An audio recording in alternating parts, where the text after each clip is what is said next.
Welcome one and all to LPL English / Nymaera Initialise stream for the grand finals of LPL split number 2. I couldn't be more excited. I'm Mazel. I'm joined by Initialise and Nymaera, the two goats of the community. And I gotta say, guys, we got a little bit of a banger on our hands here. How you guys feeling today? Feeling great to be back with you, Mazel, of course.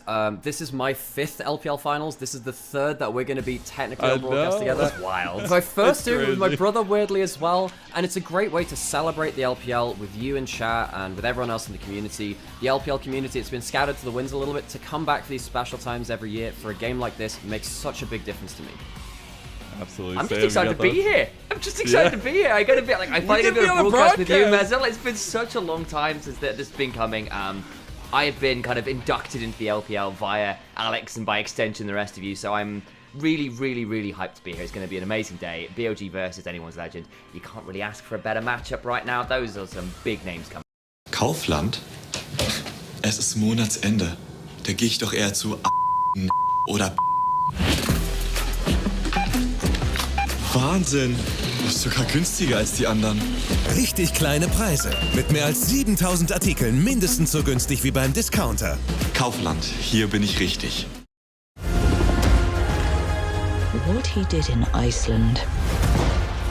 What he did was ill-disciplined, utterly reckless. Give me one good reason to put him in the program, Mom. I think you just covered them all. It's really quite simple. Bond is a bullet without a target. Let's give him one.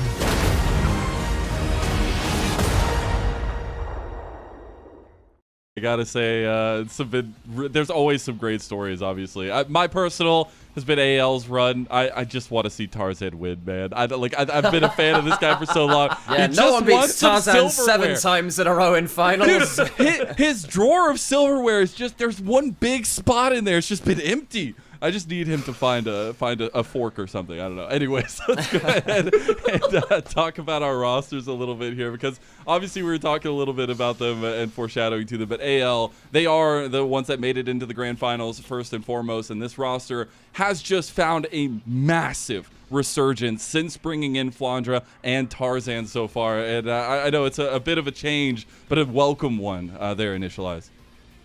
It really is, and I think like there's so many of these players who have sometimes been dismissed. You know, Tarzan, how he chokes all the time. Shanks, who is this guy again? Is he really Knight or Yagao or whoever else is in the mid lane, right? My goat, Yagao. Yeah, exactly. Flandre, well, shouldn't Sheer have been starting over him last year? Why is Flandre getting a starting spot? So many of these players that people just undercut how great they are, and then this year they come together and they prove absolutely everyone wrong. Add in Tabe on top, it's a beautiful roster.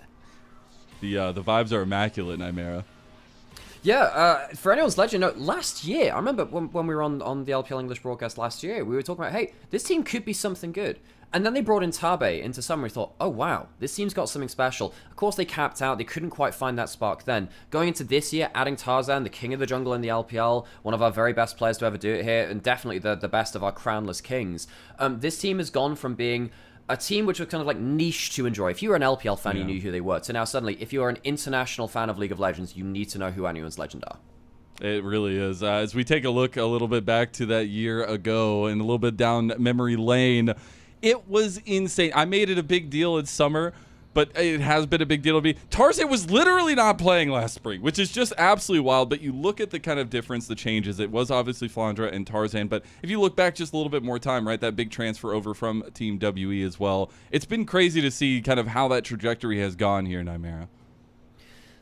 Yeah. I mean, I look at all of these players' trajectories, and it feels like we're finally getting what a lot of these players have deserved, particularly Tarzan, as you're talking about it. But for me, someone like Kyle finally making to his first international tournament after being a real star in the LCK. We knew he was going to be good in the LPL. We just didn't realize how good. I think he's been by far the best support as well. But honestly, you look at so many players across both these teams, and you can make similar statements. So it's great to see them battling out in finals.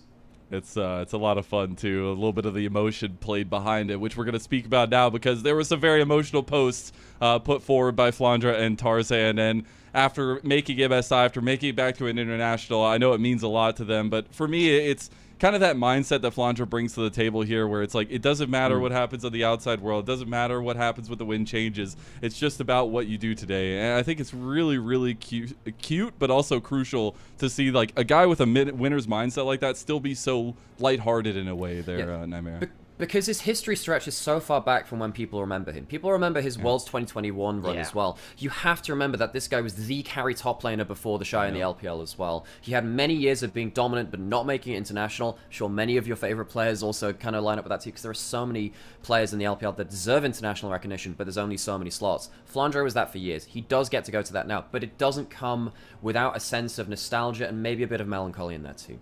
Yeah, just a little bit. Just look at some of the words as well. Like, the guy's a poet. Like, but if you've already decided where to go today, what does it matter where the wind blows? At least this time, this visa will take me where I want to go. I don't know. This guy, there is something about... You can make a Led Zeppelin song out of that. You But could, I think sometimes, like, trying to describe to people who are not into esports, not into League of Legends, why it matters, how much these players care, just show them these quotes. Show them how long this guy has been working so hard to not make it. Yeah. To have that kind of statement come out, it really, I don't know, distills what it means to be a competitor at this kind of level. It's beautiful stuff.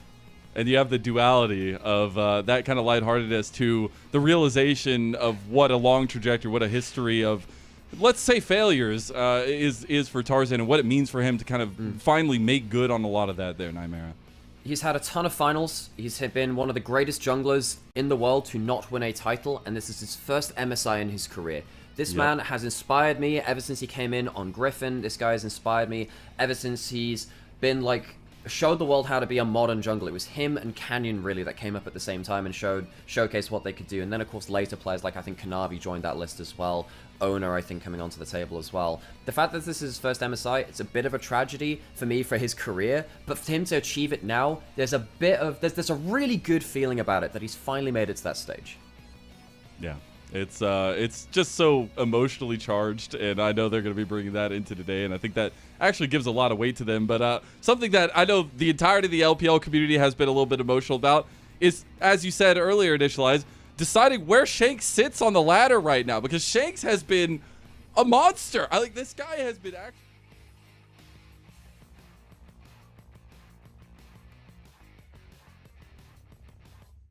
crack at his first finals. I mean, let's be real. This is a guy who has been trying to convince the rest of us who have not been paying enough attention that he is genuinely top tier in the LPL, that he can stand up and deliver and be someone who is elite enough for international play. And he does, in fact, put up some insane numbers. He has been doing so well over the last few series, was a key part of how they even got to finals, like in the way they did in the upper bracket, taking down their opposition in pretty convincing fashion. Like, it is no mean feat to go through Night, especially on the form he's been on recently, and do so looking so confident.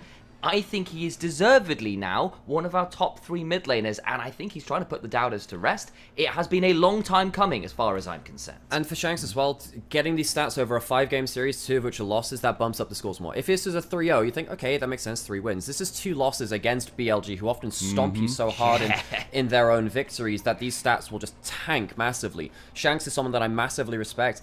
He is a player who's not that much younger than Knight, actually. They're not that dissimilar ages. Yeah. The fact that Shanks is finally getting to this point in the career where he is going international, finally making it to finals back-to-back, this guy's deserved it for so long. Who knew that he just needed to switch over to anyone's legend from WWE in the end? But on the other side, it is a legacy that maybe tells itself in a lot of ways, but there is a bit of a difference. The story has not been the same for Billy Gaming as we bring up their roster here.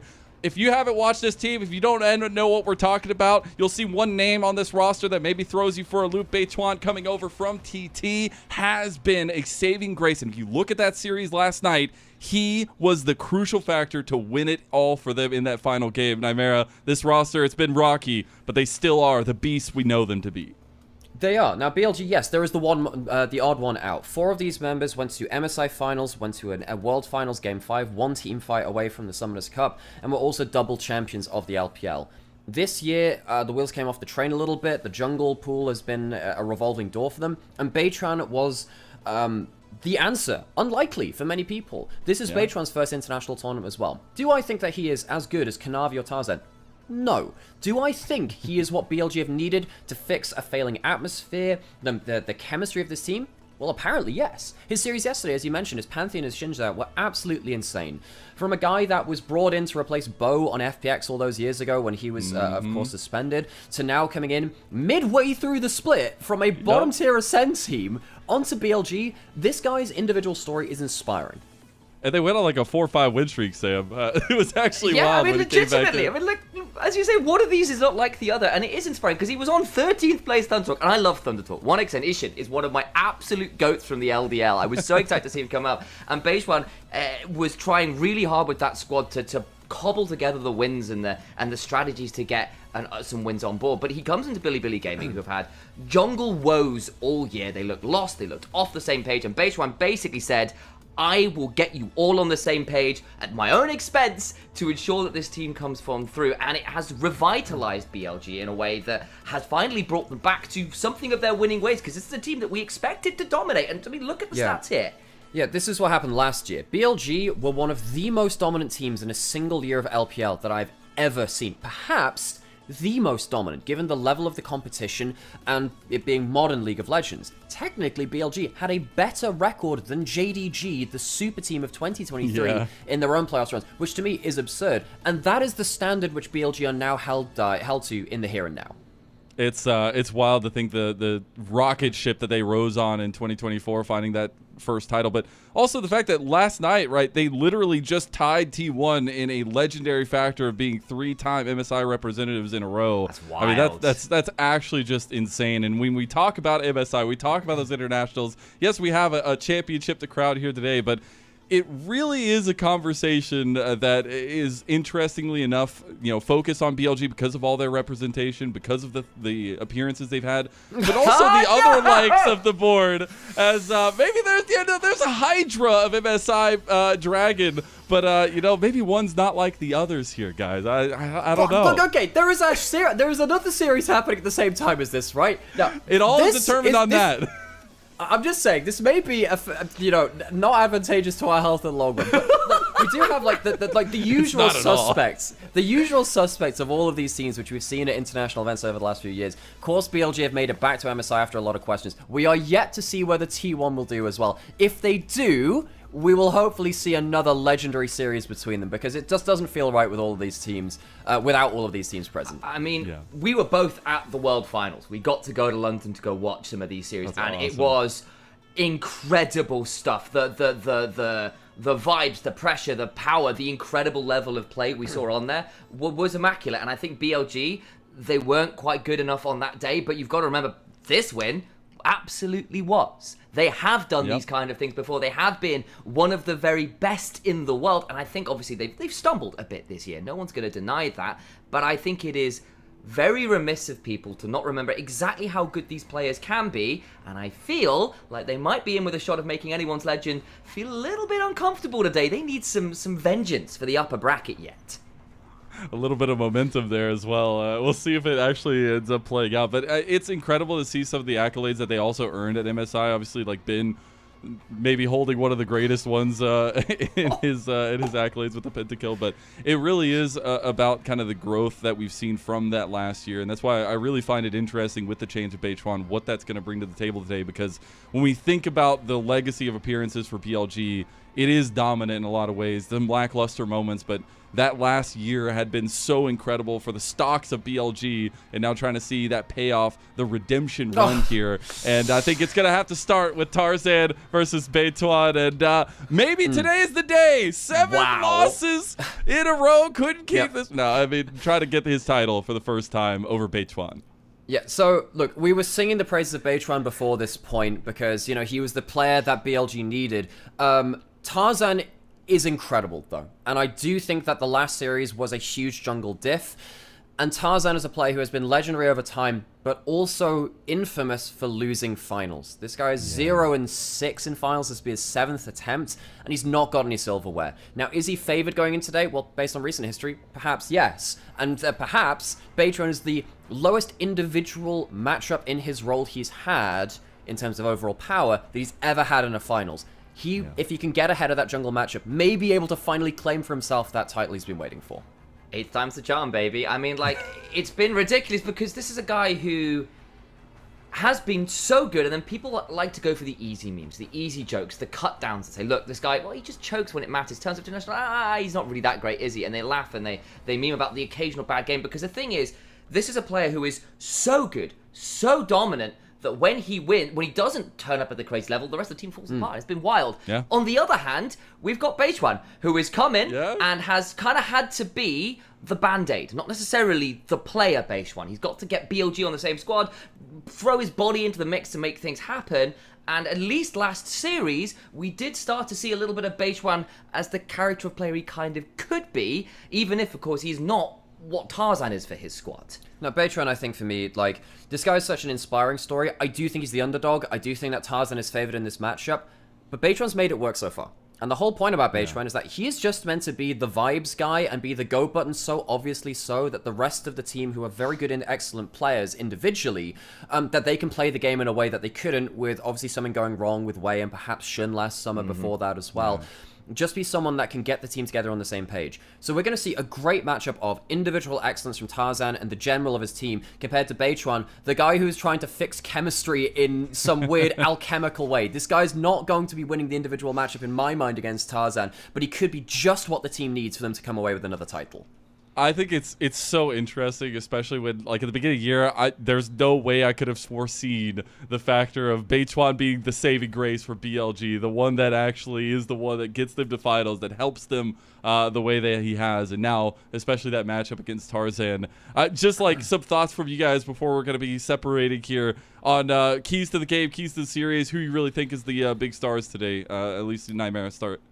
I mean, I think it's all around early skirmishes, and if you're going to win early skirmishes, I think jungle support needs to be solid. I think that if it comes through to an early jungle skirmishes without jungle support, I think AL will have the victory. Otherwise, laning strength from BLG.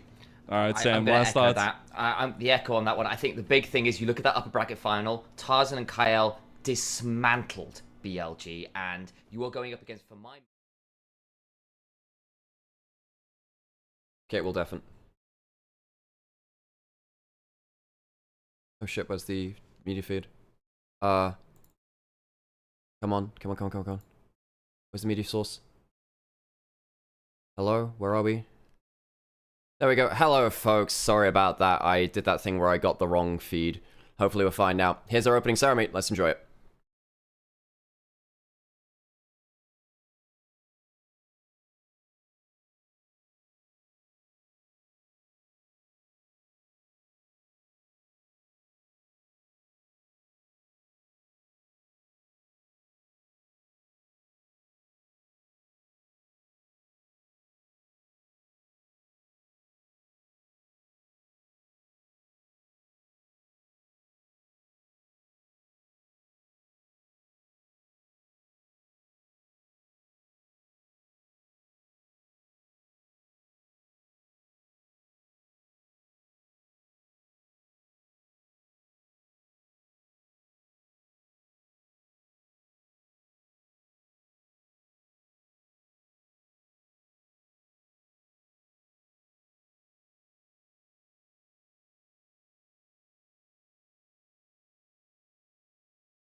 Oh, that is a cool trophy. Thank you, everyone, for tuning in to watch LPL Finals with us. We're doing a bit of a collaboration with LPL English today.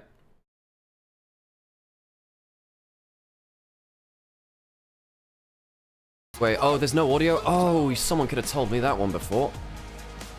Okay, there's no audio? Okay, well, there should be audio now. Wait, was there no audio before either?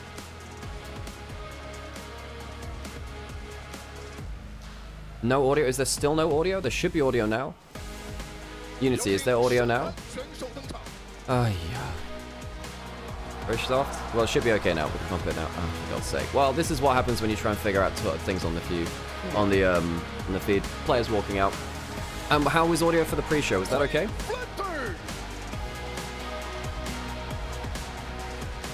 Audio for pre-show was fine? Cool. Okay, that's fine then. So that works. Okay, cool. Right. Oh, good morning, everyone, and let's get ready for some LPL action. BLG versus anyone's legend. Like, this is special, folks.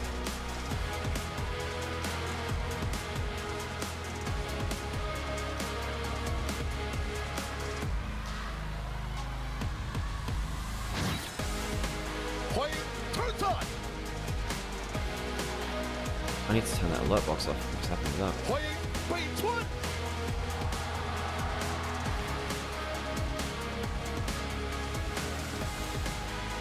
有请中单选手登场。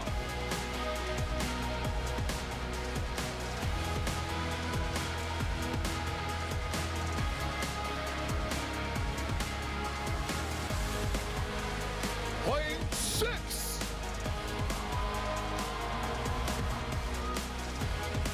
欢迎 Night。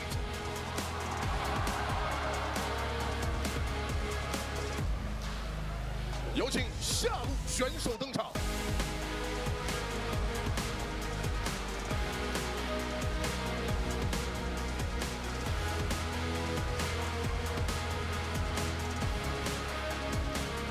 欢迎 Hope。 Hope in his second back-to-back finals. Shanks as well, two players which have stuck together over time on WE. And of course, before that, guess who the AD carry was of WE 2021? Come here, Arvin. It was missing. Jay with a raid of one person. Hell yeah, Thank you Jay. for that. Welcome over. I had to do that thing where欢迎 Kill。 I need to somehow get rid of this alert box because this alert box is Going to murder you. I don't know exactly how it's doing that either is my problem. Where art thou alert box? Yeah, it's, sure something.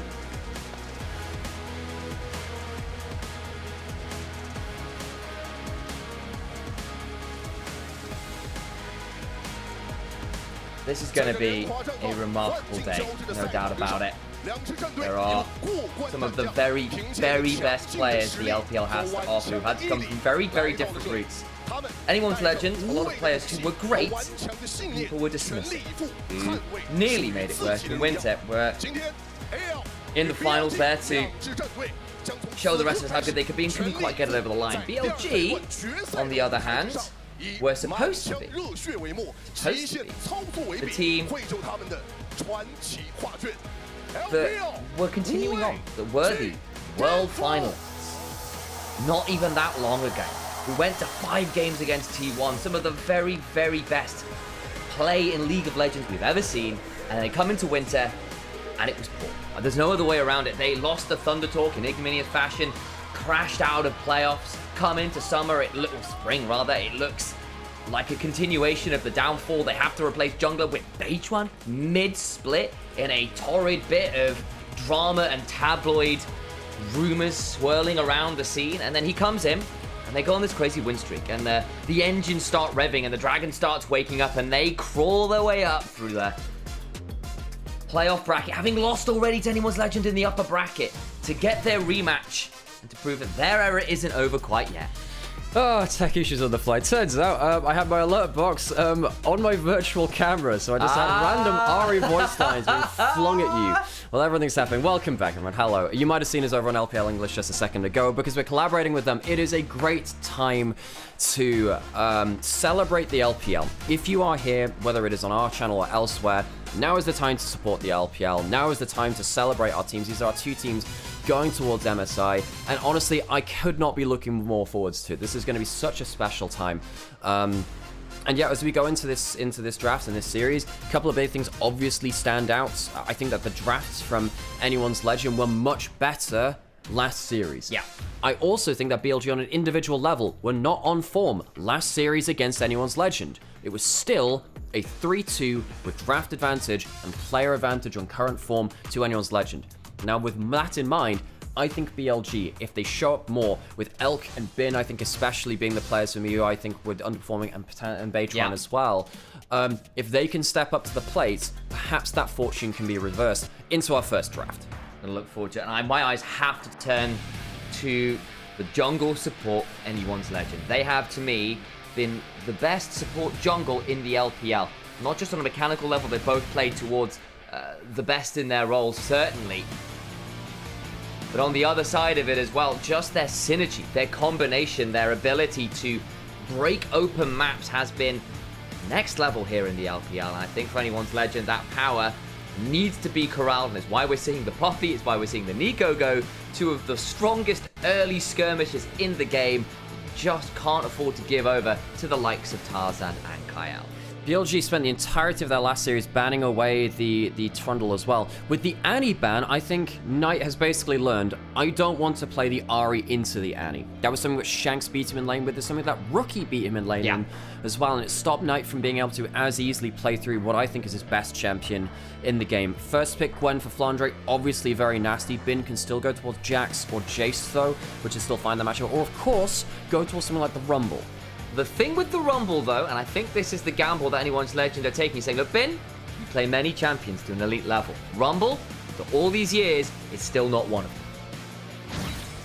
However, might just be what you need for everything in this draft. The Sejuani potentially open up with the Yone as well for Knight. Shank's a huge player of it, and perhaps BLG wants to remove that. I will also put this right out here, that we have got arguably Baytron's most commanding champion. Between that and the Lilia, I think are the two champions that he's found the most consistent success on, the ones we've seen him perform the best on. You needed to be the Band-Aid, you need to be the banner bearer for BLG. Yeah, the Sejuani will do that just fine. There's the Rumble to go alongside it, so you've got some melee synergy strictly. I'll just say that Bin is feeling it today, and he'll make the Rumble work. So, CC combo locked in, not going towards the Yone. AL have a chance to lock in Vi. Baytron is a very good Sejuani player. Tarzan was the guy that beat the Vi the last time in this matchup. He played the Wukong into it and just tanked up all of the ultimates with his clone. It was a pretty bad game from BLG, and Baytron was outplayed quite heavily. CC combo locked in for Tarzan. Got that one. I wonder whether they look at something like the Ahri to go alongside it, get that very nasty mid-jungle pairing. Could also look towards a high-tier support or something as well. See what they plan. It does look like both sides are wanting to play primarily towards having their bot lane speed decided 4-5, and they'll go towards the Aurora here for a bit more team fight and additional AP threat. Yone, of course, locked in alongside that Sejuani. Double melee synergy. This is a very comfortable composition for BLG. Bot lanes are yet to be locked in, of course. Look to make that a very important combination. You said the Yone was going to be a key factor here. Knight had an incredible game on it just the other day, where he managed to come back, having been solo killed in lane, by the way, by Rookie, to absolutely dominate the mid stages. Great pairing already with the Sejuani. The melee synergy with that permafrost is absolutely exceptional. Whether they can make that one roll, they're going to get rid of the Kai'Sa on the other side. It is a Hope special. Good pairing with the Vi, because you can follow up very easy. You can join the Gwen. All those things which make Kai'Sa a good pairing with dive comps. They might look at something like the Ezreal or something else that can kind of follow up just from a bit further away as well. Stuff that's self-sufficient is very important when you've got stuff like Sejuani Yone, the Equalizer, you've got the Vi on the other side with the Aurora. Vi Aurora obviously very, very strong. Also worth noting as well, Shanks with that Aurora, good laning matchup into the Yone. Knight got solo killed by Rookie in lane in the last series, not something that we see very often at all. Something that we just need to keep our eyes onto here. Those laning matchups cannot get out of hand. BLG, they typically win with winning lanes, and then they snowball from that. Into our second round now. Do you want to pick up support or AD carry first? There aren't that many survival AD carries left. Could go Jhin to be longer range. I think that's probably fair. And then the other side of it is, remember, this is On, who is known for having one or two more interesting pocket picks here. And I think you can look at the Jhin, you can look at the Misfortune, Lucian up as well, and they'll go towards that side. And On does have a pretty mean none. On the other side, though, it's not like Lucian Army can't be beaten in lane. Not exactly sure what Hope and Kyle will go towards. If you go towards the Misfortune, you'll probably go towards the Rel as well for something like Kyle. Corki, a bit more all-rounder of a champion. To go towards that. not the biggest fan of Hope's Corki. It's one of those champions that I feel he's not as great on. However, he has a lot of other fantastic options. Please don't lock this one in the finals. I'm so upset. He locks it in. Hope's Corki, not necessarily been his best champion. Kyle's Rel, though, definitely more towards it. Big thing for me, I look at this draft, regardless of the last pick, which is likely to be that Nami, instead they go towards the Braum for the anti-melee, and into a triple melee comp can have some value. I think BLG have come away with a better draft than they did in the last series versus Anyone's Legend. Now, that doesn't mean it's them winning the draft. It means it's more competitive. Now, I think that they've got a lot of champions with a ton of mobility, a ton of wave clear, and a ton of ability to have individual impact on the fights. That BLG will be feeling happy with this. Anyone's Legend, I don't think they've crushed the draft in the same way that they did the last time we saw these two. I agree, and I also look at someone like Elk, who, at his best, when he has been feeling it, when he is balancing along that knife's edge, has been nearly unsurpassed on the Lucian in the LPL at points. He's been really, really dangerous on that champion. We were discussing with some of the LPL English guys about how much the side of BLG have relied on Elk this year to step up and be a primary carry. Lucian can certainly do that. Let's see how he's feeling it. It's a big game one call. We'll get into that first game of the series, folks. Thank you so much for joining us and LPL English to bring you the best of both worlds of the LPL. It is a wondrous occasion. Thank you for also watching us over on Onivia as well and on a YouTube stream. Always makes a difference to us. We will do our best to cover this finals in a way which it deserves. Anyone's Legend BLG. Anyone's Legend coming in as the overdogs. BLG very rarely coming in as overdogs. Imagine saying last year that BLG would be the underdogs coming into an LPL finals. Imagine saying that. Against the players on the other side, I remember a year ago when people were saying Flandre should be benched and never see play again, that it should be Sheer playing over him. The Rift we go, and the crowds will have the first word here in our first game of the day.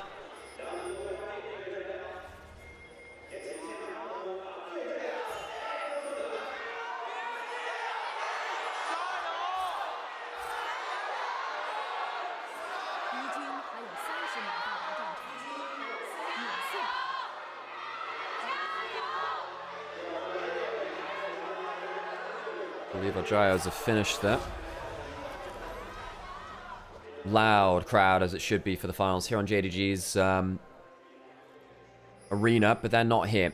For the first time in 7 years, JDG and Top Esports are not part of our top 4. Now, typically, that has been with players like Knight hopping between those rosters. Both those teams have showcased excellence. Perhaps a changing of the guard, a changing of the eras now. BLG, a team which we've known to be top tier for a number of years now. Anyone's Legend, a team which are becoming that. If you are coming into the LPL and wanting to learn about our new teams and the teams which will represent us going internationally, Anyone's Legend have absolutely deserved that. Tarzan is a player you should know. Perhaps some of the others you're less familiar with. Kyle making his first international event as well, potentially getting a title for himself as well. DB2 in the bot side, starting up right now. Ooh, Kyle missing the crash there and getting Braum passive. That's not how you want to start. That's on his Rel as well. That's a champion I think he's probably been the most prolific on across his career, and that is a rough start. The Winter Spike number 2 does go wide, so there is that. He's got some pots, so it's not the end of the world, but it's a bit dicey in terms of looking to fight for control here at the level 1. And that Lucian for Elk has forever been one of his better champions. I hope we were just saying that his Corki not necessarily the same for him. What's happening with jungle starts? Tarzan spotted, importantly. He's on wards there. Vaytron will be spotted as he goes down towards his Raptors. There was a ward put in from Anyone's Legend there. We said that between these two, early skirmishes tends to determine the series. And jungle support tends to be a big part of those early skirmishes. Tarzan being spotted early on helps BLG not fall prey to the mastermind jungler himself. Challenging. Our eyes on it, Knight. A bit of a rough time on the Yone into Aurora matchup in the early lane versus Rookie. It is a hard matchup. It is hard. I mean, it's one of the reasons why we saw the Yone Aurora trade at Worlds last year. Now the champions have changed quite a lot, but still the identities are fairly similar, and early lane bully is something which Aurora very much does versus melee laners. Knight 7-1 on the Yone though. Did get solo killed in this last game. Still dropped like a 13 kill game on them in that series. Was kind of insane. And that Yone, still something which he played very, very well in that series. That rebound to Soul briefly has been chunked out a little bit early on. He's got the fleet footwork in the door and shield, so he's always deceptively healthier than you think he is. Still, the early push is there for Shanks. Elk steps on force, gets the double shattering strike, but still a decent amount of damage back onto Hope, so just stops the engage being a bigger trade than it might otherwise have been. Still losing that push, gives Baytron free entry into this bot side, and if BLG win lanes, like bot lane, we know that Elkanon can be the best bot lane within the LPL. If they start winning lane against Hope and Kyle, that removes a lot of the teeth from anyone's legend. You can see already Tarzan has to leave the bot side of the map, goes towards top side instead. Even with Shanks winning the early lane matchup, which you do expect with the Yone versus the Aurora, another Q hits there, it'll be another electrocute afterwards, so Knight's still eating the pain there. But because bot lane is winning, BLG and Baytron get a bit of breathing room. Do it that. And again, you're really wanting to get towards things like level 6s for a lot of these champions. Yes, you can do some fun things with Sejuani combos. You can find a good gank angle. The Permafrost passive is good. You are realistically waiting for that one item spike a lot for BLG here, where they really come into the truth of their power. Reset from Knight early on there as he took a nasty old trait, but should still be able to come back to the lane with a little bit more on their names. Baytron waiting on the Krugs respawn. Could be on that one. As they will now look to get a shove on in the top side bin, getting a decent chunk here versus Flandre, who's eating some nasty combos. Flandre doing his best to keep going. He's on the Space Groove Gwen with all those cool disco noises every time she presses W. It's very satisfying. Each one definitely looking to get as much value here as he can. Really power farming as fast as he can towards 6. Fight in a similar position. No one's really pulled a gank as yet. Bot side.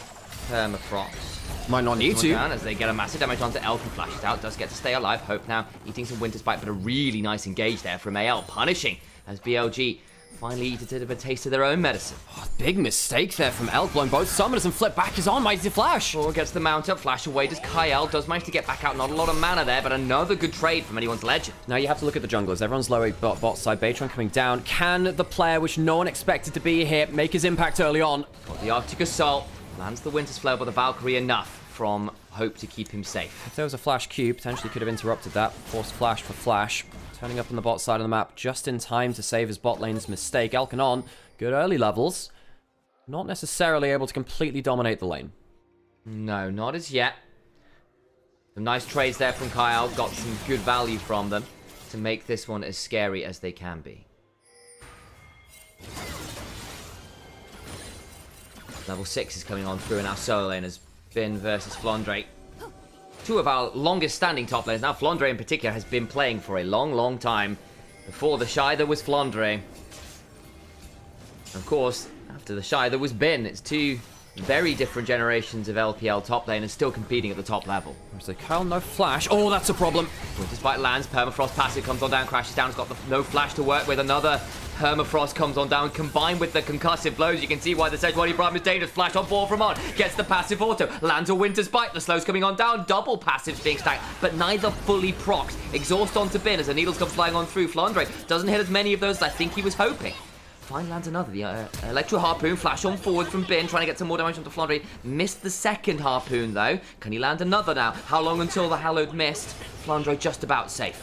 Bin, if he hits that E halfway through the trade, probably gets the kill there, but you can see the Sejuani Braum after the races early on, and BLG get themselves that first kill onto Kyle. Again, a key member from anyone's legend. Kyle being down a Flash, being down pressure in lane, has given anyone's legend a harder early game to work towards. Kyle now out on the map, will be spotted on top river, but will at least clear the ward on his way out.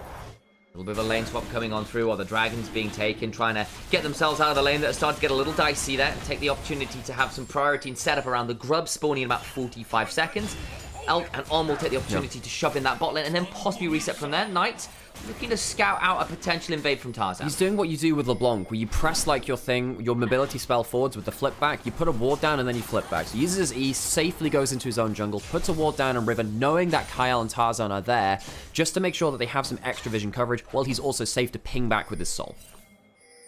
Tarzan goes into the enemy jungle. I think he nabbed away a red buff while he was there. I was a bit busy looking at Knight, but he did go into the red buff pit, so I'm going to assume that's what happened. And we'll likely look to pick up a couple extra camps here before Grubs spawn. See whether either team wants to start them on spawn. I think Hope here more interested in getting the second plate currently rather than being in the river right now. Hope escaping this bot lane matchup For now, good vision control by Anyone's Legend in that topside river. Yes, we did call out Knight putting that one ward down in topside river. That might actually be quite impactful. Grubs have spawned, but Anyone's Legend largely doing a good job of setting up on the top side of the fight for the Grubs. IL, potentially dangerous spot, but so is Hope, kind of caught over the wall there. Won't need to burn anything though, can't quite pull the trigger. Grub started by Anyone's Legend. Our first possible fight of the game probably brewing. Bin not teleporting. Well, he doesn't have that teleport, so he can't really do much. BLG just looking to see if there was a mistake made, but because he stayed on bot side with no teleport, BLG not looking for a true fight, just a pick at best. I won't lie, I was hungering for action. Alex is indeed entirely correct there. It would have been a little bit of an overforce from BLG, but hey, Sure. we've seen them take those hands checks before, so maybe I wasn't entirely off base. Yeah, Bin trying to get himself an individual advantage. Not able to get a second plate here. Just gets that one. Giving 3 Grubs over to Anyone's Legend. Guess they don't have the best tower hitting team, but Anyone's Legend are a very good macro team. Now they have 3 Grubs to cross map against you on. That could be a problem. Tarzan, we saw that cute. As BLG go into the bot side jungle. Tarzan, Kyle, there to answer. It's been a bit of an interesting set of plays. The Gwen about to come collapsing for Suwa Elkin on. Red buff secure, Glacial Prison, and Tarzan! Oh, Tarzan, not another finals where this kind of thing happens. Elk steps on board for the turnaround! Tarzan goes down, Elk low, TP in, needs to find a way out the back end of the Cullen coming on down, but I don't think he has a way to escape too, as they lose another, the double shattering strike, the mount up! And Anyone's Legend punish. And Knight pulls the teleport button, but he's too late to impact the play. It's not 10 minutes yet. BLG, they live and die by the early skirmishes, and in this one, they die. Shanks, massive ultimate in the middle of that fight was the huge difference maker, and because Knight now teleported away from that top lane, it means that Bin, rather, it's actually on teleporting up top side. Spellbook, yeah. I was like, wow, why would Braum do that? But yeah, no, Knight not there to influence the fight. You can see that, the initial play is not bad. I mean, Tarzan doesn't have flash, but it's not a full kill. You think maybe you can get that Braum passive down. If that Braum Q hits, Yeah. I think you actually get a clean kill. Because it doesn't, they overstay. The Aurora gets a huge clump to dunk down on with a full combo, and Elk dies easily. It's a nice angle from Shanks there, hopping the wall of the Raptor Pit. Very astute from him. Ends up being a little too far from BLG. Not the end of the world, but the gold lead remains. Near enough, neck and neck. 100 between the two teams right now. Keeping us aligned and ready. Bin completes the Leandry's first item done for him. The Essence Reaver for Elk. It is the current first item of choice for the Lucians. More ability to just spam out those abilities and get as many of them out as you damn well can. And the first item obviously very important. However, Elk is also behind the game. Good early few levels.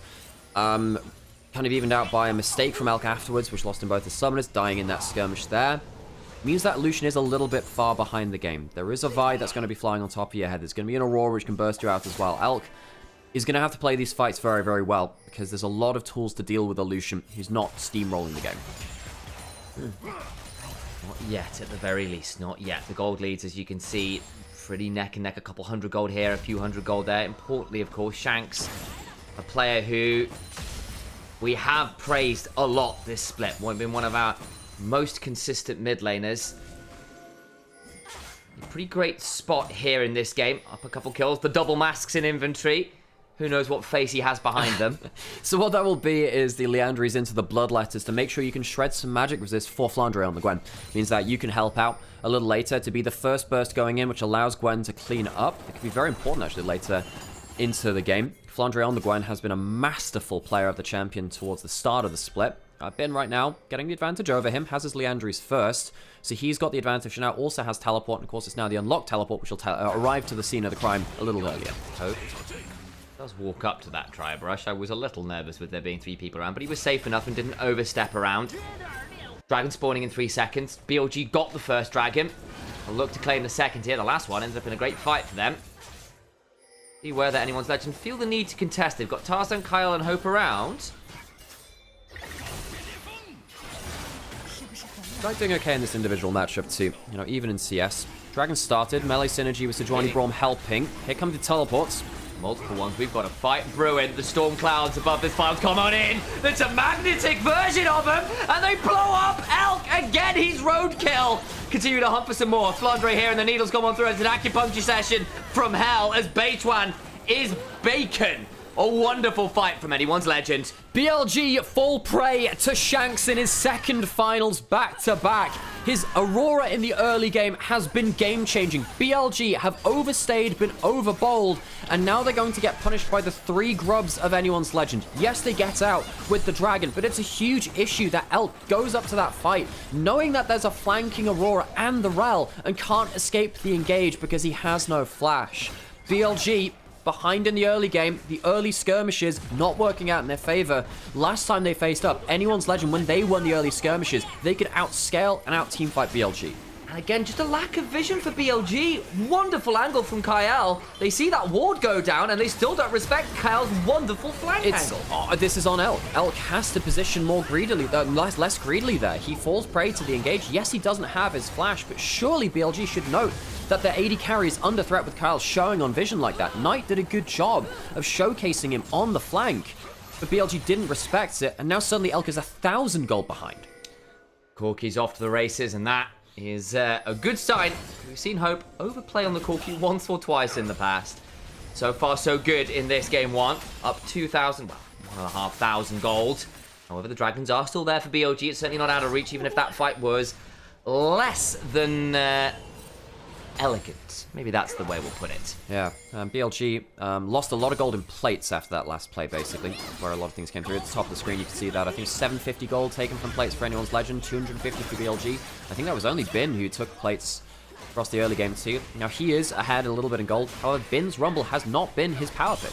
He hasn't been good at this. The last time he played it versus anyone's legend, his ultimates were going to Narnia. They weren't in the right place. Now, him with the gold advantage, important amount of damage to throw into the team fight. He must play better than that if he wants to claim another title for himself. Just warn you all, if he lands a good ultimate, it's the Lion, the Witch, and the Equalizer. It's coming out. Yep. That's the one. See whether he can make some magic happen. Once you're in finals, it's the thing of stories for a lot of players, even if the likes of BLG in particular, this is no strange venue for them. Not even on the other side for anyone's legend, just a few of their players. Koff, Tarzan, Koff, who have been here and found nothing but disappointment over the years. Elk getting out traded in mid lane, no surprise being against the Corki who's got Triforce and Tabby. I don't know what else he's going to do in this game now. No, his early laning phase was good, but that's been kind of the end of the good news. Has both summoners now. It's not the best terrain, though, to play against Herald when the wall is at your back. Knight could teleport in. BLG have been taking fights before. Those teleports could really be useful, though, so far. Herald started up. Rumble, level 11. It's really good for him to get that second level out of that ultimate before Flandre as well. Potentially, they could look for a pick, but Bin might be the one who's out of it order first. Gets flash queued into the cease and desist. The Equalizer's just on the wave, and he is dead to rights. Teleport in. Tarzan did use flash and ultimate, but losing the level 11 Equalizer before the fight can come out, you can't afford to do that, Bin. Does clear the wave and probably prevents the turret going down, but it means they can't fight for this Herald. I mean, yes, but then you look on the other side of the map. Shanks has teleport. It's a 4v4 on top side, but he can stay bot side with 3 grubs and threaten that tower anyway. Yeah, it's going to get tricky. Maybe they still want to play this on, trading out with the vision. BLG still around about. I hear the call of summoners coming on down, trying to make that one happen. The Shanks just TPs in, helps get that Herald. They leave without that prize as on switches summoners, the Ghost running. Yeah, just using that to get unlock his exhaust, I think, potentially. Does mean that Shanks leaves the bot lane and doesn't take that first turret, but AL, much better on the teleports, much better at the setup for the fights around Vision and the initial picks from them. BLG have been out-strategized by anyone's legend in their series against them, in the games we've seen from them so far in this playoffs. BLG need to find themselves those big gold leads, otherwise they feel a little less powerful. You know, Tarzan hops over the wall, skirting what potentially could be Vision a trap, and Ben just disrespects where Tarzan could be on the map. Doesn't put down a ward, doesn't spot out anything in that top side. No one's walking into top river either. Very greedy from Ben. You were the one with the gold lead. You give a kill over to Flandre, which basically cuts that to nothing. And Ben, he doesn't have the agency now that he did a few minutes ago. Here comes the Spirit Cleave. Q through that minion, through the waves. Gets a decent amount of work done there, but the early lead beginning to balloon into uncomfortable levels right now for anyone's legends. They have managed to get solid advantages across the jungle, across the 2 carries in mid and bot, and we said it might be about jungle support. So far, their engages have been very good, and their carries have gratefully received the setup. And credit to On. I think On's been doing a good job on the Braum. I don't think Beitron's been bad either. I just think that BLG, on the whole, haven't been in the right place. They are getting towards potentially a soul point very early, though. Back of the pit isn't going to be on Vision. Then comes the Permafrost trying to stake that one down. It's taken by Gwen! Equalizer coming on down. They're getting a lot of work done. Elf throws out a few autos, but Beitron trying to jump away, and in the end, anyone's actually get the dragon and 2 kills. Bin now running away, about to be put into his namesake until he flashes away. The collection day another time around. Flandre, you monster, gets into the back of the pit, into the Ocean Rift bush. BLG were trying to rush an early soul. That's their out. That's their win condition in this game when they're falling behind like this. But Flandre spooks Beitron and the rest of the team. The smite key that was so good for Beitron versus Invictus Gaming falls foul here. And BLG do not get themselves the easy 3rd dragon, and they're still falling further behind in the game. I need to see that again. I think it was 90 HP. Tried to proc it with the permafrost as well and just got the smite timings wrong. That's really rough. Game 1 for BLG has often not been their best scenario. Flandre off a vision, pops out of it as well. And look it, tries to go for the permafrost. 71 HP, 58. Goes down to the last needlework. The smite's just early. Maybe thinking that Tarzan could get into play as well. And of course, while all that's happening, BLG have given up good setup to clump up around the dragon to kill it, and AL destroy those clumps. Shanks, that's like his 3rd, 4th grouped up between worlds in this game. His Aurora has been game-changing. I'm looking at it now, and every time I'm coming to these dragons, I'm seeing anyone's legend with wards still up and available, having good pockets to play out of that are forcing BLG into strange and uncomfortable teamfight shapes, making their life so much harder than it needs to be. And it's BLG trying to play reactive. And yes, you've got things like the Brawn, but you want to be stepping forward with the Sejuani ult, with the ability to pounce on those targets and bring them low with the power of the Yone, the Lucian at the 1 item mark, hell, the Rumble. But even with that 1 item mark, it was a later 1 item mark for BLG than it should have been. You know, Bin has gold, and we've talked about that. I don't think he's going to be game-changing, though, at this point, particularly not if it's Bin's Rumble. And then Elk and Knight, they're the ones who are suffering a bit. Knight finally gets into a side lane. He'll trade 1 for 1 in terms of the side lane outer turrets, but Knight is behind Shanks by a significant margin, has 7 stacks on the Dark Seal. Liandry is going in towards the Bloodletters, which will unlock Flandre to do more damage as the AP Black Cleaver, effectively. Knight is in a position where he needs to buy time. BLG need to buy time for Elk and Knight to somehow get their damage. They should have been ahead early. That hasn't been the case. I'll start to at least get towards 2nd time, so the Flicker Blades build from the Lucian gives you more ability with the Essence Reaver to just churn through rotations without worrying about such things as cooldowns and mana. That would be great if it wasn't for the fact you were 3,000 gold down, that you had not got the Soul Point win condition. It's still playable potentially from here, but it's anyone's legend with this gradually increasing control over the map, control over the objectives. I've yet to see a clean BLG to fight, and that worries me.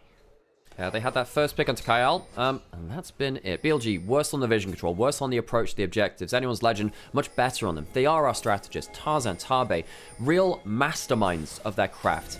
Beitron and On going towards the bot side. Of course, the Atacon is up and available. Here comes Shanks, and that's always a little scary, isn't it, when he's around the corner with that amount of gold? With a name like that, absolutely. I grew up in London, mate. You know what I mean?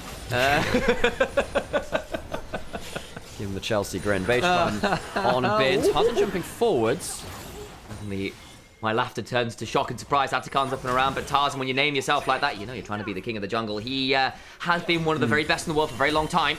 I think BLG are luckily in a position where they know that the shred from Atakan is scary enough that AL won't go towards it easily. Knight, does he have to go over the wall? No, yes he does, but not with the ultimate. He has that Q instead. Hope really scary though. He's very, very far ahead on the Core Gear champion, which we haven't seen do as well recently. Tarzan could fly over the wall now. There is a flash from Knight. Oh, he just uses Q. Do they want to go for this Fate Seal that's burned early? Gets him out to safety, unbinds his soul, tries to get a Spirit Cleave off, but we'll have to reset now. All he does, he's doing that Spirit Cleave for the last minion, but after that point he's like, well, I've had to use my ultimate, that's a bit annoying.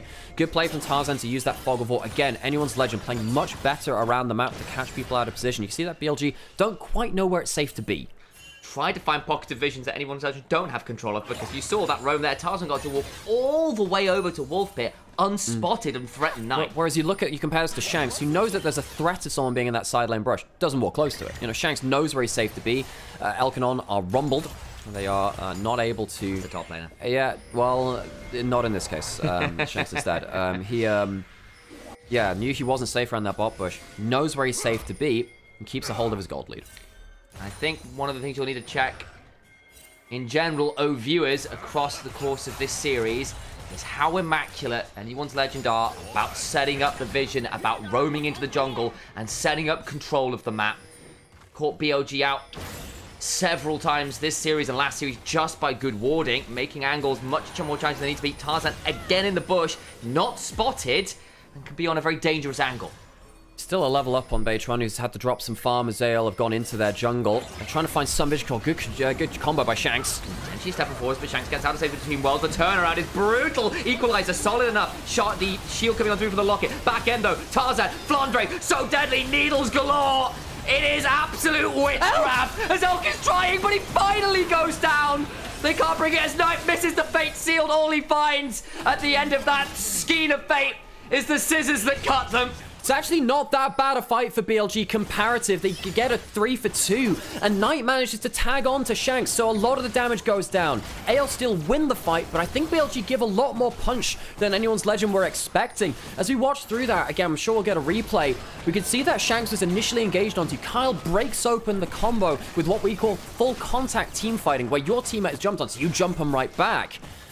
And BLG managed to get Shanks down. However, there aren't enough HP bars for them to contest the objective. Atacama will go down. Dragon will go down. Watch this again. Shanks caught out early. He's caught out. It's a good combo onto him, even though he has that flash. But Kyle buys enough time to make sure that the combo isn't as clean. Knight actually does a good amount of damage here. Manages to make sure that Shanks goes low enough that he dies the last tick of the equalizer. Just about, and Elk does go down at the end of it. I honestly thought On was about to fall as well here. His Knight tries, but can't quite get enough. And On does survive. But they still lose the Atacant. They still lose the Dragon. Everyone else had to run away with blinking health bars. A close-ish fight is still not a 1-1, and anyone's legend expand their lead and control over this game.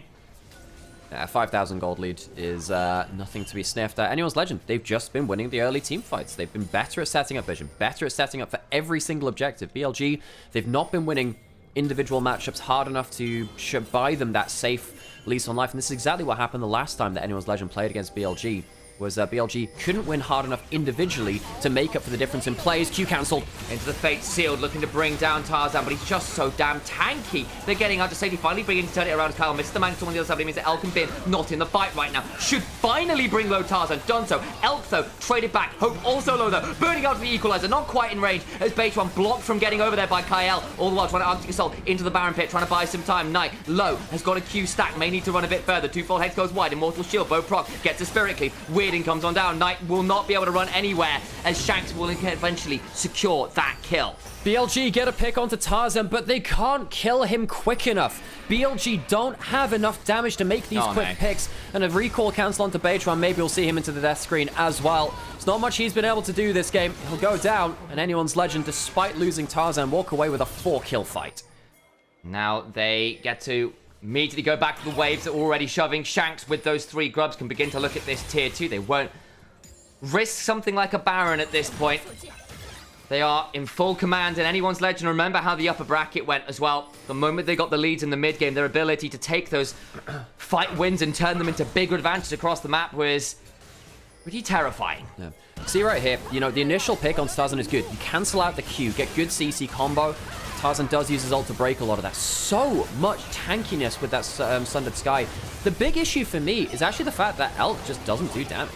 Elk has not done anything this game besides the first few levels. Now, at the top side of the map, get a good combo onto Tarzan to finally kill him, but you don't have an AD carry for cleanup. The fact this happened in their first series, remember, as well, when you had, yesterday I think it was, with the Ari Jhin, where Knight's going in for the big playmaking alongside the rest of his top side, but Elk on the Jhin at that point, something like 1-6, ended up on that scoreline, and really struggled. With Elk doing no damage, BLG looked like they're so toothless in the longer fights. Back to live we go. Elk unable to get over that fight. That time it cost him a lot on. Likely to go down here. Not a lot that he can do. Beitron backs away. Tarzan, Vault Breaker forwards. He's certainly not backing away. Beitron trying to survive. The equalizer is solid. Beitron surviving. Kyle, though, he's just about to survive as finally Hope brings low the Sejuani. Tarzan again stepping on forward tonight. Has to ult away. That gives room to cease and desist onto Elk, who can't get out to safety. Knight unbinds his soul, but permanently. Now Bin caught under his own tier 3. Zombies for a moment. Bin buys time, but I don't think it'll buy much time in the grand scheme of things. He'll leave the lane, but all the while, anyone's legend maraud through mid lane. Onto the Nexus turret. Blink, can you miss it? Game 1 is anyone's legends. Anyone's legend, a full team diff for them across BLG. Much better at vision control, much better at finding themselves the openings they needed to walk away with the victory. Anyone's legend showcasing how they beat them the first time round, and BLG, while their first game of the day not always the best, definitely a problem here for them. That was something, wasn't it? There was a moment in the mid-game where it was like Anyone's Legend taking control, and then they are just so good at taking those advantages and turn them into lethal ones. I closed my eyes and the game was over. So I'm not exactly sure how the flow is going to go with the whole how do we get back on the LPL English desk and stuff. We will figure that out shortly, don't you worry. We'll try our best with that one, as they're just doing their post-game as well. But BLG, yeah, I think that the early lane from Elk and on was good, but Elk, when he falls out of the game, achieves so little. And that was a huge problem. We'll go over towards the desk now, and we'll hopefully get caught up with them. So let's go back towards that. You know, really stepping up. And when you look at the other side for Billy Gaming, I mean, there was good play from Elk. I think Bin played well on the Rumble, but Cubby, I'm looking at Knight on that Yone. Really didn't feel like he had an impact in that one. I feel like that was more of a team decision. I was really surprised with how they were grouping so early. Like, you take away a lot of opportunity to actually get power into the Yone.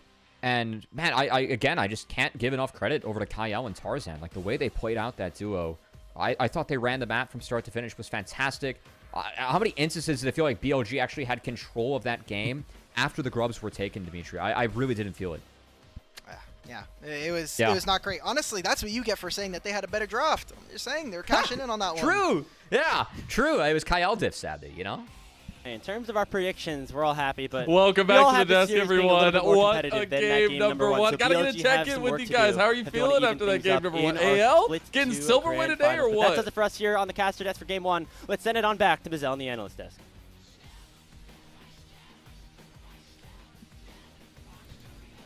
Welcome back to the desk, everyone. What a game number one. Gotta get a check-in with you guys. How are you feeling after that game number one? AL? Getting silverware today or what? I mean, it's a hell of a good early game. Every setup for every objective, the vision play was so much better. Anyone's Legend are our strategist team, and they showed exactly why. BLG, they never approached a fight in as well as AL did in that game. Every dragon fight, Anyone's Legend still had boards, still had angle for Kyle to go lurking for insane magnets. Honestly, nice little plays into the in terms back of of that mechanical dragon outplays. pit We to saw that steal one away from the the side soul of AL point as as well. well. I know we were How talking can you about allow Shanks that a to lot, happen, going BLG? into And those the Anyone's series Legend, itself, and I think, they you know, take it's a those pretty momentary solid advantages game and number blink, one and the from him as gold well. I wanna leads get a check-in expanded on by some of 2,000. those The game was matchups that bloody we were well talking over. about, though, especially the Tarzan versus Just Baitron it's crazy matchup. how much momentum. How do we feel like honestly nice little plays Baitron in terms of mechanical outplays? We saw that one here. from the side of AL as well. I know we were talking about Shanks a lot going into the series itself, and I think, you know, it's a pretty solid game number one from him as well. I want to get a check-in on some of those matchups that we were talking about, though, especially the Tarzan versus Baitron matchup. How do we feel like Baitron can actually get himself back into the rights here? Well, I don't think this game was on Baitron myself. Now, because I look at Elk doing absolutely nothing in the Lucian. This guy, when he fell behind the game, really struggled to do anything. Good for early few levels in lane, struggled to capitalize beyond that point. Bin's Rumble strikes again, not really impacting the game in the way that we wanted to. Knight losing the early lane, it was an overall team diff. Bin, that's just a couple of equalized damage. Look how low the team damage is from BLG. Yeah. How do you play around that as a jungler? Baitron is not the guy who's meant to be bailing out losing lanes. He's meant to be leverage off of winning ones. They're not holding up their end of the bargain. And I'm just looking at those damage numbers, Sam. brutal. Oh, God. like, if you've got a Lucian and a Yone paired up with a Sejuani for the melee synergy, and you're doing less than 10k damage, that's like, what, a third of their opposite numbers? That's not good enough. I think a lot of this is also then based around things like the fact that we get plays like this one on screen where you overplay a little bit, and then you don't do your due diligence in terms of your vision setup, which is a team sport, guys. And then Anyone's Legend get to leverage off that. They have always been I just think it's the also masters just a little bit of a side map factor of using vision to get fantastic setups. That one play where Knight is forced to ult away under his own tier 2 because somehow we see Tarzan roaming up to wolves unspotted cannot happen. It's making BLG's life unplayable. Yeah. I just think it's also just a little bit of a side factor of a lot of very powerful picks, I feel like, for at least the rosters that we do have, and I think, you know, it makes things get a little bit more interesting as we move forward. Did you feel that way at all, guys? I'm trying to think about that. I'm not going to lie. I think you might need to repeat that statement because I was busy thinking about that game.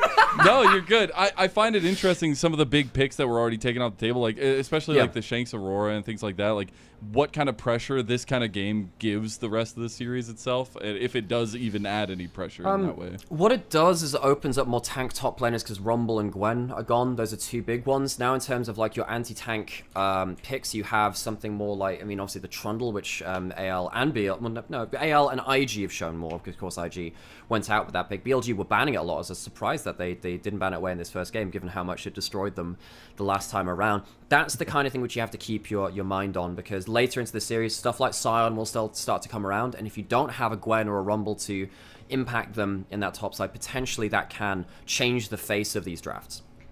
I think the other thing of this as well is you're looking at teams with a lot of big champion pools. Flandre has always been a bit of a chef on. Is someone who's playing Shen and Elise support still. Like, we have got players here who, when the meta picks start to dwindle, have still got aces in their sleeve. It's partly how they got here in the first place, and the power of Fearless gives you that option, particularly later on into drafts, but BLG probably need to get there first, and anyone's legend, if this first game is anything like the second, maybe we'll just not let them get there in the first place.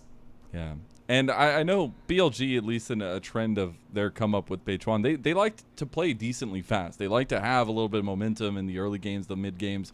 It feels like we aren't getting that necessary like clean angle that they always are looking for, especially in this one. And obviously it's one game in a best of 5. There's a lot to go. And blue side is definitely a favorite for BLG, but it's really trying to figure out how to get the engine started is a lot of the trouble I see with BLG a lot of the time.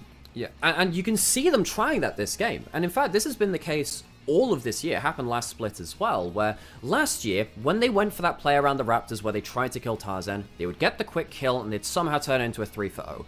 Now they're doing it this year. The Braum Q misses, they don't get that passive on target, they don't get the quick kill, Tarzan ults around, and then suddenly Aurora's dunked them with a 4-man ultimate.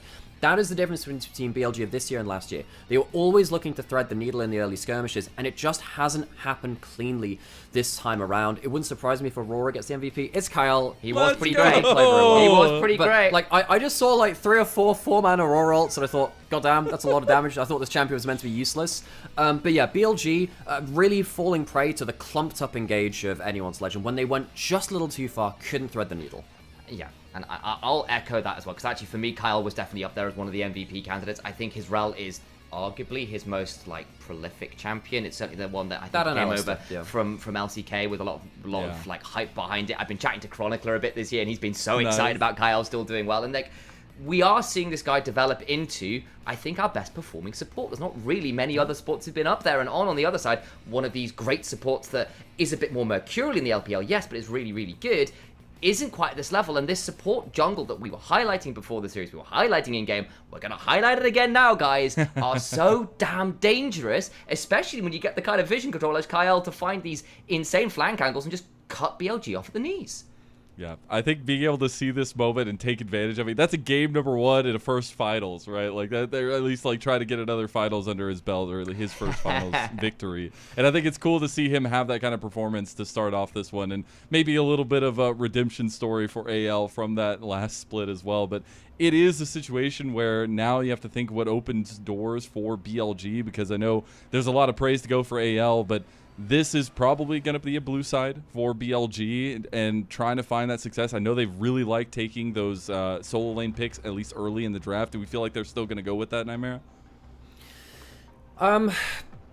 Blue side obviously lets you pick a more coherent composition on the whole, because you pick like one power pick and you build around it. I don't think that BLG walked away with a bad composition last time. You can see how the 5 champions want to play.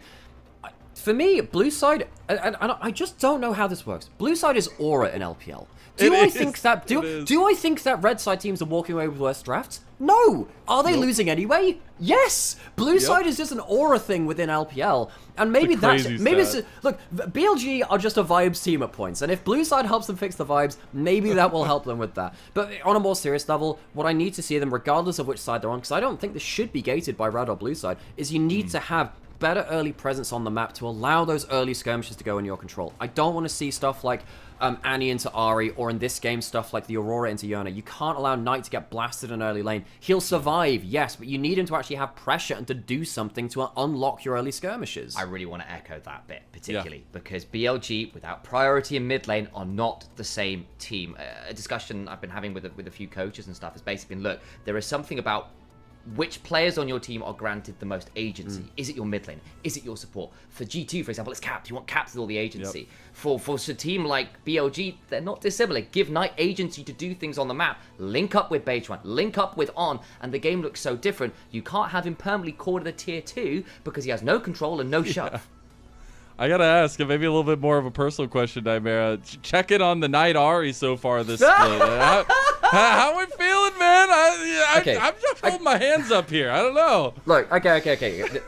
Not to throw anyone else under the bus. Not to throw anyone else under the bus, Elk. But when you have a Jhin who's 1-6 in your last Ari game, how can you be the main damage source of that game? Okay, look, jokes aside, I think Knight's Ari has still been choosing the correct angles, but I don't think they've been picking it into the right compositions. I think there have been metas in the past, and this applies to this last game we saw as well, so this is relevant. When you pick Knight Yone or something like that, you know he's going to side lane well, you know he's going to team fight well eventually, but if he doesn't have the laning priority to get to that point of the game, what's the point of picking it? Much like the Ari as well with my own personal one trick and who I think Knight is the best Ari player in the world. If he's playing into an Annie, that just destroys you in lane, especially if you're not taking the bone plating as secondary runes, which I think he made a mistake on in previous games with that. You don't get to the point where he can be this miraculous playmaker and also a heavy damage carry later on. And that, I think, taps into a larger problem for BLG, but they don't quite realize how bad the matchups they're going into are. They're so used to smashing lane as Bin and Knight over the last few years that I don't think they've gotten used to giving them the tools to really lean into that now, because they think they can do that with anything, which is not true now. I think it's so hard to see that factor kind of play out, but maybe that warming up, maybe a little bit of, I mean, hey, game 1 didn't go so well for them yesterday, so maybe it makes a little bit of a difference there. But I'm still waking up. Still waking up. Do you remember all the BLG memes? How many times did they lose the first game in a best of 5? It's just always just locking in, getting the vibes just right. Lock it in. You had to know. And I'm hoping you can look up. All I'm saying is I'm hoping they come away from this one and go, okay, let's have a look.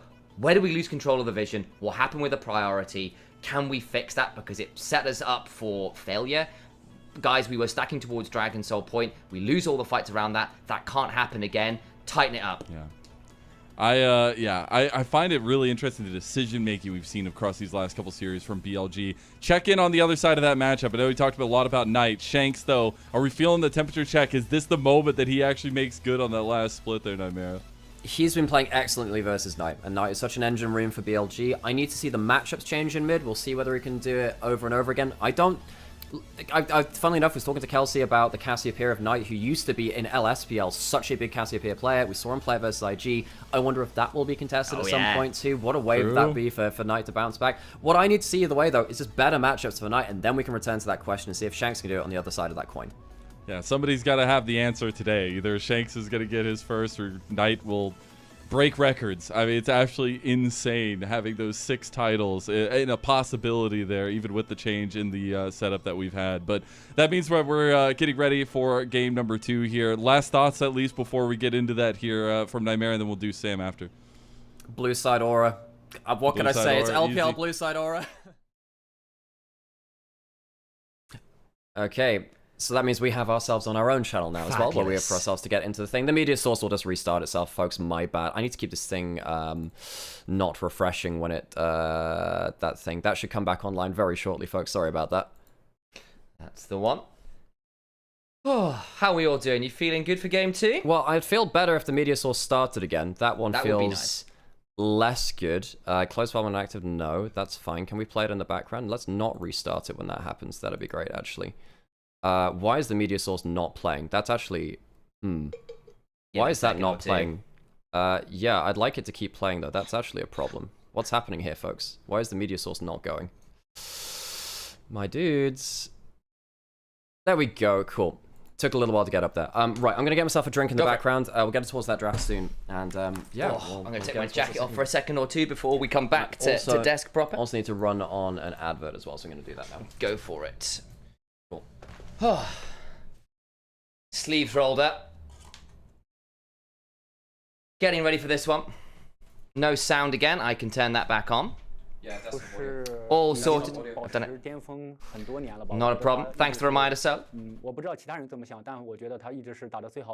We are preparing ourselves for the next one.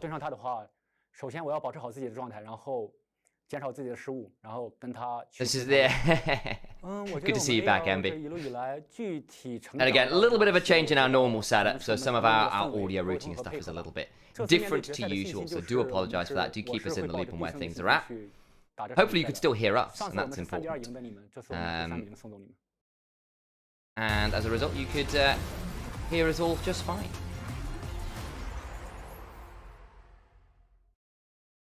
Camille stealing Atachan and Rel stealing Baron with Spellbook Smite. I'd lose my head. There is a bit of that. Yeah. Can happen. Can absolutely happen. There's our desks again.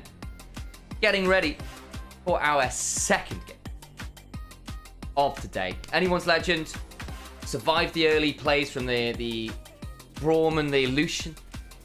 One around that Raptor Pit, one around the Dragon fights.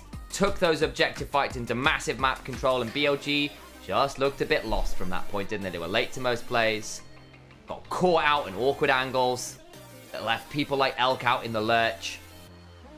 Puts them into very tricky positions.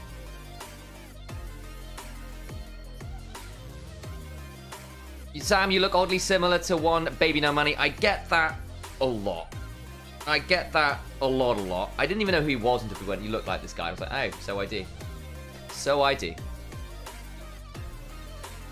I really think Hope is top 5 in Pro right now. He's been playing very well. I think that's fair. But we're going to come over this. The glasses are on. The Bane glasses are on.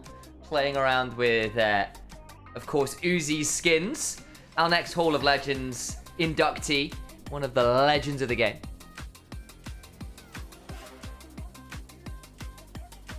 The Shy Rumble goes 0-5s and carries. Bin Rumble 3-1-1. He's and he just couldn't get the value out. I kind of agree, Castle, unfortunately.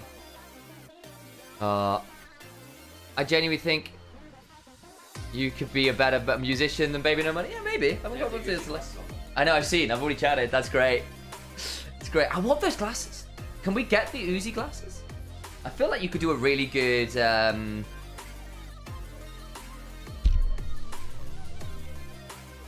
Lagann. That's what I'm thinking of. Gurren Lagann thing.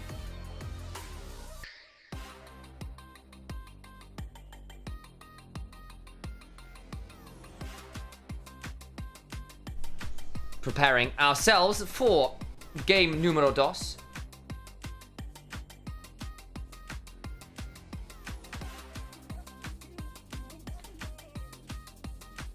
I think at this point, anyone's Legend, feeling very comfortable after that game 1 win. Need to keep it up. I want to see another good jungle support duo. I want to see more of that really solid objective control, because it's making their team fight so much easier, and BLG are constantly playing with less information, getting caught by the counter punches in a way that leaves them scrambling and making their lives so much harder. Okay, pull that over a little bit. Here comes the light show. Back to stage we go. BLG, I'm hoping we get some fight back in this one. Some fundamental errors making things difficult.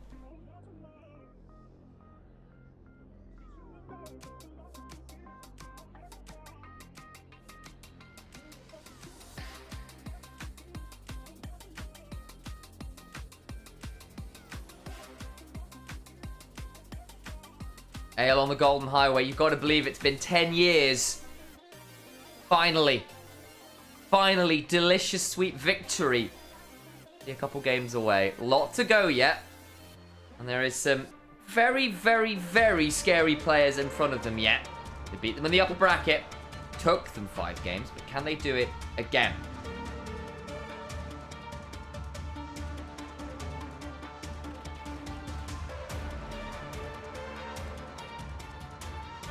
My headphones.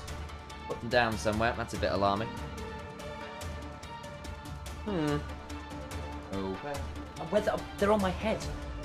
I'm in fact dumb. That's kind of wild. But into draft we go. I was like, where are my headphones? I'm wearing them. Which is very silly. But there we are. Picks and bans beginning here. BLG. Welcome back. Good timing there.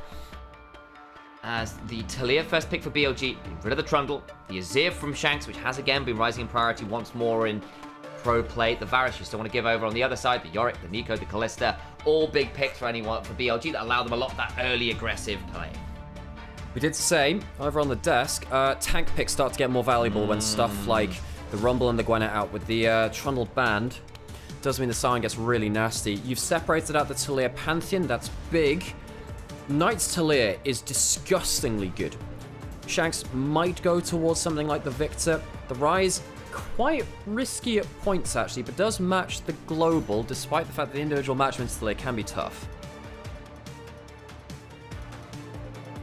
There goes Poppy and the Ambessa to try and play with that. It's a lot of early skirmishing. The Rise, the Pantheon, that globals you're chatting about, very solid. We need a little more damage from anyone's legend. A good carry from Hope. You've got the setup here already. The ability to play around the map. BLG, similarly, though, again, their power is a bit more once you're on one screen together rather than the whole map. BLG not going to get Kai'Sa because they are looking at a bit of dive and stuff to get past that Scion.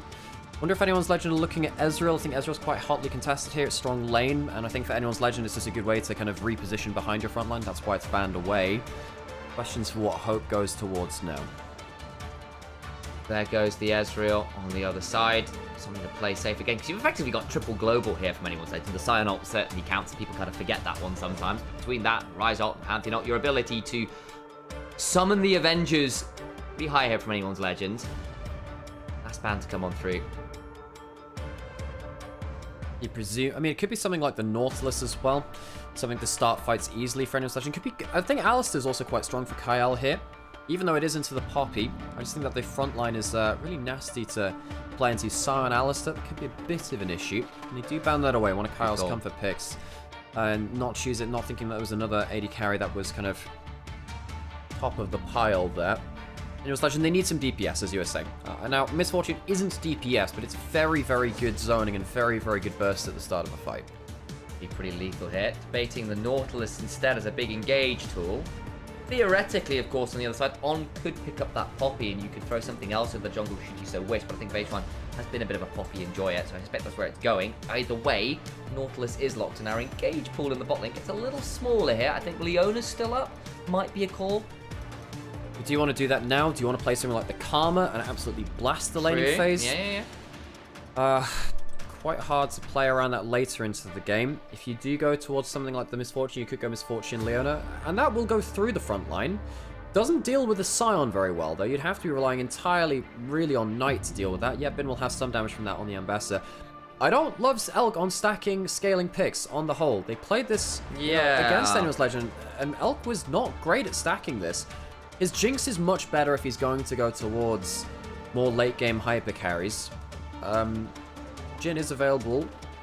Good CC with, they've got a lot of, every champion then running some CC in some capacity. Your ability to lock someone down, especially if, say, the Pantheon, the Rise goes too deep, you can punish them for that. But instead, they decide to go back towards the Misfortune. That's the eventual play. Lots of burst, lots of wombo. I think this MF is going to need to run Cleanse to manage the Pantheon and the Rise and everyone else coming for her skull. Hope want to run alongside it. He will go towards that Jhin that is so high priority right now. It's good laning pick. So is the MF. I think Hope getting the Jhin at the end of the draft for Jhin Nautilus is a bit of a steal for anyone's legend, actually. I mean, yes, I know that the Jhin is not the best into stuff like the Pantheon or the Scion, because they can, you know, permanently, temporarily frontline you with the Pantheon or Pantheon E, or the Scion just permanently tanking because he's Pantheon. Jhin can be very long range, set up for follow-up combos on top of her own Rune Prison, on top of a hook. Anyone's legend, if it goes around to early skirmishes again, I am quite worried about what that Jhin can bring to the table against BLG. And BLG, they are going to have to rely on Knight's Talia, which is one of his very best champions. Been on the Ambassador, struggles a little bit more on that before. I do think anyone's legend come away with a better composition, though. I don't know if BLG can cut through that front line. It will only be on that Talia. At least Knight has a better laning phase in mid lane, which we were asking for. I think the other side of that as well is Ben has put a lot of work into the Ambassador. We were not impressed with it at the beginning of the year. It has gotten significantly better over time, and that does help. I don't think the Rumble was quite good enough. The Ambassador might well be a step up.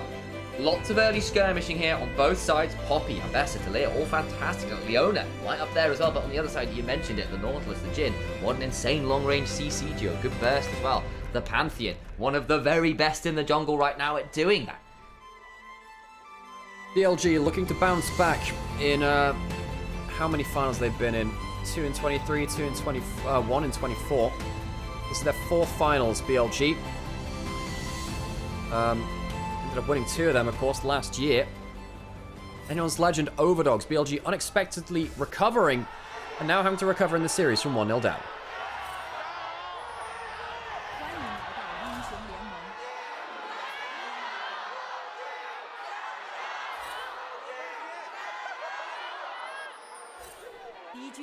A raucous crowd today. You love to see it and hear it, I suppose.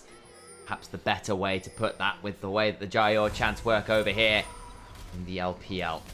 A look at the statistical analysis of when people are at their zenith of power. Anyone's Legend spiking in that mid game. The power of the globals and the first couple items really comes on through. And then later on, interestingly, a little bit more for BLG when the consistent DPS, things like the Ambassador Talia and Misfortune, becomes perhaps a little easier to manage some of those globals where it's much more possible to go that little bit more deep. But there we go. There's our look at the rooms. Phase rushes galore for the mid jungle of BLG. Phase rush on the rise as well. No surprise there. In general, though, in terms of the CC, though, Kyle going towards the Aftershock on the Nautilus, nothing like the Glacier, which we do sometimes see on things like the Nautilus. That can help trap people into the play, both for offense and defense. Shanks' Rise is a champion which he's put a lot of time into. Knight on the Talia, though, you can say equally the same amount. Bin on the Ambassador, a champion which actually he struggled on a lot. This has not been his best champion. He's actually very much struggled to add this into his active playing pool, and he's been criticized for it, much like the Rumble. His first 2 picks of this series are not his specialty, on trying to get out of a potential hook angle from Kyle, and testing for that wave early on. Too much found there. Few champions here you should keep your eyes on. Beige1's Poppy win rate, for example, quite impressive. Been on the Ambassador this split, also quite impressive. I believe the one loss which Beige1 had on the Poppy's level 2's hits. It's early spike on that one. Got a little bit of damage to the arm, but the Eclipse comes on. Sorry, the Eclipse, the Aftershock comes on down and keeps him nice and safe. Hope missed the W, which means he wasn't rooted in place for the extra auto attack. Means that the trade will go fine for BLG. No junglers coming down for any shenanigans around Krugs or for poke under tower. Ward put down there just to make sure that Hope and Kyle are not going to get cheese ganked on the bot side. Beige1, of course, is going towards full build Poppy, where you hit level 3 and then you're there. you're congratulations. Oh, does spot out that ward. Okay, not able to clear it in time, but they'll know it's there. Nice pick on that one. Will give some knowledge for Beige1 to figure out how he wants to play. It's on the Lollipoppy, as you should be. The greatest skin in League of Legends history. I can't believe they removed the utter beauty that was the original splash out. Yeah. Questions upon questions. Elkin on winning bot lane, we said, was a very important thing for them. Now, Beige1, he can clear this without going on to vision, as long as he doesn't step too far right. He hasn't done so far. Should still be out of vision. Now he is on it, but I guess he doesn't have as much of an option. Surely they could have just pinged that, though, and it would have been fine. Going in. A little bit of a route. Flash on forwards. Hope gonna have to cleanse away as well. As on really sent that. This is the LPL bot lane classic. You spend your summoners to get control, and that's exactly what they've done. By winning that bot side, Hope will have to recall, and that means that he won't be around to contend for something like a bot side scuttle. Tarzan wasn't going there anyway, but it does mean that BLG have control over the bot side of the map. Beige1 picks himself up, free scuttle. Beige1 also has a ward up, so I'm imagining he'll look into the jungle, put down a ward on the Gromp to have an idea about when that spawns. He sells himself up some success. Bin really wants to get this wave shot, but would have theoretically had to be a bit wary as a dive. Potentially happening bot. There is no hope here quite yet. And that means that Kyle needs to flash away. In comes the deadly flourish, though! And he's going to turn it around. Beige1 needs to get the kill. No, Elk, not you as well! Oh, no! BLG used to be the best bot lane diving team in the world, and now they have messed it up for the nth time as Shag solo kills Knight in the mid lane. BLG, they've been in so many finals, won so many titles in the LPL, but anyone's Legend may be cutting that era so short. They go for a dive and end up face planting concrete. And the Olympic judges out there are giving that one a negative score. Unbelievable fumble there. As Hope came back to lane just in time to hit the deadly flourish. Losing 3 kills in the early dive is utterly catastrophic for BLG. You know, a team which have fought to recover their form into topside. It's been, we'll see Kyle on the top side of the map. What does he do here? You can't use all of those cooldowns there, mate. Looks away a little bit here. Kyle now looking, can maybe look to play around this one. Beige1's also around, looking to potentially bait this one in. Kyle going to get the staggering blows, detonating smash, but Bin jumps away. All away from that one, but anyone's legend now up 800 gold off the bot lane dive, and then of course Shanks getting the kill against Knight. We'll start with the bot lane dive though. You're going against the level 3 Aftershock Nautilus, who ends up interrupting the wall stun with the hook. Ends up hitting that midway through, which means that the wall stun, even though he runs into the W, ends up ignoring that CC, and then of course Elk overstays, the panic sets in. But the big play there is the hook to deny the big play afterwards. Flash over the shove, Shanks gets the solo kill in mid. What an incredible play. And again, Shanks, there is something about turning up to finals against a player like Knight and taking it to him, not just being a part of the finals, but a winner of the finals, going up against those players and beating them in the lane, being the better player. He was in game 1. He certainly is so far in this early stages here. It's a great thing. Got to do it for 3 games, though. But 2 out of 3 so far, looking good for the mid laner of anyone's legend. No flash, so something to be exploited there. Knight has level 6, Shanks has level 6. Knight having flash and Shanks not could be something that BLG could use in one of these early skirmishes, which of course has been so important, as we've noted. On, hanging around mid lane, Kyle and Tarzan doing the same. Dragon has spawned. AL, again, first to the objective, setting up. Beitron and River though, and Kyle doesn't have flashes now. Potentially Beitron could look for a fight. Nice dodge. Jensen onto Kyle before the upshot comes on down, but over comes the Deadly Forest. It is just wide. Raveled Earth now down. Flandre coming, could potentially ult in. And Elk is not walking up to the play. BLG, once again, playing with fire around these objectives. AL know where the fight is coming a little sooner. Sun's coming down now. Knight does have flash, will burn it. Now Flandre does get shoved back, get shoved into the wall after, but the hook after. A little bit of damage now onto Poppy, who may need to back away. Wow! We do get the kill, it's a 1-for-1, but that's the jungler dead on one side, it's on. Solo will not die to the zombie of Sion. That's just a Knight Talia classic. Manages to get the flick onto Flandre, which leads to the CC on the turret. Knight having that flash with Shanks Blue for the first blood himself means that BLG can turn around, not get Flash Rune Prism, get themselves an easy kill there, and BLG gets something on the board after that disaster in bot lane struck. Get some gold for Bin topside, and that's nice. The only thing is, of course, it was Beitron that died at the same time, so they're still going to lose the dragon, so in some ways anyone's legend at least get part of what they came for. It did, but still, good play from BLG to get something on the one, and maybe the blue side aura can come back online. AL, great early games so far. Great jungle support play so far, and BLG not playing that precisely. That is often a big problem for them. If they're not threading the needle in those team fights, it can be a big issue for them. Flandre behind a decent amount of CS to bin now, and a plate down in that top side. Perhaps he on the Ambassador can showcase something that we haven't seen from him really on this champion so far in this year. On an Elk, hoping to Kyle go towards that mid lane, as all bot laners tend to eventually. Is this like casting? Worth noting as well, Tarzan just uses ult and Shanks in the bot, so we actually missed that. The Observer didn't catch that. Knight uses ultimate to escape Tarzan Good and Shanks. call, yeah, really good there from Knight to buy both of those ultimates. Hopefully we get a picture-in-picture of what happened there, because that's huge. AL just used their first 2 big ultimates of the game in the global sense, and they don't get anything because Knight outplays them. And they're going to get the grubs off the back of this as well. That's pretty significant. They can get some serious value there as Beitron gets to come on over, attack those grubs, feel happy about his choices there, and that's pretty good. That's huge. We need to see a replay of that. I mean, Shanks is ahead a little bit of XP, and of course Tarzan is hanging around with Flash, with Knight doesn't have that right now. Shanks also has his coming back up, but BLG, it's funny, you mentioned this on the desk in terms of, you know, which teams prioritize resources to which people. I find it so interesting that BLG don't actually prioritize Knight. They really don't play through mid-jungle. They play through bot lane. They always play towards bot lane. So Knight is left on his own to do his own gymnastics. And right here, you know, in the mid lane, just died for that first blood, but pulls things back in that mid lane afterwards. And in the bot lane now, gets a big play, despite not having anyone else on his side of the map. That is just the thing, which Knight can sometimes bring to a team. Couldn't necessarily do that in game 1, but right there bringing value. Let's get some solid work there, and Knight has often been asked to just get the prio by himself and then join someone else. That kind of agency is important, but he takes that agency to then play for bot lane. It's that kind of play, and of course, when you have got players like Elkanon who are really willing to step into the ring and take the weight class fight and say, we're not going to play it safe, we're not going to play it secure, we want to brutalize, we want to traumatize, we want that fight. Elk does have Kyle in lane. I don't think he's in any danger here though. I just say that knowing who it is, and I get a little bit nervous sometimes. True, yeah.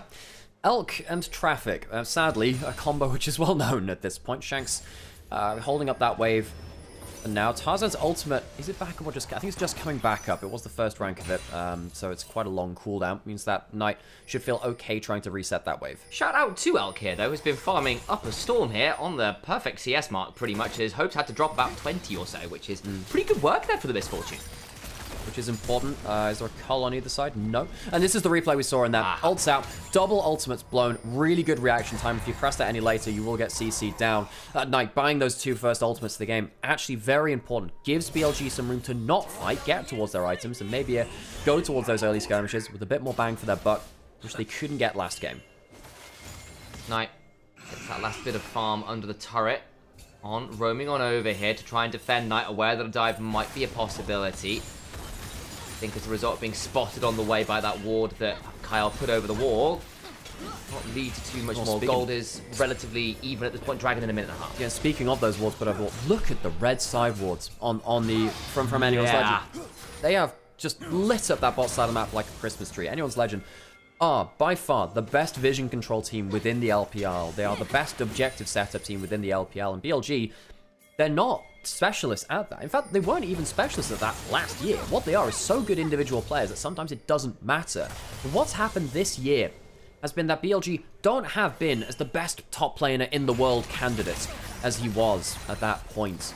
And they don't have Elkin on the all cylinders either. I do actually think Knight is still playing extremely well, but even then his early lane hasn't been as successful either as we've been seeing. And it means that BLG, where they are so creative and successful in their skirmishes, are outvalued by good setup from teams like Anyone's Legend. And that's one of the reasons why they haven't been as dominant this year as last. Remember, we were talking about that last game as well, saying, look, every time they come into a fight, Anyone's Legend still have good wards around that BLG have not fully swept out. It leads to the problems with that one ward right now, very deep, that at least BLG managed to get rid of some of them in the setup for this Dragon, 20 seconds off. Knight could reset, has got the teleport, so can maybe afford to have that later back. Elk already with the Bloodthirster, looking to fight for lane control in mid lane ahead of that Dragon. It's nice that he was body blocking the Jin W there. I just think, look, I'll heal up with the Bloodthirster. Walking forwards again, getting that slow. Flandre is now walking down the river. Beatron will spot Tarzan. Tarzan holds his W. Tries to buy some time, and in comes the curtain call. Beatron should be okay here, I think. The hook goes wide as it's flashed away from. Public Execution also has to be flashed from, as well as Shags with a flash out of the rumble. In comes Flandre with the ultimate, trying to find an angle. The Keeper's Verdict, the Weaver's Wall, everyone's assembling. Ondo is left out to dry, the first member to fall. Bit into the backline, makes it a trade. Tarzan into the backline, Beatron now in danger, but shuts him into the wall! Wonderful heroic charge, a 4v3. Flandre trying to buy some space. The health bar's a little bit dicey on both sides. BLG turn up to the early fight and actually win it this time just about. I think it was a 1-for-2. Ongoing down, Tarzan and Kyle on the other side. Flandre forced the flash. Knight on a much better arrival timer. This is why globals are so important. Last game, when Knight was pressing the teleport at this time in the game, he wasn't there early enough to impact the fight. With the Talia ultimate, you can turn up, impact the play, and Anyone's Legend have to fight for the hands diff, not just for the better setup. BLG do come away for the best for that bit. Still got to do it all over again, and this time there are no flashes to dodge the skill shot that everyone had to do last time out. Like, there was a lot of very panicked and very necessary flashes to avoid some of that initial CC. Also worth noting, Elk didn't use the bullet time in that last play, which is why they feel like they can walk up into the 2v3. Knight back down into that bot side. Teleport coming through from Rise to hold that bot wave. Dragon spawning. And yeah, the big ultimate is the bullet time. Nothing else available. Goes the Zenith Blade on trying to start things off. Decimating Flash comes on down. Pins here, and that means Kyle is just I was going to try and make that one a KO'd. KO'd. That's exactly the phrase I was looking KO'd for. as he goes down for the second time in as many minutes. BLG, the blue side aura. Should they be winning with this comp at the game? I don't see how it's any different from the last side of it. Besides that global, BLG just getting that more precision in their initial foray into the fights. And Anyone's Legend, despite the great vision control on the bot side of the map, they can't outplay. Beatron on the Poppy, it's a specialist pick for him. Does find Tarzan and can't get the W onto his own stun as well. But he knows his teammates are here. And the globals come through. Yes, the Rise comes through, but I don't think he realizes that Bin is around the corner, so he immediately flashes out. And then it's Knight with the global instead coming through, which actually makes a bigger difference. This E is utterly disgusting. Stuns up Kyle, ends up controlling that area of the field, and it forces Anyone's Legend into trying to split the fight around that unraveled Earth, and it leaves Tarzan out to dry as BLG quickly pick up the disengage. That is about as close a flash stun as you get to perfect from Beatron as I have ever seen as Tarzan lands. He gets to do nothing there. Really, really good play. Even lands a fantastic keeper's verdict to knock Flandre away out of a decimating smash and remove the front line so they can kill off some members. It's really good work. So BLG get themselves their first dragon. They get themselves a good fight in the early game. They have a minimal gold lead. Elk having control over the AD carry matchup, huge. Remember last game on the Lucian, he was a non-factor. He had 3 levels of the game where he was a champion, and beyond that he achieved very, very little for BLG. This time on the Misfortune, 1,000 gold ahead already. Hope maybe in a position where he can't follow up nearly as easily. Yes, he's a Jin, he'll have a base level of utility, but Anyone's Legend need to be aware that they have a front line, yes, in the Scion and the Pantheon, but their follow-up damage is not as ahead as it was last game. There's a lot of ways for BLG to slip past the front line. Keeper's Verdict, Weaver's Wall, Ambassador Ultimates, Leona. Lots of things that make it quite tricky. Speaking of, there's the Solar Flare. And sometimes you can just blow up the front line, especially when it's fake front line like Nautilus. Elk gets the kill, 2-1 and 3, shove back onto Tarzan. Beitron can't quite get the stun, but does land the Keeper's Verdict knocker. Beitron needs to run away with the phase run. In comes Scion. Beitron going to go down as they begin to turn this one around. On finds his Zenith Blade. The curtain's being called, Knight looking for angles, and BLG have overplayed this one. Elk executed by the curtain call. Beitron can't get the wall stun, and it means that Anyone's Legend can turn around onto the Poppy, who's then out of position. BLG, initially a great pick onto the flashless Nautilus, but it leaves them out of position when they go too far again. Anyone's Legend now cutting that gold lead we were just saying was quite important for BLG into basically nothing. BLG a reality check there. They're not getting free lunch here against Anyone's Legend.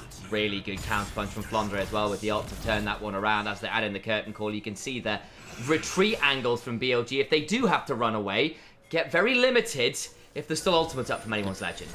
Initial play here, very good. Good stun onto the Nautilus. This is a free kill, especially with a follow-up. The Rise ult does bring into position more, though. This is the play which actually baits them in. Knight hits a great unassisted shove onto Tarzan, and Beitron misses the wall. If he gets that wall, I'm pretty sure they just get a kill onto him, and it's out as well. But because they don't get that, opens up an opportunity for Flandre to ult into the backline. On doesn't body block the Scion ult, means that Elk goes down. He did have his ultimate during that play too, but he couldn't play it for the threat of the cancels. BLG walk away bloodied.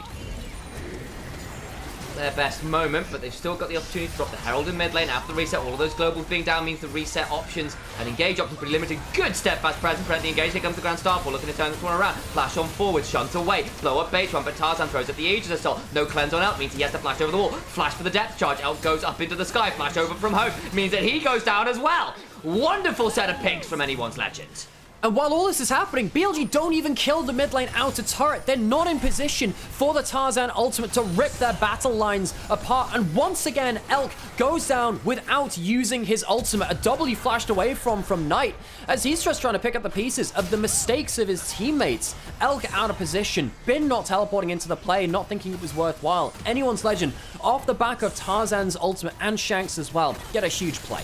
They fully committed to taking the turret, and not necessarily to the fight that was happening around him, and it really cost them that.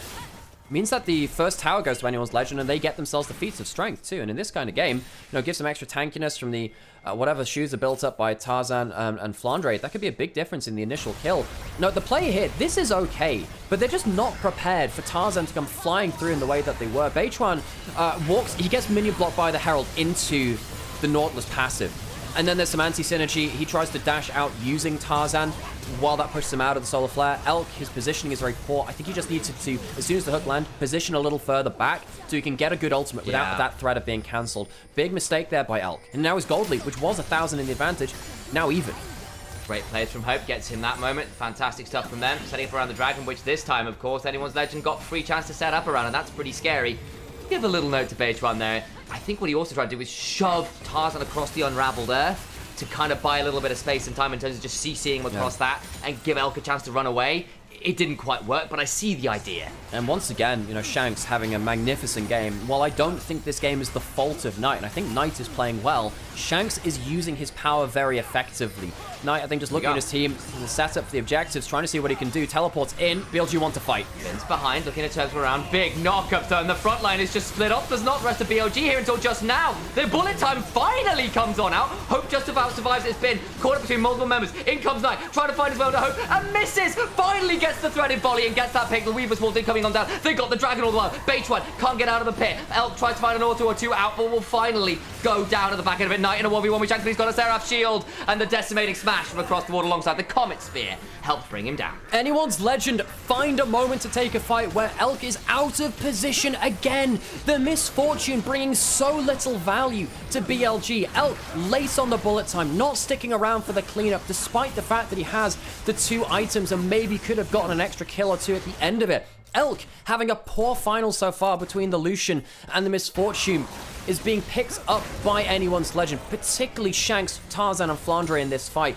Getting a snap engage, they do see the teleport coming behind them and find a good pick onto the front line, but look where the Misfortune is. Nowhere close. Doesn't get a big bullet time. The CC is already basically gone by the time they're into the play, and all you're doing is putting a couple of pepper shot into the back of a Scion. No, Knight picks up the kill onto Hope. He's fine enough just throwing that Q out. But the real difference is the Misfortune is just not bringing value. They don't have DPS if Elk is not in position. It was a little late to that play. Knight goes down as well. It ends up being a 4-for-1. At the very least, BLG did get the Dragon, which is something. But that is it. That is the one concession they get for this.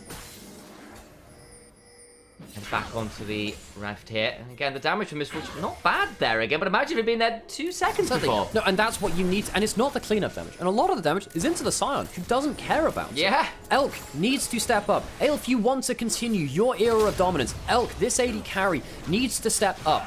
I do think that Bin on the Ambassador is definitely someone I need to see more from too. Gets a good dive there. Perhaps he can do something more now. He's at that 2 items. But Elk is the big missing ping here for BLG so far in these first 2 games. He's not providing the damage, especially with the gold leads he's been given. Keep our eyes on it. Again, the Ambassador for him has really improved this split. We both kind of called out that it has stepped up quite a lot, but it'll need to do a little bit better there. And honestly, I just need to see BLG more on the same page. Bin TPing in while Beige1 and On going in, but a little bit before Knight and Elk get there. And Elk, as we said, a little bit late. I know obviously the setup was a bit slow because they kind of failed in the mid lane just before it, but those desynchronous moments in a finals will hurt you against Anyone's Legend, who are the best well-oiled machine in the LPL. And a note in chat as well. Yeah, level lead on mid lane. Shanks has gone for the Rod of Ages, has been given more side lane farm than Knight because Knight doesn't have someone defending him, so he's had to drop waves while Knight is under threat of double globals. It's meant that he's had to drop waves, and BLG haven't been able to set up the map well enough. Look here, Knight has to drop off this wave because there's things are happening in topside. Shanks doesn't, and the Rod of Ages giving him an extra level is really becoming problematic, and here comes the Realm War. Gonna try and play this to get the Keeper's Verdict, which isn't bad. Now Shanks potentially in danger. Shoved into the Solar Flare. Nice angle. He might be level 60, but I don't know whether he's a 3v1 champion quite yet. Flash over the wall from Knight, but he starts missing the threaded volley. Finally throws out a second set of him. Will finally get a bit more when he's going to not get the kill until just now. Flash on forward with a shield bolt. Brings him down. They're going to try and turn throws out. Turns up and there's a dead line, a depth charge, and a very dead Misfortune. Meets the wrong end of the diving lines as a triple kill comes on into Hope. Anyone's Legend with the double globals piss the heart of BLG. The early skirmishes at the start of the game look good for BLG, but time after time, Tarzan and Shanks have pulled themselves the double globals, and BLG have not had adequate answers. Once again, no bullet time is played in that fight. Elk struggling to get any damage down, and Anyone's Legend are more than happy enough to take split fights using the Rise, using the Pantheon to close down targets with single target damage time and time again. Initially, great Poppy ultimate, but there is an ultimate from the Pantheon to come back in. You use the Weaver's Wall to bring him back in. A slide into the Weaver's Wall is good, and also Shanks has pulled out a play again with that with the Unraveled Earth. But Knight does get enough damage down, but by the time it's come down, the Pantheon's back in the play. And by the time he lands damage, he's missed 2/3 of his threaded volleys. It was so challenging, and then Elk finally turns up, and it's too late. You know, when you get the Rise passive and the phase rush is so fast, On's caught out again, Shanks will kill him. There's nowhere really to run. Beige1 as well now caught up the lane. I think they were trying to help get some shove for the side of Beichuan and the rest of the laners. They're going to get Bin out at the very least. He retreats. Beichuan's trying to run, but Ware has got a flash, so you think he's going to need to be able to burn it. With a wonderful drift. Beichuan's still really fast for the Dead Man's Plate, though. He's running really, really quick. Dun, dun, dun, dun, dun, dun, dun. Gonna try and get out of here as fast as he can. Mission impossible. Where can he get to?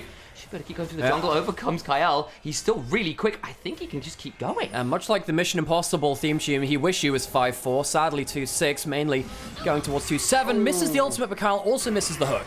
Lands the depth charge. Is it going to be No, enough? the Pantheon ult's coming in now. It's just coming off cooldown. Here comes Knight. Another depth charge. The Deadly Flourish buying some time. The Weaver's Wall comes on down. Flash on out. The Ignite on him, but he gets out to safety. Multiple onto Beichuan. Roams all the way from by his own gromp, round the map in a circumference, and gets out alive. It's just a Yordle with a hammer and apparently a V8 engine. Gets out to safety as Anyone's Legend can't close him down, but it doesn't make this a good play for BLG. Dragon goes over to Anyone's Legend. Bin will use the 3 grubs on top side to get themselves a tower there, so it is something, I suppose, but Anyone's Legend a step ahead. They're getting themselves much closer to big plays. Flashed in range for the W2, which doesn't lead to the kill. Now that's something which BLG perhaps could use, but I don't think they saw him flash, so they'd have to somehow, well, they don't know that he hasn't got flash, which is the problem. Keep our eyes on it. 7-1-7 on the gym, by the way, is Hope. He is absolutely terrifying right now. He's in a massive, massive spot. So, second dragon secured. Of course, BLG, despite the debacle around the third dragon, didn't pick it up. So it's only 2-2 in terms of the dragons. They give that last one up, but Beichuan getting out alive buys you some space. And BLG need to stabilize their 4,000 gold. The last few fights, the lead that Shanks has individually, he's level 17. Knight still 30. It's a 4-level advantage right now. But you look at what's happened. Every time his Knight has gone to a side lane, AL have just chucked people towards his lane and threatened with the globals. Anyone's Legend, as a team, are keeping Knight down because BLG don't have other people who are presenting win conditions. The 1,000 gold lead on the Ambassador is not winning the game in the way that Bin with a 1,000 gold lead would have done in years past or on different champions potentially too. Knight has been hard focused by Anyone's Legend on a macro sense. Shanks has been getting the free farm, Knight hasn't, and on the other side, Bin has been picking up the farm for BLG. He is the one with the golden pocket now. He must do something to bring BLG back into parity. Going for a very aggressive build here, so I was going for the last Whisper item completion. Third really wants to be able to threaten this Scion, threaten the armor builders. Turn this around as in goes Kyle. Realm Warp behind. In comes the Grand Starfall. Another wonderful flanking engagement. Elk's trying to run cleanse, but to where? He can't keep walking away. Bloodthirst healing not enough. Finally, Bin comes Bin. Shanks goes golden. Deadly Flourish. Roots him in place. Try to turn this one around. Bin needs to get Valor's Beichuan back to it, but they've already lost their mid and bot lane. Flandre holding the front line as this massive bulwark, a titan of HP, as Hope zeroes in on another kill. And Bin doesn't even pull the ultimate. Elk doesn't even pull the ultimate. BLG, their top and AD carry, not getting any value in the fight. As Shanks and Tarzan once again open up another angle with their ultimates. Anyone's Legend have been so good at uprooting the misfortune. The bullet time has never been a problem for them. Anyone's Legend coming in through the upper bracket have never looked better. They've been so good at choosing these fights. Kyle, yes, gets CC'd up, but who cares? You're putting damage into the Nautilus, and everyone is clumped up for the Rise to start machine gunning through. The Poppy ultimate, sure, okay, pump someone out of the fight, but once again, you just don't have the damage to capitalize on the brief numbers advantage. And Bin is turning up now. His teleport was so late. It puts him in such a problematic position as they end up with this Ambassador coming, who's supposed to be the carry, not doing anything, and they just get to keep walking for more and more kills. BLG have that gold on top lane, has a Cyrildas now. Maybe you can one-shot someone in the backline, looking like it's going to be harder and harder to do so. Last year, or in 2023, I would trust Bin to carry from this lead on a different champion, like a Camille, like Kennen, on one of these big carries, Aatrox, of course, the lethality ones which he played before. On the Ambassador, it's not been his best champion. This year has not been his best year. And now you've got Knight who's behind 3,000 gold because Anyone's Legend have stopped him getting any side lane farm. Elk is behind and he's not been able to pull a bullet time. Who does BLG turn to? This is what BLG have been put into by anyone's legend. A great strategy from a team which many people may not have heard from because they have never gone international before. You will hear them after today. They will be going to MSI, and with Tarzan potentially picking up his very first title here on the roster, this could be a historic moment for a team that will go down in history from the LPL as one of their representatives. You have a 3.5 item, level 18 Rise. He is a monster. Something about a doing CS hack out there on the rise. In comes the solar flare. Bullet time is good. Maybe this is a moment. Kyle flashes out. Shanks goes golden. A multi-man depth charge buys some time. In comes the curtain call. They finally bring off Shanks. Elk's body blocking for his members. Will not be able to get away to the Weaver's Wall. Interrupts Hope's ult. Trying to get the foot the shot. It's just a regular one. And it puts people up. In comes Fluttering. Find an angle. Elk just about to move. But a flash of one of the shield fall. Decimating smash. Bin into the back and finally brings down at least the AD carry. Bin missed his ult in the play too. It's just a lot of people stood in front of him, and he misses that crucial public execution. BLG get a great play from Knight and Elk in the CC, but they don't have the gold, and Bin misplays in one of his most important fights in the game. Anyone's legend. They do lose 3, and it's worth more to BLG because there are shutdowns involved in that too. But Bin must do better with these items going into late game. We'll watch the replay. The initial combo is great. The 2-man solar flare and the Zenith Blade rooting them in place into the double flick back is insane. This mechanically is so hard to pull off. But Shanks has the Zhonya's, and as we'll watch later, Shanks gets the machine gun back, and Bin, as he comes into the play, misses his ultimate as he's delaying Flandre on the other side. Knight stops the Jhin ultimate, which saves them, and Bin just misses. Bin just misses. Maybe he's Can't do that. They potentially could have flashed onto Hope as well earlier.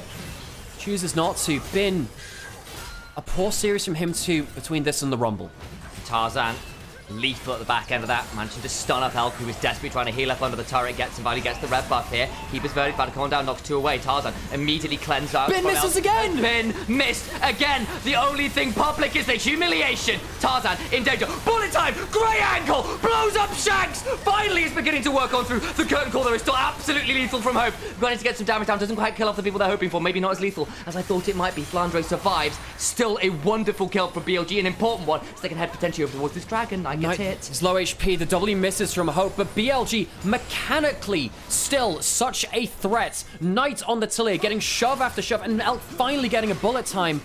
You would have hoped that would have been the play if you're a BLG fan to see them back into the game, but they can't stick around to contest the dragon. AL, despite losing Shanks twice in the last 2 fights due to the good shoves from Knight, cannot get themselves the objective afterwards. 3rd dragon for AL, threatening Mountain Soul. Elk has not had an easy time of it, but this was a really good moment. They get the red buff. Good keeper's verdict, knocked 2 away again. We've seen a lot of good keeper's verdict by some diamonds. Elk ends up blast coning awkwardly there, but this bullet time is fantastic in a second. Really cuts across absolutely everyone. The seismic shove after, and Shanks gets eviscerated. His Zonya's still on cooldown, I think, from that last play. Yeah, it's quite quick after that last one, and BLG finally finds some terrain where they can get a bullet time uninterrupted. Take a breath. Soul point was still secured by anyone's legend, just a note. I know we kind of talked about it, but I do want to reiterate there's still that win condition for all that moment on screen. It was nice pomp and ceremony for BLG. The substance to it is a shutdown, sort of, and of course the dragon. That's it. Going over to anyone's legend, which is a big deal. BLG, can they do that again? They do have the armor pen onto Elk, going towards the rapid fire cannon next. You also have the void staff on Knight, and Shanks can't get a level lead now because he's max level. If BLG don't lose, they can stay in the game and get back some of those resources. Anyone's legend done very well to get far ahead. I think that the way they shut down Knight by continually forcing him to drop waves is so crucial. But can that be the game breaker? Bin now at 4 items, 2,000 gold ahead. He's not been the game changer so far. Again, he has such a large amount of resources given to him. Can he make that into something? W lands. Trying to face check the keeper's verdict, interrupted base one, can't run away, doesn't have the flash. The bullet time though, at least gets one. Flandre going on forward. Weaver's Wall can't quite trap him in the play. 1 for 1 support for jungle, but the jungler being down with dragon spawning in 20 seconds does pause BLG for a little while. Lots of ultimates used from BLG, not from anyone's legend though on the other side. They didn't even use the depth charge. Flick back, Bin. Oh, he's walked too far forward. He's walked to stars and a Shanks. Bin! The room prison and the deadly flourish. He goes down. That gold lead feeling ornamental, bluntly. Bin is the tool to get back into this game. Dying cheaply like that really hampers BLG's comeback potential. Shanks has ult, flash, and Zhonya's. No real chance to do much about that. And Bin, the 4-item Ambassador being down, that'll be what signals the Baron to go over towards Anyone's Legend. Baron again. Anyone's Legend going to head over towards it. There's still a few seconds left on Baytron this late in the game. It will go down swift enough. Easily taken by Anyone's Legend. That'll be a Baron buff which sees them over towards the Mountain Soul spawn as well. BLG trying to recoup whatever gold they can behind 7,000 gold with the Baron gold you get from actually taking it. Cashing in. BLG do have 4 items on Misfortune now. 1 last item to be built up. Shanks has a death cap though. God, this is going to be so much damage. If he gets 1 moment to shoot, that could be it. Hope has Flash and Cleanse. Not forced to blow either of them yet. Trying to find an angle here. Elk coming on over, but that's just Knight flashing away. Does get the phase rush out. In they come with the TPs. Ongoing low. Finally, a public execution lands only on the floor, but he takes a lot of damage at this point from the Ambessa. Level 17. Room prisoned again. Flash on forward. The double seismic shove. Bin trying to heal. Elk still now turning up. Beginning to auto. Brings down Shanks. Tarzan looking for an angle to Elk. Speared through the heart. The Queen of Bilgewater turned down into dust. Flash for the heroic charge into the seismic shove, but Tarzan ages himself, buys some time, trying to jump away, will likely fall here, and they get another. How do BLG keep doing it? Knight can fly over for a double kill for Knight's Talia. And Anyone's Legend, they may have gotten ahead in the game, but they haven't taken the Nexus. The Baron buff falls off as BLG outplay with a series of great individual picks and peeling back around the Talia and the Ambassador to do the damage. Oh, Anyone's Legend, you didn't think it would be easy, did you? Let's have a look at this play again. I can't believe that BLG are doing this. For so long, they've gotten away with bad early games, but surely not in the finals here. A shove onto Flandre. Knight escaping this combo against Shanks is absolutely critical. Puts down the Unraveled Earth, and that buys time for the teleport to come through. Elk gets onto Hope and wins the 1v1, and Knight no longer has flashes to be afraid of. He can get huge shoves into the backline, buying time for Bin and the rest of his team to make a difference. Elk gets gunned down by Shanks, who doesn't get the body block from Baytron. It doesn't want to walk close towards that Pantheon. Leaves Knight to clean up. BLG somehow do it. Elk has not had a fun time on this Misfortune. I don't even think it's necessarily the mechanics. It's just how do you even position to find bullet times this game? But as the game has gone on, he's started to find more and more angles. A big fight for him, starting off with Chunky Cope, finishing with killing him. I was actually wondering whether that teleport would be punished there, but it is Flandre's Dragon spawning in 10 seconds. Remember, AL don't have the Baron buff now to help them, and BLG are there first to the fight. Flandre is goddamn tanky, but Knight does have a death cap now, so his damage will be very hard if he can get some good DPS onto the Scion. Baron 1 earned them 1,200 gold alone. This one loses them 700. Onto the Dragon we go. Flandre's coming on in. They want to secure this one. Soul point for BLG. In comes the Grand Starfall. Gonna try and turn on the Tarzan on solo. He's still alive. They're gonna try and take him before he gets in and steals it. Someone secure the Dragon. They do it, but around the rest of the play. Shove back. Elk in the pit. Doesn't have flash. Nowhere to go. He's gone. Bit of the backline, but it's on to Scion. He can't do that much there. Knight needs to try and TP out. Needs to find a way and does escape. All the while, Bin in the rack of the fight will give a triple kill over to Hope.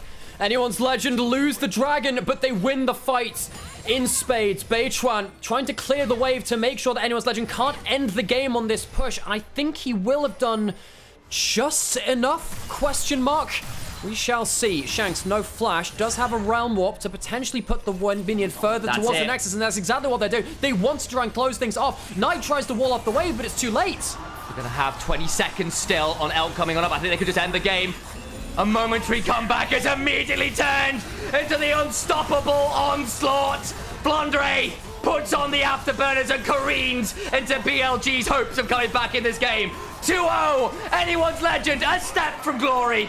BLG will now have to reverse sweep to get themselves their title. Anyone's Legends 2-0 up, shutting down Knight in multiple games and making Elk look toothless. BLG, a team so dominant here in the recent era of the LPL, made to look oh so very, very mortal.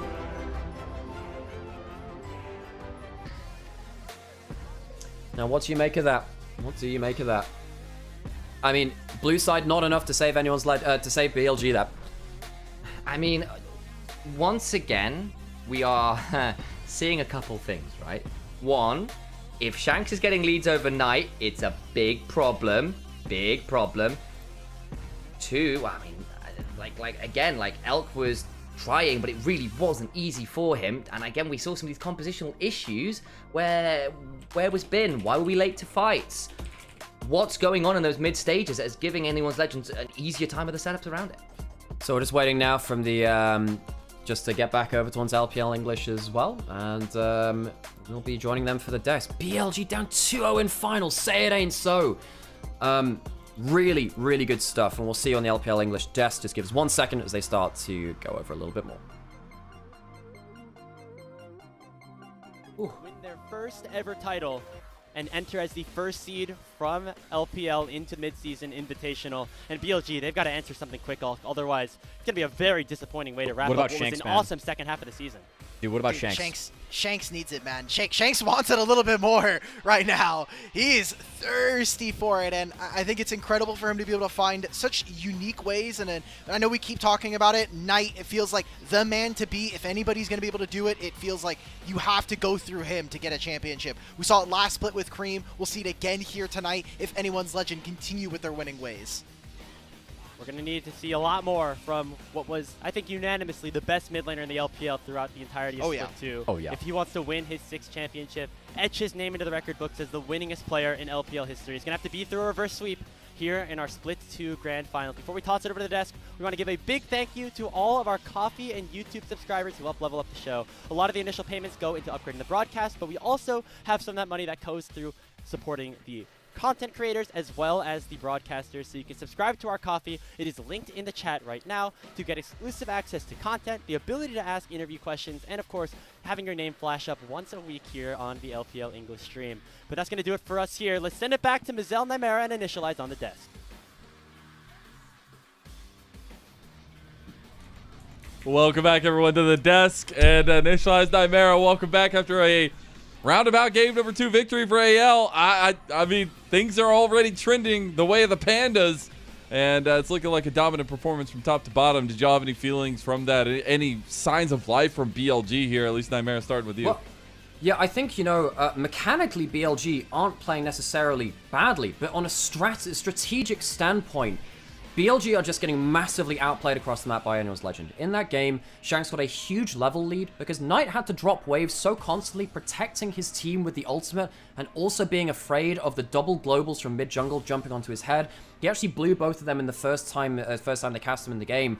But every time you do that, you're dropping a wave. Every time you're doing that, you're dropping XP, you're dropping gold, and you can see how many resources it took from him. I think as a team, Anyone's Legend are shutting down the map mobility so well of BLG, but BLG aren't helping themselves. Their early game reads have been a huge problem this entire year, and losing 3 kills in a dive like this in finals, simply unforgivable. Yeah. BLG's bot lane and jungle making an absolute mess of it here. And at the same time, let's remember, Knight was getting solo killed by Shanks. It was rough stuff. Yep. You're starting off 4-0 down. You ended up with a 4-level advantage in mid lane. Shanks got 4 levels. 4 levels overnight. When will you ever expect to see that? And you see plays like this where they try to play for the mid turret, and it gets punished. AL just way more coordinated on their proactive plays and responses. Yeah. And yes, we saw a few movements coming back, a bit like this one right here, right? But this is already when they are down Baron, when they are down huge amounts of gold, and it's a very difficult position to play back from. At this point, I think Hope is 7 kills deep on the Jhin. He's a monster. And I gotta say, it ain't for the lack of trying from Elk. I feel so bad for the man. I feel like he's had some good moments, especially in this game in particular, but it doesn't matter when there's buckling of the entire team across the board. And it's a situation where AL are kind of playing the game that BLG have represented a lot of this little win streak that they've had, and it's really working into them. So in a way, is there just a failure of execution? Is there, and we said last time, we really want some prio around getting at least Shanks and Knight matchup, a little bit more prio there, but the jungle matchup as well, Nymaera, I gotta say, it's looking a little bit like a Tarzan diff. It is, but I don't think that Beitron is achieving nothing with this game. I actually think he had some okay moments. There was that moment where he missed the wallstone in mid lane when they got that first pick onto the Nautilus and he missed that mid lane. That did feel like it was a game-changing moment because that was where BLG still managed to get themselves a couple of picks back-to-back. And it's, again, those imprecisions which have made BLG a lesser version of what they were last year. You get towards late game, Knight gets the double shoves, and suddenly Elk actually manages to find bullet times. I think Elk's had a difficult series. I think this is a hard draft to play it in. but I am also worried about the value he's bringing to the game on both the Lucian and the MS Fortune. That's a huge issue. I think that Hope has brought more value, even if Elk mechanically can't do much else on the Misfortune, because it's a hard game to play it. Who is going to pick up the slack for BLG? Bin was the one with the gold lead in this game. And one thing which I was saying on our cast was, in years past, and on different champions, I would have trusted Bin to carry any game with a 2,000 gold lead on a fighter champion. He's not doing that anymore. And the Ambassador missed 2-3 very, very important public executions. So we've got Knight getting solo killed in lane, Elk on and Beichuan dying in the turret in 3-man dives, and Bin not carrying the huge gold leads. BLG, they need a hero, and it's not working out the way that they wanted to. Who is going to pick up the slack to make sure this isn't just a humiliation in finals and anyone's legend trouncing them across the map? I'll step in on that as well, because when was the first time you saw a bullet time that game? It was as a last member to a fight, as the fight's already begun because Elk is late. And they get this fight having gotten these massive 2-man keepers verdict knock-up, and all the mechanical bits are okay, but the desynchronous nature of these plays is hurting more than any individual misplays, because we are seeing mis-executions on their proactive moments, and that is problematic. We saw Beichuan with this incredible great escape, we saw multiple keepers verdicts landing, we see Knight finally finding these big shoves, but these moments of greatness on individual levels are not as a whole. And Anyone's Legend are the most coordinated, most synchronous team in the LPL, bar none, and it is hurting BLG. It truly is, and it hurts to watch in a lot of ways, but Shanks earns MVP for game number 2. First it was Kyle, then it was Shanks. Maybe not the biggest spotlighted players, I feel like, if you're just looking at names on the roster, but definitely two of the biggest pillars that AL have developed over this time, and it's really cool to see that come into fruition here. And it's also just a situation where, like, as BLG and as you're talking about, they need somebody to show up, they need somebody to cash in, but are we feeling like some of the momentum was burned yesterday? And for me, I know it was a big deal to talk about, but the fact this is like the first time in years that you're going from playing lower bracket finals directly into a grand finals, do we feel like that has any impact here? We've seen this across different regions now. We saw this with Jojo Pian talking about this in LEC Plus, talking about the one-day turnaround. Now, they had to do that twice, remember. And the first time, they're like, well, we got blasted in the second day. The one-day turnaround was hard. They prepared for that harder, and the second time, they had to play 2 best-of-5s back-to-back, and they were rewarded with it, with a title as well. It's a very hard thing to do. I think Anyone's Legend, if there is any team in the LPL that is going to watch your tape, prepare overnight, and punish you with it, it's Tarzan and Tabe on the Rift and off the Rift as well. These two are our strategists, they are our grand viziers, grand generals within the LPL, and I've loved watching them develop Anyone's Legend from a team which, they were relegated to being just awesome logo a couple of years ago, where they were just this panda team. Now, if you're watching this stream, you're watching these games, should be an internationally feared team. Players like Tarzan and Kyle have set up this team for success on the Rift with the guidance of Tabe off of it as well. And with that one-day turnaround for BLG, I don't think that they are competing across the map, across side lanes, across vision of setup, nearly as well as they need to walk away with the title here.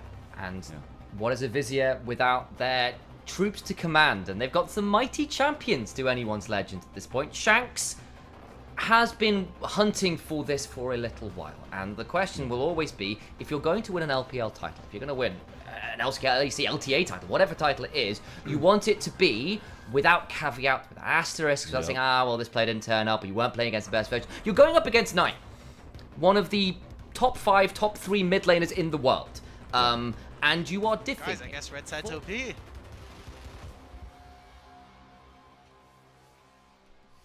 He had a good fight at the end.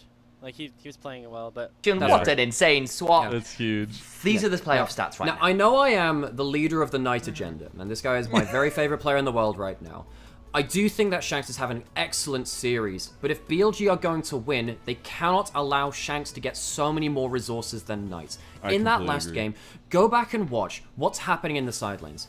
Knight is having to drop off of waves and use his ultimate to cover Beichuan and Kyle, who are trying to walk through the jungle, whereas Shanks is pushing up heavily, never missing a minion, always getting the waves, and instead BLG are the ones that have to drop XP on Knight and drop that extra gold onto him. Knight is one of the very best mid laners, I think, of all time. He's not showing it in this series because he is getting so diffed as a team by Anyone's Legend, who are denying him resources, and Shanks is doing very, very well getting those resources and carrying from the other side, which is incredible. I never thought this would happen in the LPL regionally. It's insane, especially against Knight. And that CTR at the bottom, that's counter pick rate, and it goes exactly how you were talking about, kind of resources going towards Shanks as well, more so than not. And I want to see that change, right? Like, I think if there's going to be one person you could give resources to and feel confident in, it's the golden left hand of BLG. Honestly, at this point, the golden left hand of the LPL. But it's really trying to find a way to enable him, enable the team, and really go back to the bread and butter that was working when they brought Beichuan into the roster to facilitate for their big star solo laners who had been the saving grace for a lot of BLG season here. So I'm very excited to see if we get that adaptation here in that mid lane matchup. But it's a tough one for sure to watch so far. Look, you said golden left hand, and unfortunately, right now it's looking like it'll be silver left hand. Let's be real. There's 2 games deep, and Shanks has been better. Look, memes, jokes, knives in the side aside, your job's not done. How many times have we seen teams get to the 2-0 lead, and then it slowly starts to go away? BLG, there were moments in the later stage of that game where they were suddenly starting to find frenetic fights, yes, but ones that they were coming out on top in. Elk flashing to kill Hope. Wonderful seismic shot. Are you crazy? Down there. After all these years on the road, it's time for heaven. Yes, a Swiss guy said. Sure, no problem. It went higher and higher, and I thought, when will it end? And suddenly, I just jumped and fell from a height of 3,000 meters. That was the moment of my life. Discover extraordinary experiences of Jochen Schweizer.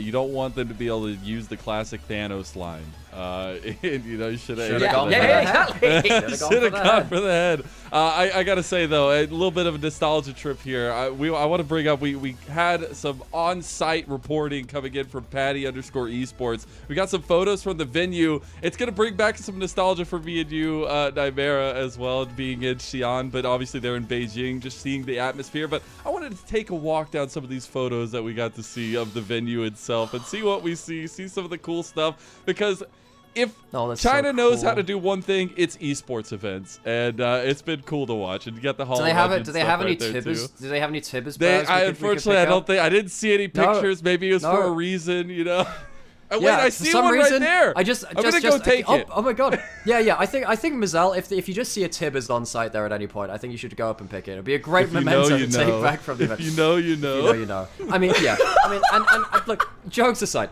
Some internal jokes aside, these kind of moments where we get to see these kind of pictures coming out of here, where we get to share these moments with you, the audience, as well, are very important to me, and they're very important to everyone involved in these broadcasts as well, because the LPL is one of the most historic, one of the most exciting, one of the most fun regions to watch in the world, and it is great to come together and celebrate it with you. If you are here watching anyone's Legend, a team which, let's be honest, on an international standpoint, no one has cared about before this year, you've been here on the ground floor. You might be seeing Tarzan pick up his first silverware ever. You might be seeing Knight and Bin lose a title regionally. When was that going to happen in the last couple of years? It just didn't feel like it was likely to happen. These are special moments, and it's great to be able to come together as a community and okay, if you're BLG fans, maybe feel less happy about it, but still be here and witness it and spend this important time together. That's the biggest thing.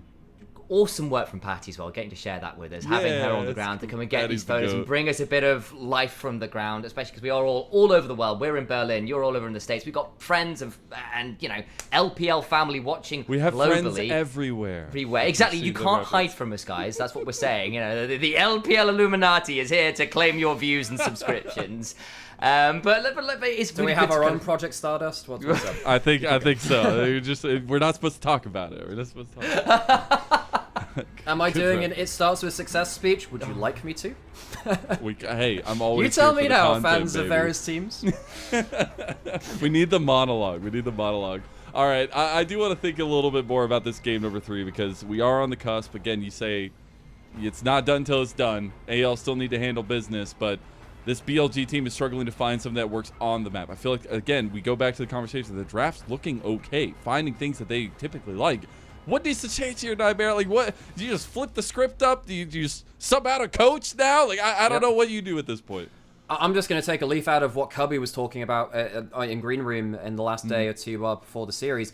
Bot lane needs to have better agency. Bot lane is so important to BLG, and Elk has not been good in these first 2 games. I think part of that is draft. I think part of that is play. I think Lucian was play. I think Misfortune was draft. If he gets a pick which can survive the early game through to mid game, then I think it's game on, because I think the scrappy style of BLG when they're looking for the team fight has been lacking the extra DPS of an AD carry that can actually get damage down onto important targets. I want to see him on Kai'Sa. I want to see him on Ezreal. I want to see him on someone like Isaiah. Something that can impact the game, because BLG is not BLG when bot lane is offline, and that has been a huge difference. I think Hope and Kyle, even though Hope, I don't think has been given like the most crazy execution thing, he's been given the easy tools. That's all he's had to do. Elk has been given harder tools to work with, and he's not been paying that off. BLG need their bot lane online. I'm going to add in on that one. I think if Beituan is sending up the bat signal, you need to join him. There were a few moments that game where the Poppy found really great keeper's verdicts or goes in and tries to get things happening, and the team is a little late. They're not there. Sometimes you just have to shut up and follow the call. And I think BLG are getting a bit panicked. There was issues earlier on in the split about them being on separate pages. You're in the finals. It's starting to come apart a little bit again. Just get on that page, follow in. So the agency bot lane will help. It makes that a lot easier. But that's why you brought the guy in. He's not necessarily there to be the best player of all time. But get on something with that agency to come join him. Knight on that delay again. Well, obviously it didn't happen last game, but he wanted to come over and support on that front. That little bit of extra, just go and do it, I think will help them a lot. Yeah, I just, it's so hard to see how they do it when there's so much going for AL. Not only is, I feel like they've literally just barely gotten into their pocket of what they have available to them, their resources, the picks that they're willing to go for, but it's also just been clean strategy a lot of the time. I mean, there's been some fightbacks from BLG, but the macro decision making from AL, typically I don't like breaks for our teams, even though typically we get a break before the grand finals itself. I always feel like it makes our teams very rusty in the LPL, but it doesn't seem like AL have skipped a beat from that last series, Nymaera. No, not at all. And I think that is because they are the prep team. They are the strategist team. Weirdly enough, this will come, of course, after this series. I do actually have some worries for them at MSI if they can't get good enough information on the patch to use that prep advantage. So we'll see what happens when they go internationally, because, you know, a lot of these players haven't made an international before. Will they have that same prep advantage? Will they still have that same read on the patch? But in the here and now, you see what happens when they ramp up on a certain patch against certain teams. The longer that they get to sit, it is a really, really powerful team, one that you've had to respect. You know, they have deserved both finals they've reached. You were talking about on Twitter, I do agree. I think it would have been great to see them at first stand earlier in the year as well. They absolutely deserve this. You must respect this team and their big brains in their skulls. All right, Sam, last thought before we go and separate for that game number 3. What do you think? Give me that 1-2 punch again, AL. Tarzan leads the way and have Shanks teed up. And welcome back, everyone, back on stage for our third game of the day. Sam, do you need a drink? I'm going to go get myself a very quick coffee. We'll get do you want me to ourselves... do anything while I'm there for you? Yeah, I would also really love one of these as well. Let's get ourselves into it, folks. We have our Hoth music as well. We talked about Project Stardust. We talked about Luke Skywalker, Red 5 pick standing by. Let's see if we have ourselves one last epic tale, a space opera. BLG on blue side again. Anyone's Legend on 3 match points back to back. They are in the huge ascendancy right now. And they deserve it. They hugely deserve it. What a team they have been recently in the LPL. A team which is no longer just awesome logo. I'm going to have to run some adverts during this draft, by the way, so I apologize for that one, just to get the pre-roll off. Why is BB not there? That's actually Baby No Caster. Not Baby No Money. You know, very similar things I accept. First pick, no Flandre Nidalee top lane. The Jace locked in. Yorick also banned away. A lot of bad matchups out of the way for the Jace. You could go towards the Ornn and just say we're going to lose the matchup, go towards that team fight later. Flandre has been happy to say, look, Bin, your individual matchup, much like 369 in the past, is not going to matter. It's not going to matter. What do AL answer with? Bin, blind picking top lane, of course, helps them. Wukong's a good answer into the Jace. Can get on top of him, even if he's very long range. If he ever gets hit by the Cyclone, tends to die after that point. What else do you pair that up with? Do you go towards something like the Ornn? Do you want to have something which can fight a little harder against the Jace? There isn't that much which can do that. BLG, we're looking for wrong laning phase. Annie's good at that. Very good early laning phase. Now, Knight could go towards something like an Orianna or a Victor. They tend to beat out the Annie in laning phase. Yeah, potentially given over Ezreal Karma, though, to Elkanon. I don't mind this. Save counter pick for Knight. He has enough good laning picks into the Annie. Shanks has shown his pick now. Rather than Knight blind picking, giving him counter pick. Shanks has been largely counter picking on the other side. Perhaps that changes things. I think you lock in. You could lock in the Karma right now if you want to smash lane. You could do that. Something which BLG did before. You could also lock in Xin Zhao for Beichuan and look towards that Karma later. Time for Braum Kyle, but Braum's been played earlier in the series. They could go. I think if you go towards the Karma, Beichuan's going to lose some junglers. You're going to ban away Xin Zhao. What else do you ban away at that point? Well, there's no Sejuani, no Poppy, no Pantheon, no Vi. A lot of the AD bruisers are out then at that point. Ornn locked in, as we expected would be for Flandre, taking the tank matchup into the fighter. What do you ban away? You ban the Xin Zhao away, 100%. Karma Xin Zhao, they showcase the power of that. The Trundle gone as well. Yeah, BLG will likely have Xin Zhao banned away from them as well. BLG, what do you want to ban away? I guess stuff which can survive laning phase. There's no Lucian Nami, no Corki. Varus is gone, no Jhin, no Misfortune. Not that many strong laning picks. You could ban away something like Caitlyn. Not that Hope is a big player of it. You want to make sure you can smash bot lane CVT. Like, really smash it. Khan banned away from Kyle. Zyra Khan would have been an answer, I suppose. Not that it would have been great. Zyra's never been fantastic versus Ezreal Karma, but the Rakan makes that playable. Not to be here. Heisa banned away too. Senna could be okay. I don't like the look of the Smolder. The Smolder gets outpoked massively. Senna could be okay, but even then, early laning phase, not her specialty either. Ashe. What do you play towards? Civ is probably the best answer you've got. I like the Civ. Civ is good. Elkanon will have to play well through the TV2 to get through the spell shields and the sustain it gives Civ nowadays. When you get that successful spell shield, it heals you now. It doesn't just give you mana back. Or no, it doesn't give you mana back at all now. Beichuan Knight, what do you go towards? Tank frontline, heavy initiation from Ennial's Legend again. Skana's not bad here for Beichuan. After burst 3, and the Silas for Knights. We can get the call of the Forgery God. Steal that Ornn ultimate. Stealing the Sivir ultimate's not bad either. Stealing Tibbers is whatever, but stealing the Ornn ult is the big ticket there. What does Kyle go towards? Is there anything which can survive your lane at this point? You could go something like Lulu. Sivir Lulu. Milio instead. Can cleanse out of the Skana ultimate. Very good against the Skana. I like this. Not many people playing the Milio right now. BLG. Some comfort picks again. Elks Ezreal. On has some great Karma gains. Knight. One of the best Silases of all time. And Bin. A Jace Maestro. Truly, truly. Hey, Mikari. Good to see you. And thanks for everyone who's watching in chat as well. We couldn't do this without you.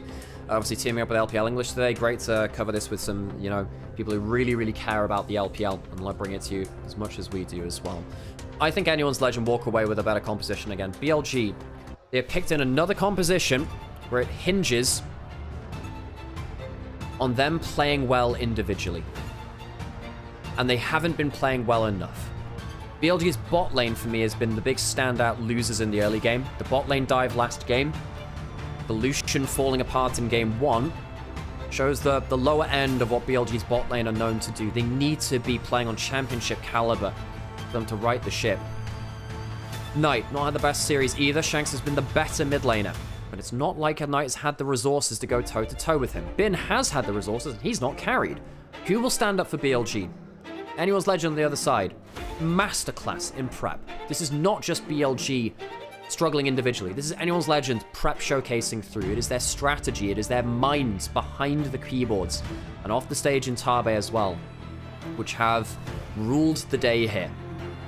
Their drafts have been good. Their macro has been good. Their laning has been good too. They haven't been blown out individually. They have managed to play their strategy. Anyone's Legend on match point. 3 match points. Let's hear the Gyos.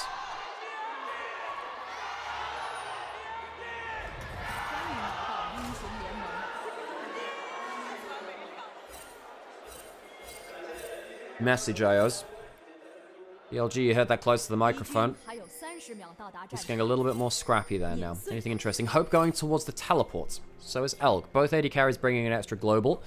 Means that they can take some poke.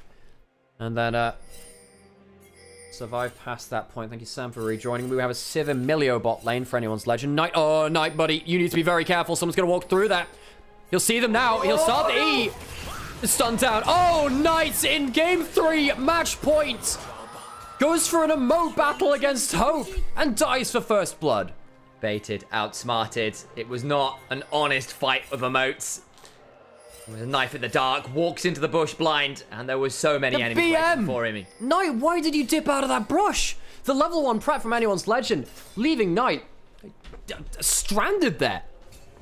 Anyone's legend, a first kill, and it goes towards Tarzan on the Wukong. Tarzan, who has been such a force of nature for anyone's legend, the general of their team. The Q misses from On at the level 1-2, not well scouted out by Elk and Kyle. This bot lane pick for lane dominance, On missing that first Q of the game could be important. Well, anyone's legend with the scaling of the Civ Emilio. You got a Wukong and an Ornn in front of it. The Annie to help start things up and try and keep this Silas corralled and under control. Double poke from BLG. Alongside that Ezreal Karma. We said, look, bot lane, get agency. That'll do it. That's the shove they might well require. But if you get towards level 2, Hope starts to unlock stuff like Spell Shield. Could do that at the level 2 mark if you want to just absorb the next skill shot. Q lands this time, but not onto 2 people. That's the gold standard you want. Level 2 missed. Of course, you're not going to get that first. Knight at least not blowing Flash in the early stages. That Silas needs to do an awful lot of work here. I feel like a lot of this game you can write down to team diff, but that kind of early laning mistake, it's all on Knight there, actually. The solo kills in lane. It's not like Beitron's had ever really given anything to his lane. Knight's just said, no, I'm just going to do it myself. Andre, great trading here. Playing out very well, and Ben, again, has not really been a factor. Got leads on the Rumble and then didn't impact team fights. Got leads on the Ambessa and then teleported late to every team fight or missed the public execution. He has been not on our screen, which is not what I ever want to say about Ben. I think in some ways he is perhaps sliding under some criticism from viewers and stuff, partly because he's just not been there. No, Ben has had the blue number at the bottom of the screen, which is why he escapes some criticism. Of course, a lot of stuff hasn't been on screen, you're right. My problem is, Ben has never been this quiet before. Yeah. And for someone who's been given the resources that in a way that Knight hasn't, been missing the cannon there as well. Ben, yeah, he does escape some criticism because I think he's a fan favorite. I think he's a player which a lot of people have a lot of time for, of course. Been trading well in the early lane versus Flandre now, actually. But Ben needs to do more with the leads he's been given. BLG are giving him the leads, and he's not paying that back right now. Not very well, at the very least. Skarner is the choice, of course, of H1, who is needing that tank option. It's not a bad pairing with things like the Silas and stuff, but it's a relatively defensive choice. They are all coming mid. On vision here is H1. So Shanks will know that he's not under real threat here. Recall completed. 10 CS lead now for Shanks 2. The E start from Silas not the best versus the Annie. You want to start that Q against her if at all possible most of the time. And yeah, Beitron not exactly able to do that much there. Spell Shield activated on Hope. And the Emilio gives you that increased attack range as well, which is nasty for a champion who's often gated by that. Knight. A bit of a shove there, finding. Again, as Silas, sometimes you just need to trade your health bar to shove the wave. It's the way of things. Do what you have to do to get a hold of those CS. Shanks laning well against him, though. And this is something which is, very notable. Most laners in the LPL, mid laners, don't push Knights around in lane. Even on good matchups, he's fine. He'll survive through it. And I think that anyone's legend have really punished them for that. Knight very rarely loses lane, even up to an international level. He was blasting Faker in lane in Worlds Finals. Only really Chovy consistently outdeals with him in lane, even if it's not the specialty of Knight. It's just that Knight will always be in the game until he gets through to those skirmishes where he really makes his name. On walking forwards. Spell shielded on the W, I believe. Part of the problem for BLG is while they've had some frenetic comebacks in later stages, it's the mid-game fights have been a bit ugly. Tarzan gets driven into a wall. I don't think we're going to see much more than some Level 6 close from Shanks. Oh my god, Knight walked in against the petrifying birds and gets out okay. Shanks gets the double stun. Beitron and Knight close to each other, and Shanks is just about to hit level 6, which is why I think Beitron and Knight wanted to play like that. Tarzan now walking over, but Tarzan wins this. He has the Phage already. He's so scary. I think Beitron just to leave that camp alone will claim at least a couple of the small rats, but that's it. Mid 2v2 looking a little bit dicey right now. Kyle in the river, trying to get a chunk onto Kyle, who eats a lot of damage on the Milio. Forced to back away, and the retreat pings come blaring out and saying, everyone, whoa, whoa, whoa, whoa, whoa. At least Elk is ahead in CS here, but they haven't... Look, when AL were winning the lane, it was unlocking early skirmishes and unlocking potential team fights for them. I don't think that's going to do the same thing for BLG here right now. Look, I think On has been very good on the Karma the last time we saw it versus Invictus Gaming. He was a force of nature, but no, Hope is okay eating a bit of a CS deficit. He has a teleport, he's a Civ. It's not like you're going to unlock him away from waves. He can hoover up waves as soon as you hit 1-2 items. Both of them have the teleport. BLG, once again, struggling to find a strategy which gives them those early advantages which they can actually transfer into a win. Bin at least winning the individual matchup. He was given, the power pick against Flandre, and Flandre picking that taunt pick in, happy to, take the L in the early lane and eventually just scale back up into fruition.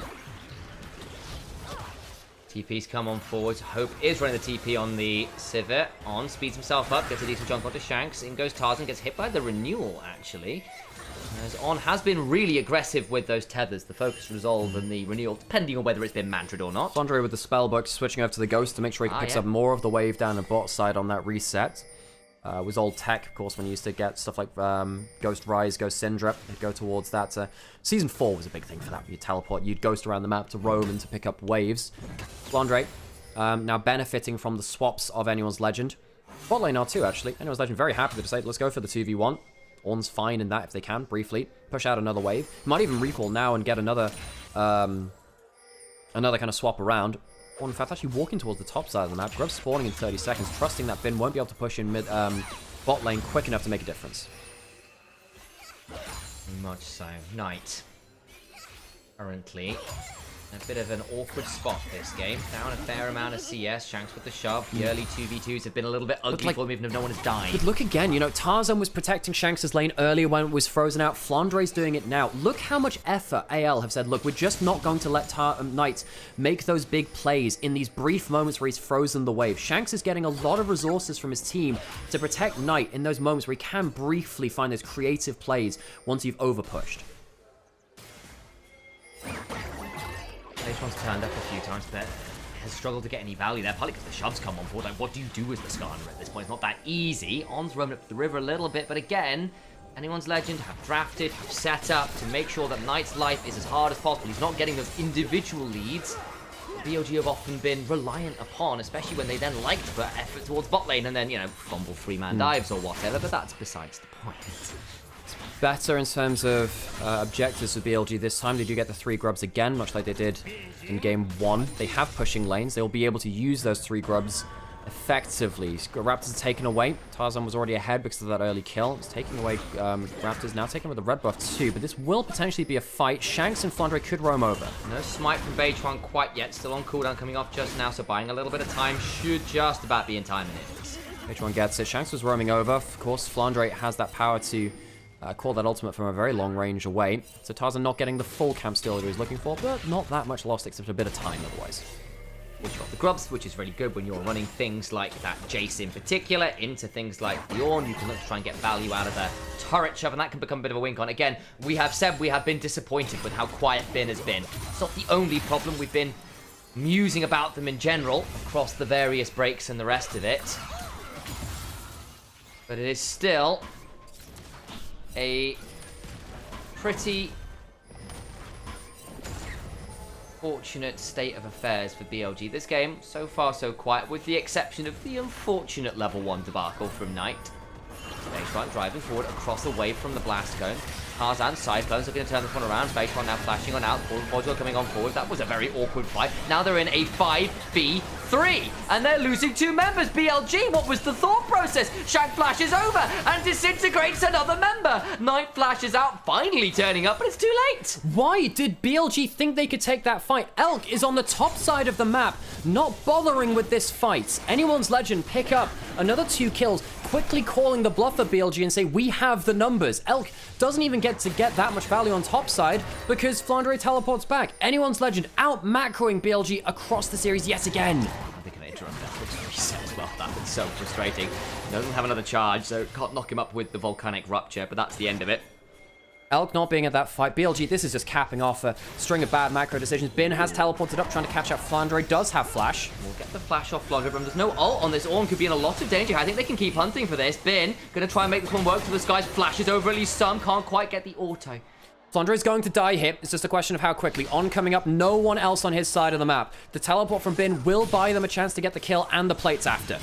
Bin trying to get the plates. Elk takes a lot of the damage. Ornn gets the kill. It's easier that way. And we'll give that one over. Not necessarily the greatest target, but hey, work done. You've got the grubs and a wave. This can be a big moment for them. Yeah, they can get a lot of gold off of turret plates now. Tarzan spotted on Vision. Beitron does have Impale. Look for that one. Gets the clone. Remember the last time we saw him into Wukong, hit the clone every single bloody time. It was really embarrassing. He was playing the Vi in that game and altered the Wukong clone about 3 times, I think, importantly, in that last series. BLG getting a lot of gold, sharing it between Bin and Elk. We asked for them to get more resources to Elk, give him a more playable game. Potentially, this is the start of it. First turret taken for them, and that's a point towards their feats of strength. This is the bot side play. They spawn a lot of members here. I personally don't see the logic here. I think Beitron going forwards like this was never going to work out. Ornn obviously has the engage range too, and you're never bringing Elk down to this plate. He's not roaming. He doesn't have that teleport either. This is just, again, a little bit of panicked, desperate play from BLG. I think they wrongly thought that the reset into that tier 1 bot side would complete, and it didn't, and they ended up in a ridiculous 2v4 scenario as Knight wisely, I think, decided not to come on over in retrospect. I think it would have been very messy and given more over. Ornn caught out again. The potential danger speeds himself up, begins to get the impaled. Tarzan caught out, gets cleansed out by the Breath of Life. Breath of Life now down. Knight looking for an angle, doesn't quite find it. Over goes Elk though, trying to find some moment. Hope really low. Elk had the flash at the back end of it though. As the heals come on through, can't quite secure the kill. Knight used his ultimate onto the Wukong clone, which meant he didn't get to steal a Cyclone either. Now, it doesn't actually end up changing anything because it wouldn't have given him the gap close he needed all the same. But you can see once again, Beitron and Ornn are massively getting outplayed by Tarzan and Kyle across the map. They are the ones getting caught, and they can't cash the checks, which their roams are starting to write. BLG, lose that flash on Elk, as you were saying there too. And my worry is, you know, this is the point where Ezreal is getting towards the strongest, 1 to 2 items. Civ is not even close yet. Once he gets 2-3 items for her, she starts to overtake the Ezreal, and particularly on 3. Once again, much quicker roams from the Hope and Kyle. They get such quick ability to respond. Civ ult makes you quicker. The Ornn ult makes you quicker. Right here, you know, yes, Knight does use that ultimate. Doesn't change that much. It's just a bit of an annoyance. But it's still something which Knight needs to tighten up on. You cannot afford to be making that kind of mistake when you are down. At this point, you couldn't afford to be making those mistakes the whole series. We're making one like that in Game 3 when you are 2-0 down. Not what we know from the best mid laner in the LPL. He has been second best today. He has been a point of contention in terms of what we were expecting coming into this series. Like, look, can Knight actually, you know, be a problem? Because Shanks, like, he's got to overcome this demon again. He's so hard to do. And, you know, it is one of those final tests to really prove yourself as an elite player in the LPL in mid lane. Can you best Knight? And that has nearly invariably been no for most players. Today, at least in the first 2 games, the opening acts of this third, he has been the better player. And that, for Shanks, is potentially the thing that wakes him up to the next level, that makes him a name that people are going to start remembering. Knight now marched up against the Ornn. Happier with that matchup. Shanks once again going towards the double mask bill. Be going, I guess he'll be going Leandries into Bloodletters. A little strange because it means you drop a Malignance early. Let's get a bit more HP to work with though, and Shanks has been incredible today. I think he's been given resources by his team. We will see whether that will continue when it goes towards the likes of MSI. Can you afford to do that when you are against some of the godly top laners across the world and the bot laners which can punish you as well. Perhaps you're not allowed to give as much resources towards Shanks at that kind of level, but BLG, they have not been able to find an answer towards AL in these first few games. I think this is a bit of a long repayment of a loan from BLG, where they have forever gotten away with the drafts that they've gotten away with, the play which they've gotten away with, because they were so damn good, it didn't matter. I think T1 actually went through a similar process, where they were good enough at matchups, good enough at early skirmishes, that it didn't matter that their draft eventually would cause them huge issues. And draft for individual power. Yeah, and I think that Anyone's Legend have come to repay now. They do have the Civ ult again, teleport in 5 members towards the Herald. The deck collectors or the Reapers, whatever you want to call it. Either way, Anyone's Legend would love to call BLG's debt due. Onto the Herald we go. Shanks down by 20% HP. So, Knight will look to steal the Ornn ultimate and look for an engage himself. Looks to forge that guard. Looks to head on forwards with it. Misses because of a knockup from Kyle. A wonderful, wonderful super mega flare kick. Yeah, stopped by Kyle. He was going for the reactivation.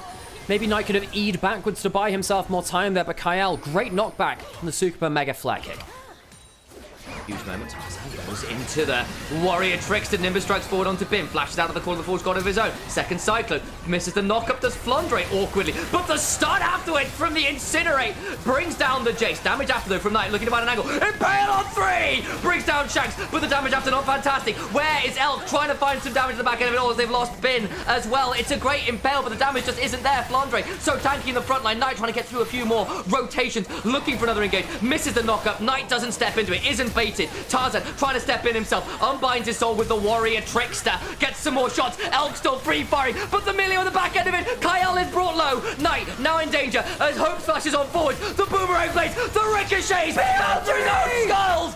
BLG out skirmish when it matters the most. The Elk outfights the Panda, even with Elk ending up auto-attacking a Wukong clone 3 times in the play. He has enough damage to see things through. BLG, the early fight finally works in their favor.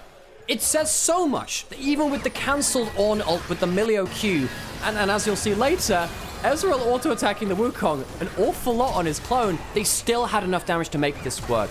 Anyone's Legend don't have the items on the Sivir yet to make her instantly win these fights. Tibbers initially actually does a quite good job of body blocking and buying a lot of time, but this isn't old Annie where your Tibbers does a lot of burn damage. It's actually fairly little at this point. Big moment here, roots into Blast Cone, On sends Flandre out of position, and Elk and Knight just get to keep ripping through them. Big moment after this as Tarzan overchases onto On2. But watch what happens here. So Elk ends up 1, 2, 3, and they're back on towards the Herald. It's not stopping. Knight though steals the Cyclone, driven into the wall is Tarzan, trying to find his own angle, trying to tail away. That Herald will not do so. Tarzan low, Cyclone comes on through, gets the cozy campfire down. Breath of Life not quite up, but available. Shock Blast just wide. Elk trading onto Hope, who eats a lot of damage. Searing charge onto the corner of the wall from off vision. Won't tag Elk. True shot barrage wide as well, but BLG get the Herald they came for and come out looking like finally they are awake. They're in the lead in the early game. BLG finally get that early fight. The Ezreal for Elk, the winning bot lane for them, the presence in early fights we asked for, built up. Knight now ahead of Shanks, and now we get to see what Shanks can do when he's behind the game. Didn't really get to do much that fight. Knight, when he was on the Talir so far behind, still managed to find plays in the late game. AL will now need to prove they can do that if they were to close this out. In a 3-0, they get that dragon. And BLG, this is the worry. You give them an inch, they take the whole arm. I seem to remember a statement I said on the desk. Something along the lines of, job's not done. You need to finish the job. Triple tap, keep Knight down, or this kind of thing can happen. They go 1 by 1 into Knight, and he picks up 3 kills. He's got 2 items. Suddenly, Anyone's Legend at the most dangerous point in any series, brink of winning it. Things start to go a little awry. They still scale well. They've got Sivir and Ornn and Milio. Of course they scale well. But this is the first mid-game where BLG are actually on the front foot with agency, getting to do what they do best, which is use priority, use early leads to maraud and wield their broad. And this is what BLG were meant to do when they brought in Beige1. Beige1 is just there to steady the ship and make sure these players get to play like this. Beige1 jumping forwards again, providing a go button, forcing out the ult from Kyle. self-CCing, self-cleansing himself. You can buffer that slightly. Hope trying to push in mid lane. He's not going to be able to take that much HP here. And they're going to TP in, and they get the tier 2 in the other side all the while. I think they used Herald for it as well, so they get a lot of gold. 4 turrets deep now. Our BLG up suddenly 3.5, nearly 4,000 gold. BLG much more comfortable. BLG, a team which, of course, have had 5-game series before. They're no stranger to that. Typically not from 0-2 down. I can't remember the last time, if ever, BLG have reverse swept. I'm not even sure they've ever done that. Never needed to. As an organization, yeah, exactly. They've never needed to. Anyone's Legend, they've had 5-game series before. They had it to get towards their last finals. They lost that one. Tarzan, of course, waiting on that trophy for so long. One of the greatest junglers of all time. And yet, still never won a trophy. A truly bizarre feat, given his level individually across Griffin, LNG, Anyone's Legend now as well. Of course, Weibo made a World Finals on them too. He made a World Finals before he got a trophy. And still might be the case not getting one here. Anyone's Legend, they've got a couple of monkeys to get off their back. And of course, BLG, they want to keep them there. I'm not going to get the monkey into the back line. That might be the idea. The Cyclone from Tarzan will be important. Flandre has the ult stolen, flashes away. BLG never shy of pulling the trigger. Flandre in danger. Call of the Forge God. Empowered by all the AP. Flandre just about healed, buying some time. Can he run far enough away? He can. But now Tarzan also backing off. Get out alive, but my days. AL were sent running for the hills. Another TP to mid lane as the wave is shoved in. Kyle blows that heal and showcases exactly how much healing Emilio can do. Teleport to contest the Atakan on no flash now. Tried to use that to catch out Flandre. Not able to do so. Atakan started. Because of the reset, the ult's burned. Anyone's Legend nowhere near in position to contest this Atakan. Elk trading out with Shanks. He was the one who TP'd mid again.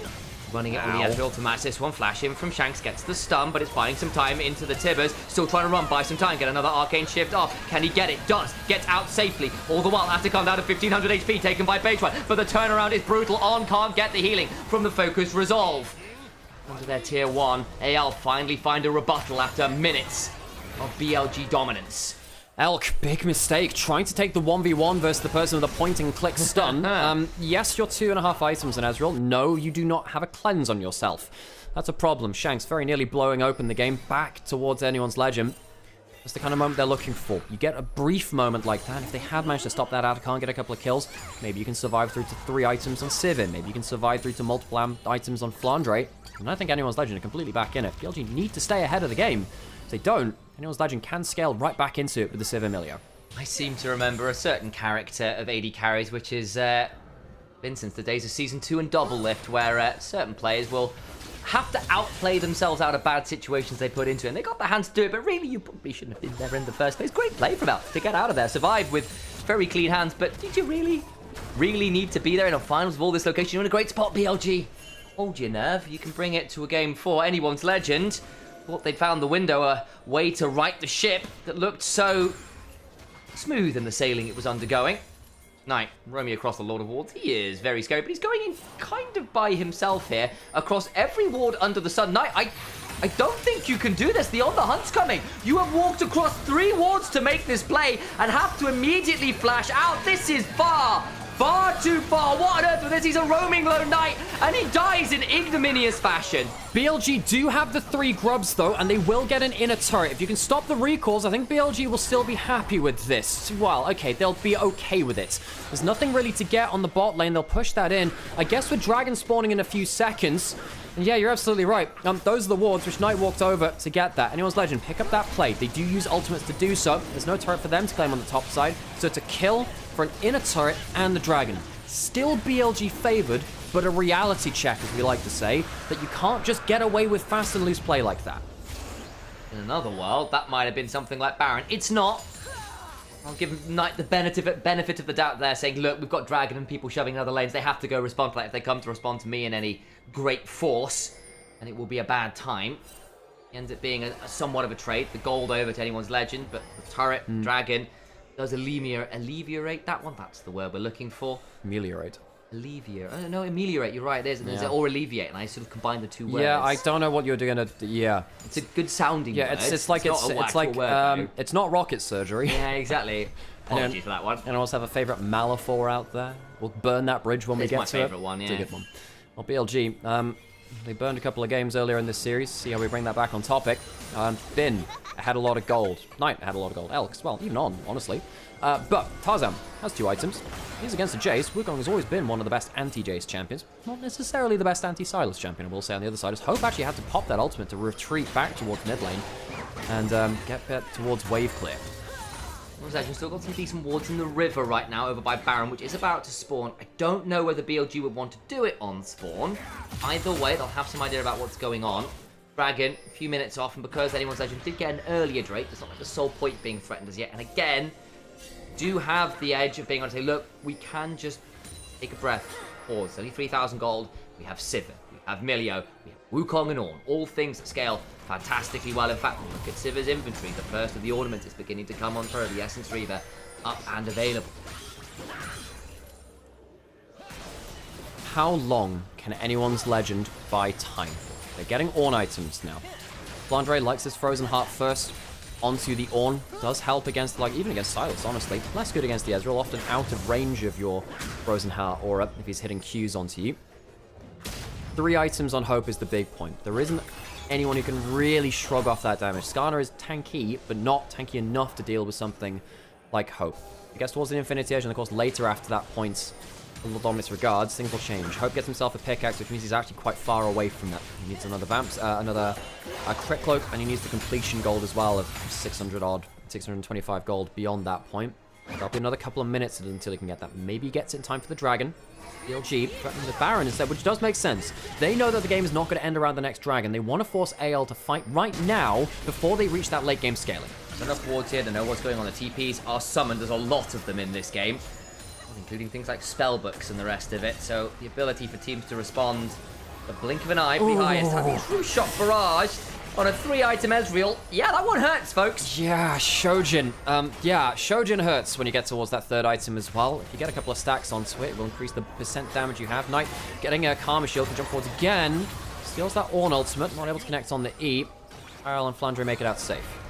Wants to go into the bureau, pull out the ink and paper and start throwing some forgeries together. Hijack secures a big ticket ultimate, a minute and a half until Dragon, Elk and Baseline 2-manning the Baron. It's off vision, they don't know. Don't know, but Anyone's Legend, it's not like they can really go forwards that easily. BLG wanted to force, they forced the teleport last time. Ale, can they get close? Tarzan has Cologne, has Flash, but needs to get past the CC. Forge Guard, just wide, but the Baron secured nonetheless. And they can look to go. That one I don't think was super mega flag, that was just best. That one was just missed, Knight. One of his most shaky series I've seen in a while from Knight. And again, there are team reasons for that. I don't think BLG have given resources tonight, whereas I think AL put a lot of resources into shutting him down. But the individual mistakes have also been there. It's quite hard to talk about on broadcast, right? Because there's only a limited amount of time we have to talk. We could sit here for hours talking about these kind of games. That's what VOD reviews are for. You do need to give both sides of the coin. Shanks is playing well. Knight has been shut down, but he's also not playing at his best. We know that even though he can have series where he's not playing at his best, he can still have a huge impact on games. Side laning now, stealing the Tibbers, getting a bit of chunk down onto Shanks. Of course, the actual Tibbers cast itself does less than it used to on Annie. Back when Knight won MSI using that pick primarily, actually, back in 2023 while playing for JDG. It's still nice to get some poke down there. Hulk hops over the wall with the shield, looking to threaten under the turret. Definitely feeling Cloud to be very scared. The true shot barrage. Again, another third of Shanks' HP goes down. You can't stand up and clear anymore. Alex Ezreal, a pick to be feared. Not that far ahead of Hope now, and Hope does have the 3rd item now. Has that Infinity Edge. If BLG let the Sivir free fire, they can... It's throwable, is what we say. It is still throwable. Hope collecting those cinders. It's all in the Sivir basket now. Everyone just buying time. Wukong Cyclones on top of her and Mallory. I don't care what it takes. For Anyone's Legend, it is all on the Sivir. You have got a 4-item Wukong, and there's a world where you can blow up the Ezreal, blow up the Jason, use that. You've got the upgraded Trinity Force to what was once the Trinity Fusion. You've got 3 items on Sivir. There are ways to come back into this. It's just you're looking at Elk at 3.5 items. You're looking at Sylas at 3 items. The Jace at 3 items. I'm going down a list here, and it's a little bit concerning to look at. The Baron doesn't break the base, and this is only soul point. You can afford to wait some. Yeah. even if the Infernal Soul comes through, if you buy enough time for Sivir, it could be a huge difference. Tarzan still has the clone, goes into the Cyclone. In comes the Call of the Forge God, but Bin's out of range. Let's get out to safety, sped up by the Karma. Damage back is pretty brutal as Tarzan kept alive by the cozy campfire, but doesn't really get to stay alive. He's gone for damage items, and it means he's not very tanky until that GA is completed. Even with the Ornn items, even with the 3-item Sivir, can't quite get the damage down. The Karma actually having good value here from On. The Shurelya's in the heal, keeping Bin topped up, and BLG escape what could have been a comeback fight for anyone's Legend as they try and utilize the last bit of their Baron buff. Ornn just not tanky at the minute either, with only a Frozen Heart and Landing Despair, things like this. Ezreal with the Shoji just chunks him through, really. As without things like this, Herald is available. Inhibitor turrets under siege in 2 lanes at once. Unable to stop the one in the bot lane and the mid lane, I think will shortly fall after. BLG looking for more. Flash for the Impale. Immediately Breath of Life, but I don't know how many Brawl Breaths they've got. The water is rising. And anyone's Legend are drowning in this game. Knights jumping forward for the call of the Fraud God as well. Maybe he'll hit it this time. We'll see. Maybe that's why. Maybe it is just fraudulent. Maybe that's why. Maybe that's where he got it, the second reactivation of it. BLG now threatening Infernal Soul in 4 minutes. I mean, most of the time I think Infernal Soul is pretty... I wouldn't call it game ending in the way that Hextech is, but you give an Infernal Soul over and you think, yeah, it's pretty done. Especially with the Ezreal, I think, in this game. Heading towards that. But anyone's Legend, they're just trying to wait and scale. Make BLG work for it. This game has been BLG favored ever since they walked away with that early skirmish on around that top side where Knight and Elk put on an absolute clinic to run anyone's Legend through. Anyone's Legend after that point playing defensive, very nearly now towards 4 items on Hope. And actually, if you look at the what's happened is anyone's Legend have said, look, Sivir is our win condition. No one else take farm. Sivir, you go between all 3 lanes. Ornn doesn't need farm, Annie doesn't need farm. We're getting this Sivir towards 3 items, and that is why Elk is not ahead of Hope. Anyone's Legend have put all of their gold into Hope and saying, look, you're getting all 3 lanes of farm. Shanks is going to, like we saw here, absolutely jack all in terms of damage. It's all on Hope. Give him all the farm. They've literally just said, look, Elk is on 10 CS a minute. He's not farming poorly.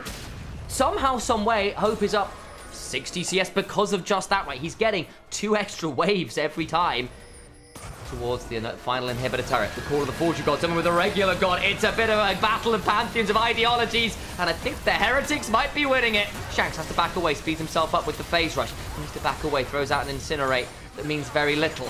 Sivir was actually clearing the bot wave and then the mid wave. That's why they choose to take that time. 3 inhibitors down. Look, Sivir is pretty strong. I don't know if it's clearing 3 minions, 3 waves of super minions worth. He has got that 4th item now, though. They give up the 3 inhibitors to make sure that Sivir can get towards 4 items. It is all in the Hope basket. He last won a title back in 2022 summer, back on Jingdong Gaming. He is an ex-LPL champion, though often sidelined amongst other great names. He beat Knights for that title. That top esports JDG rivalry. Hope, not a player which people often say is amongst the greatest of AD carries, but right here could be what AL need. Hope springs eternal, so they say. Or certainly sprint eternal. Throws on the hunt. There's the waves and BLG. Back away. Happy enough with all the inhibitors, but can't end the game. The wave clear good enough. Now suddenly Hope 400 gold up. Again, it doesn't... AL are just hoping. It doesn't matter that the Ornn is so far behind. The Annie is not so far behind. It's just all in the Sivir. Last item. GA. Bloodthirster. Could be any of those things, really. Don't think you need a second QSS if Milio's there behind you. You want the extra damage. Yeah. Do get a little bit worried, though, that anyone's Legend, 1 person steps out of line. Tarzan's been the real big victim of this. Is that if you just catch someone with Ezreal combo or Silas E, game's over then at that point. Officially, we were 2 CS off of Flame Horizon for Hope. In fact, I think as he gets his wave, here it goes. Flame Horizon, they've just given him absolutely everything. Not quite, as I literally tried to call it. Still 2 CS behind, but either way, the point stands. This Sivir is trying to take this all on themselves. Takes the best AD carry in the LPL right now is Hope. He needs to deliver it here when it matters. Sivir teleport used, was on wave clear duty. Again, has completed that Flame Horizon. And anyone's Legend, they're just saying, look, we have everything in Sivir back in. Knight looking for the engage. Oh, it's a wonderful angle. The heresy of the Call of the Forgery God comes across. Blondre, though, trying to defend his Pantheon's rights. They try to get the engage. The Impale doesn't work. Goes Baytron, but he's still bloody tanky at this point. Sivir! Because Leash, they get rid of Baytron. Jungler down. Knight now in danger. They re-engage on the Silas, who can't go in on the chains reforge. Trying to teleport to the jungle. Look at the back door. Needs to get back on in. Elk trying to buy space. Flandre in danger. Elk also doing some work. On heals himself up. Hope throwing up the boomerang blade. Flandre gets a knock on a pin. Final Nexus turret falls. Kills off Flandre. Finally, Nexus under siege. Flandre and Tarzan must stop the Jace. Will it matter? Can they stop him? Half the HP. Stunned up. Ben is trying. 10% HP. And finally, he's brought low. The minions. Oh god, the minions. Surely they can clear the waves. Hope carries the team fight. He was given all the gold, and they take it down to the very end of the wire. A Dragon has taken Infernal Soul off the map. BLG might still run at the Nexus. They have just enough wave clear to stay alive here. On this third game, Sivir gets a full build off of that fight. They play this as close to the knife's edge as possible. They use up all of their towers, use up all of their Nexus HP, but they get themselves towards the late game Sivir promised land, and BLG overforced the fight in the top jungle. Can they stay there though? Because the promised land, in truth, is heaven in the form of lifting that trophy. Of being the #1 seed from the LPL. MSI, you got that already, but going there with the bitterness of a defeat here behind you, rough. And the problem is BLG still get the Baron, still bear the Nexus. Every structure not named the Nexus is dead. At least the inhibitor and bot lane respawns. Worth noting as well, Nexus turrets do respawn now. Hope can wave clear like a mother. Sivir can try and keep them alive. Tarzan caught out on a flank. He's going to get ulted.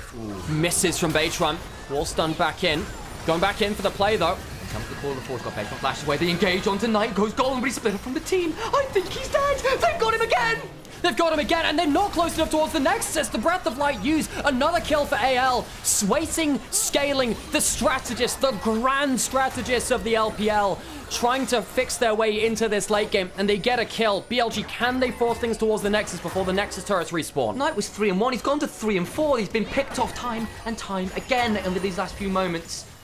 Anyone's Legend, the gold lead, only 4,000 behind. The problem is, as we said, the base is problematic. Infernal Soul's still tricky. And yes, we've been talking about the Sivir quite a lot, but Elk on the Ezreal, 10-2 this split. He's at 4 items. He's got an Infernal Soul on Ezreal. He might be able to just show Hope exactly how it's done. Yeah, Shanks having to wave clear himself now. Top lane inhibitor soon respawning. Mid lane after that point. Ezreal, the Sivir ult used on bot side to protect the last remaining inhibitor here, which was, well, the first one to come back up. All 3 inhibitors have respawned. Nexus turrets will come on soon after that point. Every Ornn item purchased by Ornn for his team as well. You see that there? All inhibitors respawn. The Nexus HP bar disappears. Well, I guess to take a little bit of a break. It is all on Hope. No flash for the next fight. Does have teleport. Elder in 3.5 minutes. I don't know how AL leave their base, by the way. Like, I mean, there are any number of people that could just walk into the base. There are triple teleports for BLG to potentially backdoor. See that bin? Sat over the wall here. BLG not able to cleanly close. They might need an Elder to do it. At that point, do anyone's Legend find another way back in? The Baron power play is negative, oscillating between Bex to nothing, and actually losing money. That's a horrifying thought. The Nexus, or the inhibitor's still under siege. Call the Forge God trying to defend them. They don't want to give this one over. Elk hops away. Can they get in range? Elk in danger. Gets some decent autos. The exhaust. The redemption. He stays alive just about. All the while they have to back away. Knight gets the inhibitor in mid lane. They get the one in top as well, courtesy of Bin and Knight. And the attempted punish on the 3-man unit doesn't quite come on free. Yeah, BLG take 2 inhibitors, and they do have no Sivir ult to worry about. Now Tarzan trying to catch out. Knight potentially had no Cyclone. Hope slowed down. Tarzan in danger. GA still active. Loses 2/3 of his HP. Shanks eats a shot blast. This late into the game. The Jace as well a problem. The respawned Nexus turrets. Weaker, but there. BLG in the base, speeding themselves up. They want this now. Anyone's Legend, can you hold any longer? Hope regenning up with the Bloodthirst. They can't even take the break back towards the fountain. Skills shots landing. That could be it. They're going to keep hunting. In they go. Tarzan hunts with the Warrior Trickster. A call of the Forge God again. Stolen by Knight. He misses the reactivation again. Knight has been so off point in this series. Missing 3 Ornn ultimates. Such an important ult to steal. Tarzan going forwards. They're going on top of base one. He's dead. Important pickup. Knight to the back end. He's on the next. But to what end? He's getting brought low. Kyle gets a kill. Bing goes down. They're winning to find the base out. Trying to find missing shots. He missed one. Throwing it backwards. Hit by the super mega flare kick. Trying to play this one. But he's quite literally 1 versus 5. And he's not enough. Anyone's Legend hold the line, and Billy Gaming now with 4 dead, with only on alive, will maybe have to protect their own side of the map. 30 seconds till Baytron is up. Hope has a teleport on trying to clear the wave, but as long as 1 minion survives, I think Anyone's Legend can push out and potentially take something on the map. It won't be the end of the game, but Hope with the full build Sivir trying to deliver Anyone's Legend to the promised land. They can get through the mid lane turret.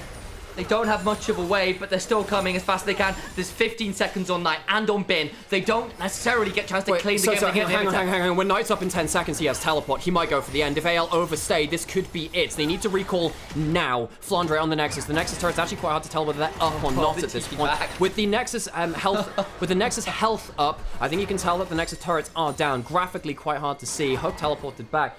Oh, Jesus Christ. Ladies, gentlemen, everyone else, I hope you're enjoying this. This is one of the more unique experiences I have seen within modern League of Legends. A full build Sivir trying their best to hold the line, as Major Kira here would say. I seem done just that.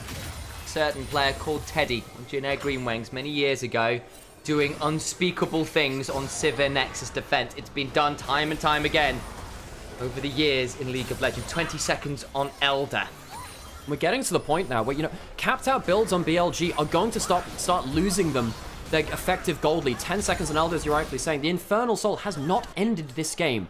Knight potentially in position for a backtalk, potentially look for a 1v1 on a side lane too. Has himself a death cap, which is scary as hell. Bin getting some poke down. Elk doing the same. The Infernal Soul helping. Hope is with them. That Sivir is everything for Anyone's Legend. Elder down at half. Shirelius plus Knight's going to the Nexus. Knight's going towards the Nexus. Trying to get on top of it in the picture. Keep your eye on that as well. BLG trying to buy space. Tarzan, scary, but going down. Knight on the Nexus. Altering away. Petra's high pass. You can think you can hit him corner of the forgery god when you can just win the game. We go to a game 4. BLG stay alive. Knight doesn't hit his ultimate, but he does hit the Nexus. I have never seen a game quite like that. Anyone's Legend can't finish the job. They held on so well, so valiantly. You began to wonder whether BLG could still throw it all away, but no, the game is secured. We go to 4. I can't believe it. This is such a unique experience in League of Legends. I don't think I've ever seen anything like this one before. Hello, welcome back. We'll get ready to join the desk as well. We'll wait until they get themselves through onto this. I think actually my PC is starting to absolutely crap itself with the amount of craziness that's going on as well. My camera is not very happy with us at all. But we'll still try and stick it through. Folks, absolute cinema. Doesn't even seem to cover it. I am slightly speechless. That is one of those games that you're going to go back to and watch because there is such high drama in there. The quality, sometimes, of mixed level. There's brilliant moments and perplexing ones.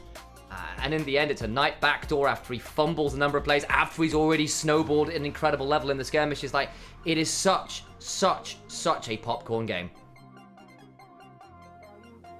Not much else to say there. I think Anyone's Legend, a real credit for holding on that long. That is probably very tilting for BLG. A game that should have been an easy win, dragged out to that level. 3, 2, 1. Desk your life. We said it. You better aim for the head. The head is not knocked clean off, and instead we get a series on our hands. Really quick. Sweep is here. Initialize. Will we see the second? Will we get sent to Silver Scrapes, or is AL going to shut the door? We'll find out in just a little bit. But for now, let's send it back to Mazel in the analyst desk.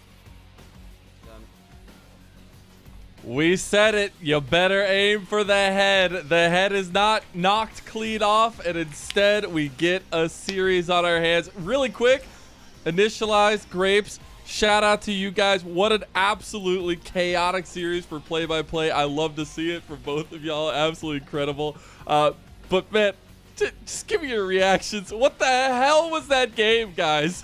What the, like...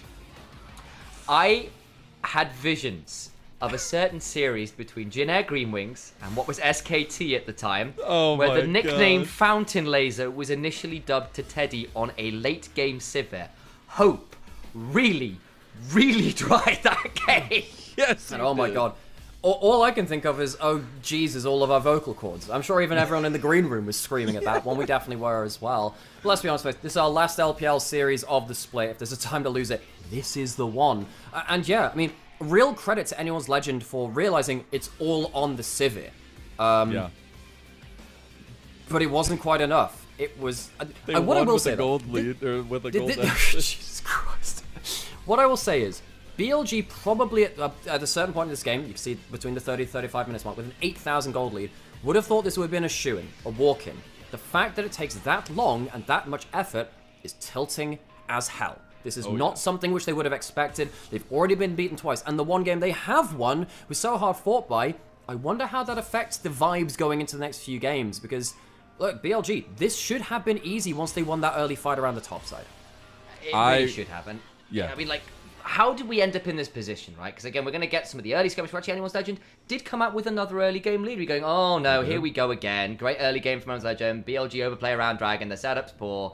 And then this little fight here is the one that gets interesting, shall we say. I gotta say, I tweeted it, but Elk realized he was going to internationals. He needed to turn it on for a moment. I mean, absolutely incredible fight from him, but also across the board for BLG. And it was a situation where you needed those clutch factors. And it was so funny. We were literally talking between the games the last time around that, you know, they want to find something for Elk. They need to have Elks performing in some way to really enable the rest of the map. And I think we got to see that, not as clean as we expected. And Knight had to kind of pick everybody up and pull it back over the finish line, but still pretty solid performance for BLG to get themselves into the series, Nymaera. But even then, there are worries. You know, even in this fight, Elk auto-attacks the Wukong clone 3 times.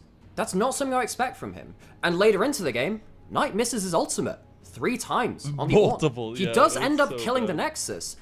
But everything I've talked today and about this year about BLG has been about imprecision. Even here in the winning game where they had such a lead, there was still that imprecision there. Now AL, of course, they'll be sat there thinking, well, if we're losing against them while they're being imprecise, that's a bit annoying for ourselves. But BLG on the other side of it, who have been to an MSI finals, that have been to a Worlds finals, of course Baytron not part of that roster, but the rest of them are, I do wonder how it affects them mentally, playing like this, knowing how good they were before. This is not the gameplay which they are used to from themselves. I'm going to put this on the other side, though, because for Anyone's Legend, you had it all in your hands. It was a 2-0 lead, it was a shoo-in, you had the early game, you have that one skirmish that goes wrong, you go, oh god. And then you hold the line. It's so close, and you lose anyway. You're on the biggest stage in the LPL. You're on the verge of coming first, and you don't clutch it out. I seem to remember saying that the job's not done. I seem to remember saying that 2-0 is the most dangerous point in the series. I seem to remember saying you need to triple tap, and they don't. Those little thoughts in your brain, Tarzan, surely it can't happen 8 times in a row. Surely. Flandre, come on. Surely Not it can't in a happen reverse again. sweep against his worst individual opponent ever in these finals. Absolutely incredible. What is it? Is it the Golden Highway for Anyone's Legend? This organization? How long have they been hunting for something like this? And all these things, like the little narrative, the little bits that start doubting in the back of your brain, get worse. Yep, and especially against a team like BLG. We've called them sleeping giants in a lot of situations. They just need to get that engine revved up, and they are a scary team nonetheless. They are still the might of the LPL in a lot of ways, and I think it's a terrifying factor to feel that grip on the series loosening just a little bit. Is it slipping out of the hands, or can you grasp back onto it? I think is an interesting question for Anyone's Legend to tackle now, especially that they will get their choice of side after losing that one, so see if blue side really matters. Knight, he gets the MVP, 3-5-1. What kind of stat line is that for the golden left hand of BLG? Look, this is the he destroyed the Nexus award. He did. It took him 3 tries. I am the biggest Knight fan you will see. He probably. Thank you for that. There we go. Now, this is our predictions from before. I want to say this is from before the series. And the hot dog giveth, the hot dog taketh away. This might actually be flipped over from that. We'll see what happens with those predictions, because I actually think it's really interesting. I was always hoping and expecting a 5-game series, but hey, I see you leaning on the other side, Initialise onto BLG. Do you think the reverse sweep starts now? Do you think it's the moment? I think there's a world where it does. If anyone's Legend do give in to the weight of the moment and this close game, we have seen this time and time again where teams have the 2 dominant games, lose a close 3rd game, and it all devolves and collapses from there. It's happened time and time again.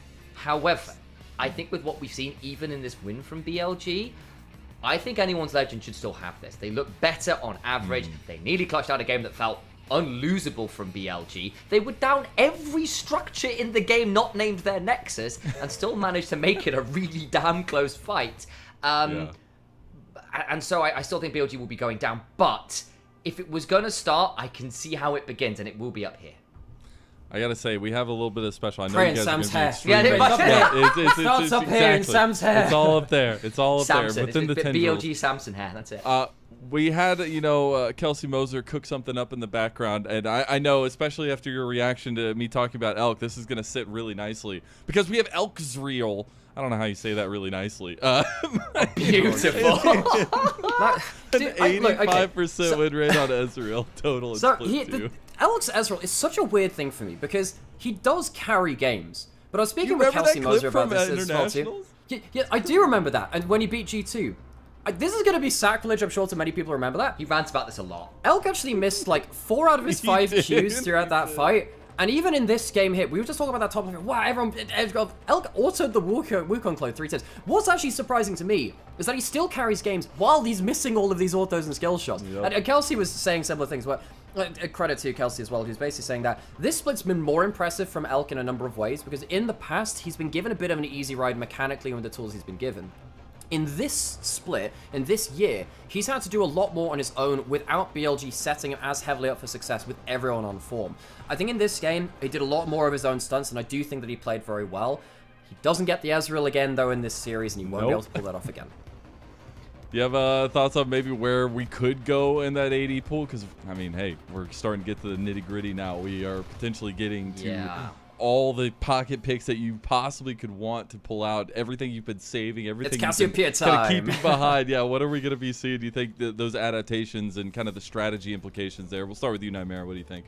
Well, obviously bot lane's starting to get thin on the ground. Actually, partway through that draft, I was thinking, what lane dominance have you got left? And they picked out the Civid that anyone's Legend at the end of that draft, but now we're left with like, well, does Nico get through bans because people start to leave open some of those priority bans to give them some extra tools to play with? So you're trading OPs later into the draft that will normally be permabanned.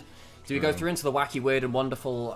Does Elk have to go back towards someone like Tristana? He actually really struggled on that earlier in playoffs. I actually think bot lane is such a huge question for me because not just the engaged supports are starting to go. We're dipping into enchanters already, but where are the AD carries? Do we have to go towards Zeri Lulu? Do we bring out, God forbid it, a Yumi or something like that? What's the play? Is Zeri coming out? I mean, the other side is we haven't seen the Kalista yet. We haven't seen, I mean, if someone really wants to spell out something like the Draven, if you really, really want to all in on it, there is that kind of option. I mean, if it was LDL, me and you know, Mazel, the Samira would be a consideration right now. It is China, but like you do start to wonder. It's Abel with the steel chair. Exactly. Play Samira. I mean, hell, back in spring we saw Twitch Elise from BLG, and I think the other thing is you've got to remember that people like On are known for having something to throw a spanner in the works. Your releases, your Shens that we kind of called out a bit beforehand. Maybe that's your way in. We are at this point in Fearless where you can start to find those picks and you won't have your standard engaged support ads to try and manage it. Yeah. I got to ask you guys, are we getting a Game 5 or not? Are we ending with AL completing that first championship? Nymaera, what do you think? BLG just won.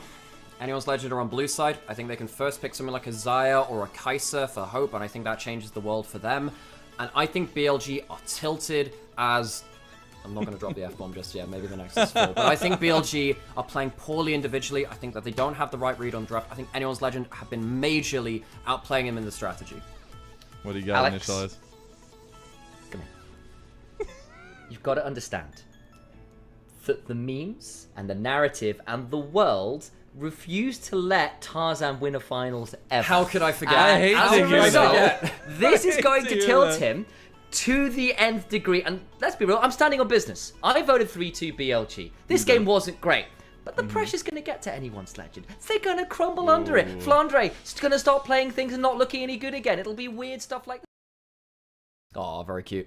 Well, that's the one. I need to do that thing where I go mute on here as well. Right, so we're okay here now.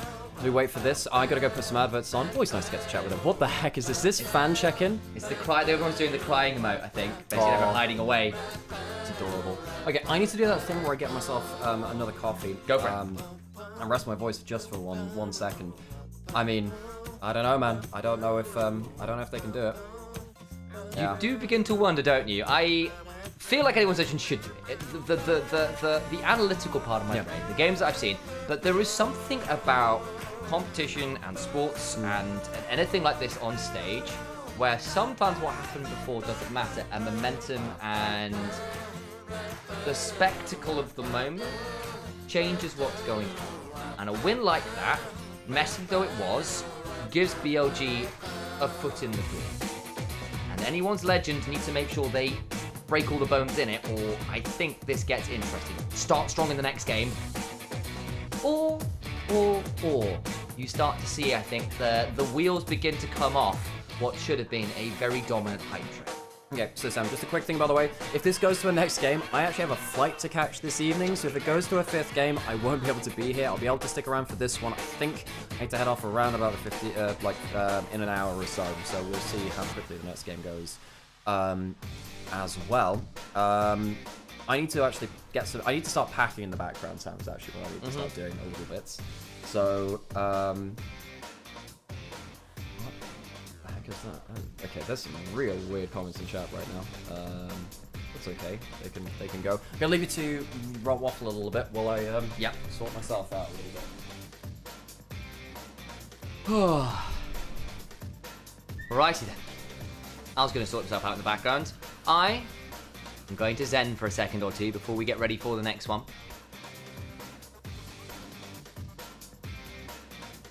Surely, Tarzan finally has his victory, right?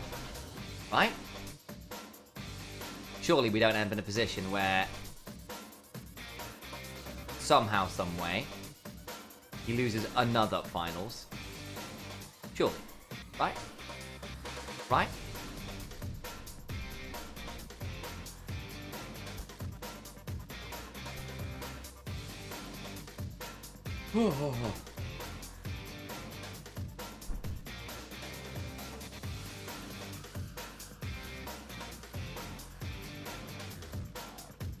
You alive back there, chap? Least deserved player of the game of all time. I mean, it should have gone probably to Elk or On. I think On actually had a really good Karma game. Knight killing the Nexus is one thing. I mean, he also had a really good skirmish, but the rest of the game was so poor. I think part of the problem was it was such an up and down game from everyone that like there wasn't any perfect performance.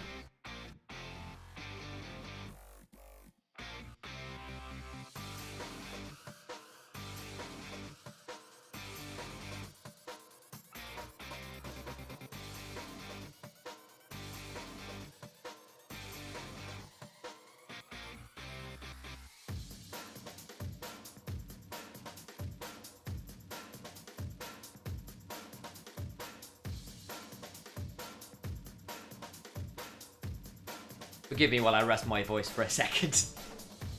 Elk deserved it. I think probably so. BLG might reverse seeing as AL managed to choke last game. And BLG nearly choked as well, though, you've got to remember. Like, I think anyone's legend... I put it the other way around. Anyone's legend had no right to ever be in that game post a certain point. And the fact that they were is remarkable.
When does the game start? Like 5 minutes, so.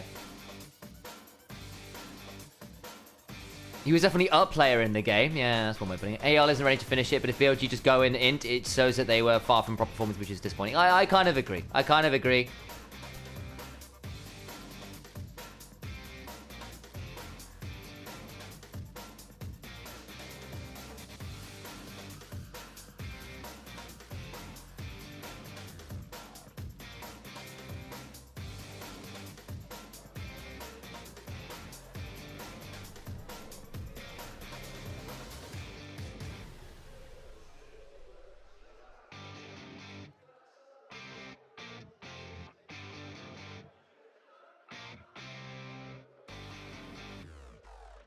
Reverse sweep incoming. Shanks will be serving Big Macs by 2027. Oh, don't say that.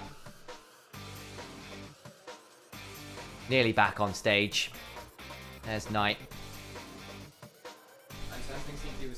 Yes, do give me the heads up on that one, yeah. So, desktop audio needs to be off for the LPL scene. Yeah. It is on this button. Yeah. You can do it on And then do I need to look at Parsec to see it? Yes, well, to see it on the right timing. Yes, you'll I'm have with to you. tab to. Got you, that's fine. That's what I want to know. It's basically mute, turn scene, go to Parsec. Remember to flick this up and down if you go into a game. It's about -5 when you're in game, about -10 when we're out of it. Camps like that, like something. And of course, remember to deafen on. Yes, boss. Yep. So going into draft, I need to pack some stuff. Go forth and do it. I'll look after draft for now. You've not got a problem. Alright, folks. AL on blue side. Caitlyn Callista banned. They want the lane dominant options. It's going to be like a Draven ban on top of this. Just get rid of all 3 remaining lane dominant. The great trio of it. Can't be that many. I think it's the Varus up. I mean, otherwise, you can just first pick the Varus otherwise. The BLG feel like they're going to have to ban Varus here? Yorick is the decision. Okay, it's a split push win condition that Bin has wielded pretty successfully. That has to be a Varus then, surely. Can't give that over. Not in a game like this, so deep into the champion pools. Unless you've got something cooked up, but you will need to. Alright, BLG. The angle here. Nidalee ban. Away from Flandre. Away from Tarzan too, actually. He was one of the old school Nidalee enjoyers on her rework.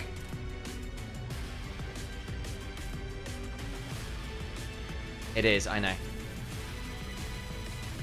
Varus is first picked. Oof.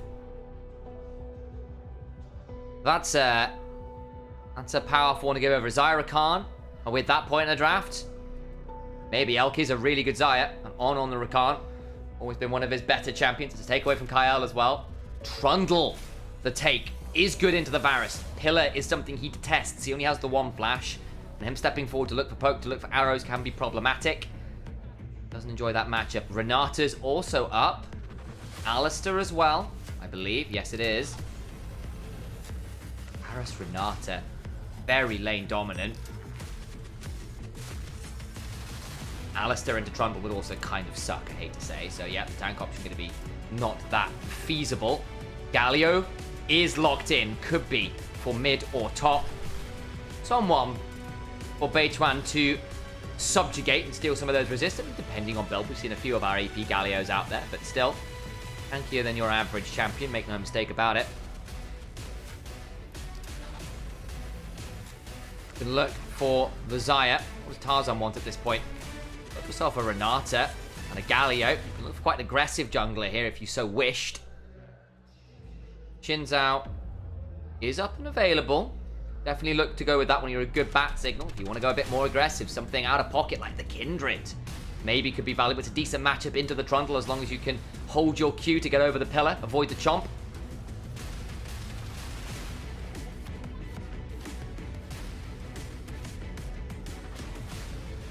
There goes the Shinzao ban. Not a surprise, really. Don't want to give that one over. You might ban the Kindred here, honestly. Lee Sin was always a Tarzan special as well. The Vi's down. Poppy's down. Wukong's down. Pantheon's down. We are very thin on the ground in terms of AD skirmishes. Is it a Z angle? Z jungle's been a thing as well. Could be a consideration, I suppose. Not necessarily the easiest into things like the Zyra. Even the Trundle at points that you can farm very well.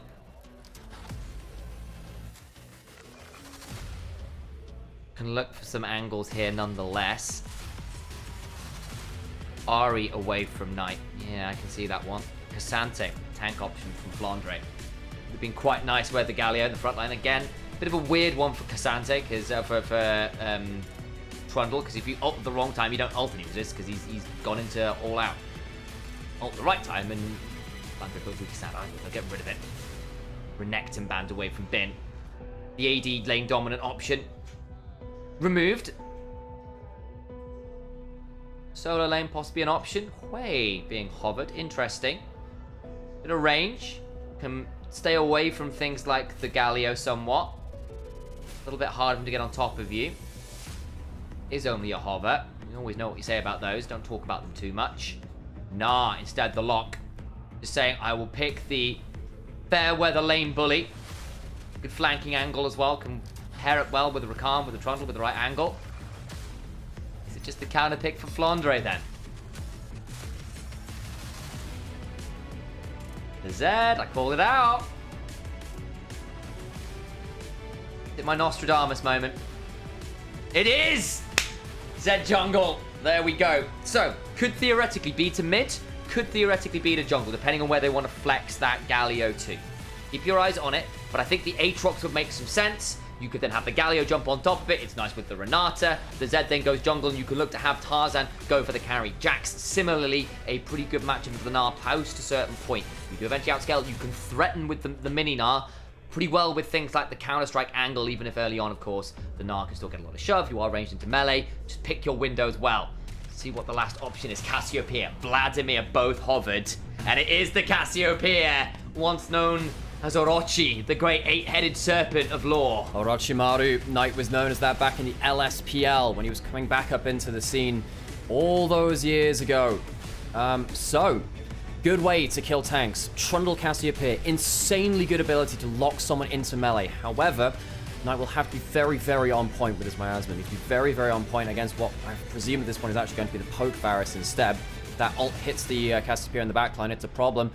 Knight, poor series so far, but perhaps this is the pick which he needs to get himself back firing on all cylinders. And Tarzan on the other side, one game away from his first title. Can he do it on Zed of all champions? That is all eyes on me pick. You can't play Zed and be quiet. We've seen some really great Zed performances in the LPL over the last few weeks. With a Tarzan can do that as well here.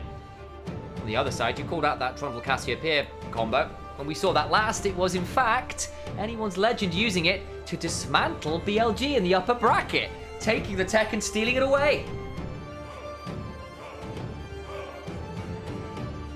There's the trophy. Everyone's fighting for that one. Light show. Could be the final time today. Champs locked in, drafts locked in. Alex, what's your thesis? How are you feeling about those drafts? I think Knight looked really good on the Cassiopeia last time. I think Tarzan, not having the go button instead being the damage, might be a game changer too. Shanks, not on a lane dominant pick. I also think that Zyra Khan is a lane which Elkanon can play very, very well. I think BLG is starting to scale into the series. Let's hear the gyros.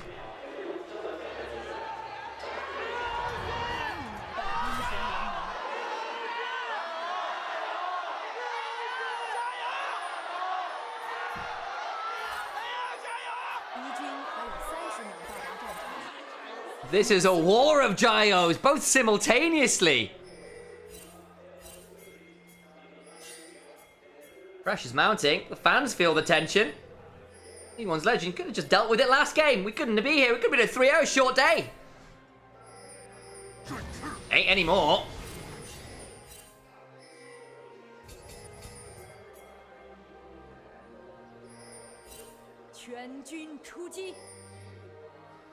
No crazy level 1s this time. Reminder, Knight died at the level 1 last game. Oops. Doesn't happen this time. Flandre gets to lane. Bit of a ship's passing. The Knight's actually wandered through the enemy jungle to get to lane. Puts a ward down. Is spotted. I think this Jax can get into the bush here. Force been on an awkward path to lane.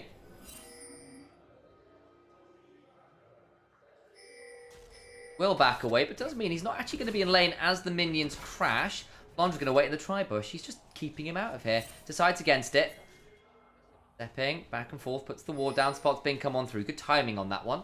Look to now keep Bin away from those minions and do what he can to get shoved away. That might otherwise be quite difficult. Hope and on burning some summoners early. Ghost and heal in trade for On's heal in trade.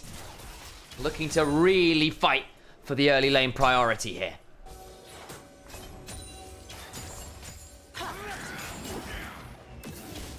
Arrow comes on down. The level 2 hit by Flandre early off the zone control. Dropped a minion or two to make sure he gets that advantage, but gets the counter strike onto Bin. Drops a lot of his early health bar. Leap strikes forward. The turnaround begins to come on through Flandre. A fair amount of damage back, but has got biscuits and pots of his own. So strictly speaking, has a bit more sustain to work with. One for the grasp, but both have.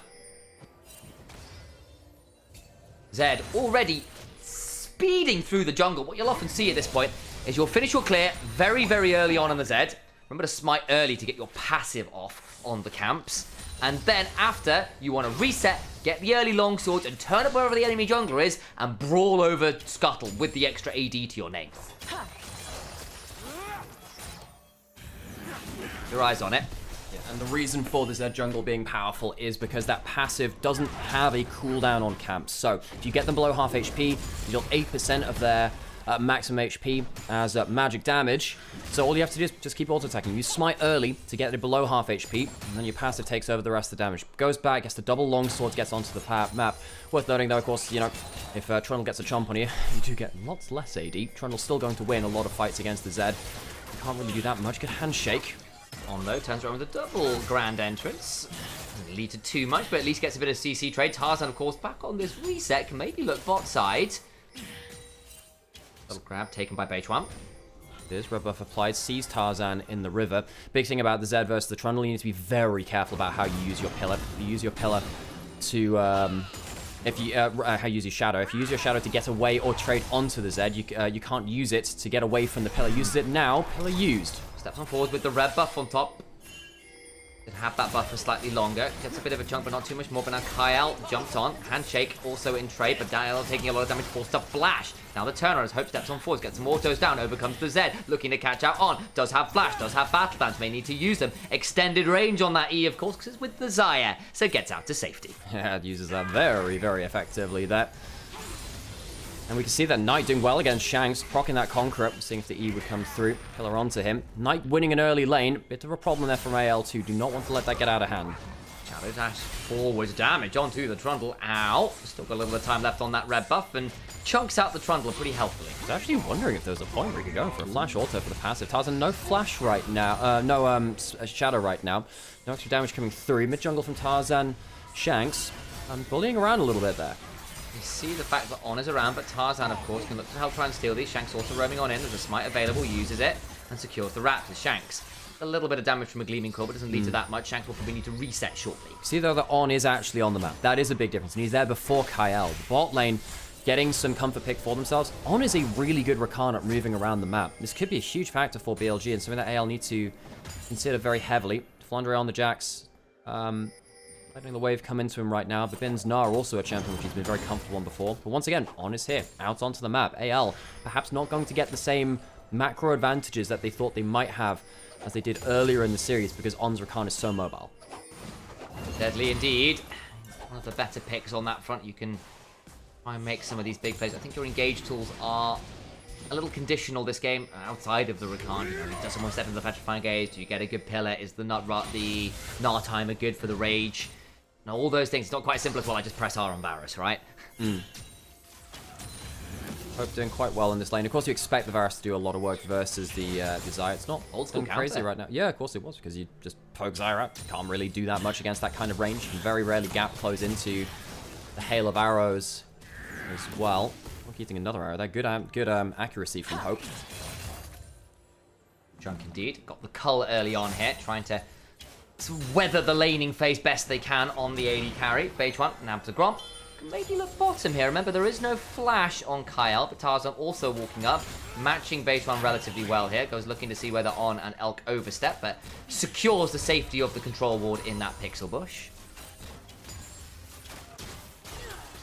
BLG, though, still a better platform on the map than I think that Yale would like to give them. Tarzan level 6, of course, taking that early. You're a Zed, you power farm. Very, very quick at clearing. Dragon available. Knight holding Shanks back, but Shanks has that ultimate. Quite hard to stop Galio from being able to respond. If you are in range from Miasma, you can throw the Miasma onto the Galio as he's charging up his ultimate. It will stop that, though, worth noting. Be a bit challenging. While Ale, though, with the shove from bot side, do manage to come over and date the Dragon. Nice little shadow into the bush there to ensure that there was no Trundle waiting in the wings. It's actually quite an annoying bush to sit in as a jungler. You can just sort of flash them forward to nab dragons, kind of out of nowhere. Rod of Ages, Seraph's spell for Knight going to come in. And eventually, no, you know what? I think that AL do have the damage to kill a Cassiopeia on the whole, even through the Seraphs and the Rod of Ages. We'll go towards the Rylai's or the Andrews after too. Even then, Shax, Galio, Zed. The thing is, you do have triple melee divers going in. They do have a bit of range threat. You know, the Zed can poke you from range. The Galio's got the Q. And of course, the Renata, Varus are going to be nasty too. It is, by the way, the on-hit Varus. You probably mentioned that. Did you mention that? Tempo. Actually, I cool. didn't. Okay, cool. So that's a good call. Good call that, to call that one out, rather. Means that it's not going to be poke arrows coming over the top. Means you do have more damage to, you know, gun down someone like the Trundle in front of you, though. About to hit that level 6. Grub spawning now. Anyone's Legend. BLG there first. Not typical in this series of BLG to turn up the objective first. Anyone's Legends have been better at setting up for these so far. Onto the grubs we go, and BLG have been very proactive at fighting for them. Kyle in danger, throws down the heal. Flash on in for the grand entrance. Tarzan looking for an angle. Kyle gets saved by the Galio for a second. The bailout coming on through, not going to quite be required as Kyle steps on forwards. Damage back. Petrifying goes back, step wonderfully. The damage still good. Hope looking for a potential angle. Got his lethal temple rowing on in a spot of bother. Gets another one of those grubs. It's a 1-for-1 trade at that point on Battle Danced away. Counter strike available. Pillar to try and interrupt it. Tarzan looking for an engage himself. Throws out another shuriken. But in the end, everyone stays alive. Ults are popped. And 2 of the grubs do go anyone's Legend's way. No, Hope starts just machine gunning. Pops that ghost. Missed the ult in the play, which I think would have got anyone's Legend a kill. But that's not great for BLG. I thought they would be in a position to really get a good fight at that moment in time. But they can't quite get that first kill. On blows both summoners, trying to get the flash that's Kyle, but can't quite close that down. BLG leave with just the one grub, which is, yeah, concerning. Grubs for Jax.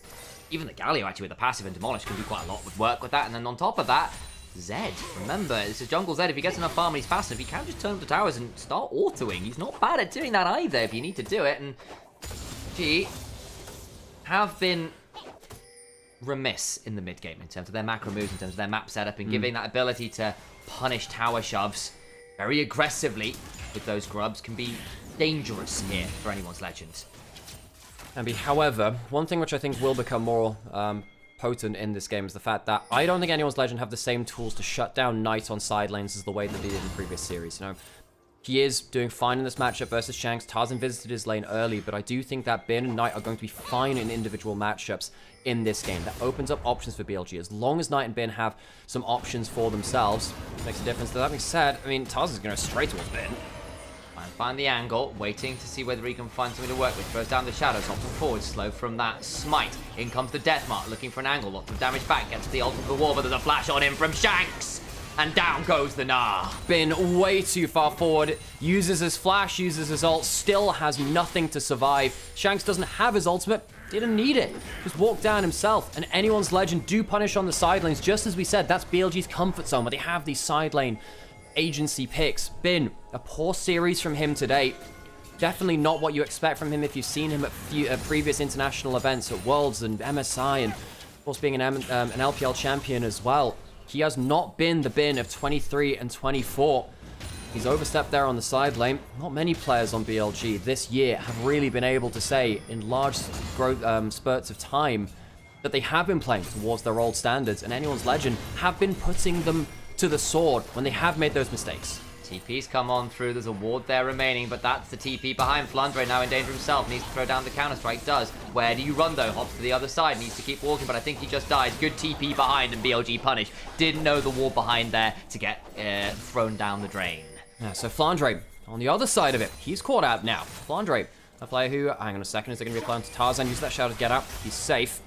It's hard to get a hold of, has that Eclipse first item as well for the shield. So while we're just saying Bin did over push, now gets to go towards this top side. Both these champions pretty good at killing towers with the Demolish and the Chomp. Plate quickly falls down. TP in from Shanks. They get a few more plates in the gold. It's an even thing here. A few hundred gold both one way and the other.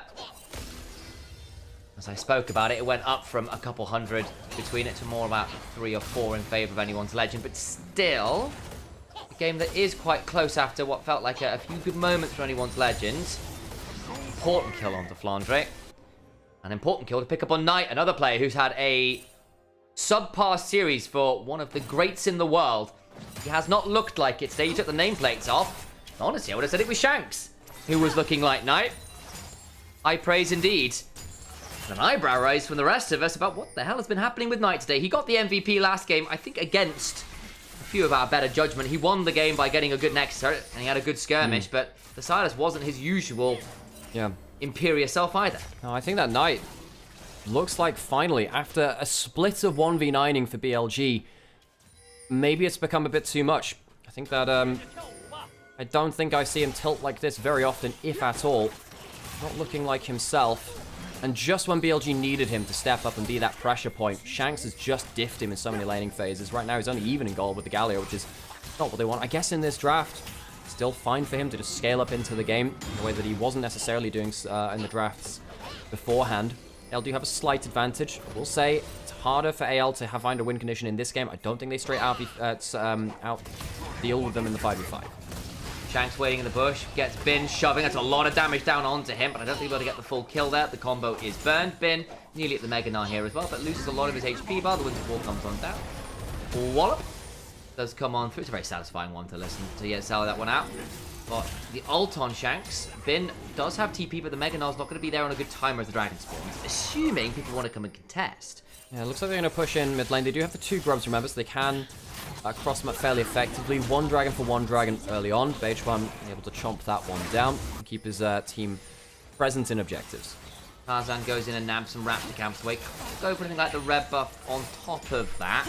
So ends up only really being a camp trade for the dragon, so pretty good for BLG, I feel. And they get the shove down bot side. They got the Trundle there as well, and Trundle, for all he's in the jungle, can't just turn up and stop bonking and chomping towers. He is a Triforce Trundle with a maxed out Q. He's able to do that. He even get a second play even there too. That'll kill it with the extra thing there. Shared between BH1 and Knight. BH1 helping out Bin and Knight both get plates on those turrets. So despite the fact that BH1 is down about, 5 camps or so, maybe a little less than that actually, as I'm saying. No, it is about around there, whatever. Numbers. He's even-ish in gold, which is fine. I mean, looking at the jungle items, there's full number 5 on there, so obviously that can change a little bit depending on whether you got elastic rubber band mechanics going on, but either way, it's still a little ways behind, and does manage to keep himself in the game with that one, and that does mean that we've got another game that is, especially after last game, which is feeling a little bit more even, which, on the side of BLG, is good news. They've been blown out games 1 and 2 on that front. Game 3, came back into it, and then got a great lead, and then the Sivir incidents happened. We'll see what AL choose to do in this game as well, because I think, look, in the last few games, they've had clear win conditions. I don't know what their win condition is here with this composition. Like, in 5v5s, I think it's actually very hard to get onto the Xayah and the Cassiopeia. One of them has the Xayah ultimate, one of them has the Miasma. They've not smashed early lanes with something like that. Varus, yes, he does have the on-hit Varus. Maybe the player is just having someone just rooted up in front of you with the Renata getting a reset for the Varus. I don't think that wins the entire team fight, though. Even with the Ghost on the Varus, it's quite hard to chase down the targets you want to. Anyone's Legend, I think this is probably the hardest to play draft of the series. No, it's definitely the hardest to play draft of the series. And I think particularly when you put the nameplates on as well, Tarzan not being the engage is also a huge factor. This guy has so often been the go button because he is the guy that is calling the shots. With him on Zed, he's the one that's getting the damage down, but he's not necessarily the person who's pinning someone down with a Sejuani, a Vi, something like that. He has been great on things like the Neferi, though, which we haven't seen this series yet, actually thinking about it, but try and do some of that carrying there, take a slightly different role in the team. Kyle, fall a little bit out by that pillar, does eat half of his HP bar. Harold started up. Kyle still has that ult, still has flash. You can pull it over the wall. It's a great hostile takeover angle. Flashing on in for that hostile takeover. Bin finds a decent angle himself. El coming to the air with a feather storm trying to buy some time. Tarzan goes back into the shadow. Bin dangerously low. Will surely go down. The feathers after the flash. Keeps people rooted in place. Shanks does not get the full ult well, but gets the shield. Double kill towards Tarzan, who gets the shadow again. He's going for the pentakill. Tarzan denied. Hope steals the pentakill as Tarzan clears through the fight in their hardest wants to play draft. Tarzan, the crownless king of the jungle, may have found the fight and the gold he needs to finally see silverware. BLG get routed at the Herald.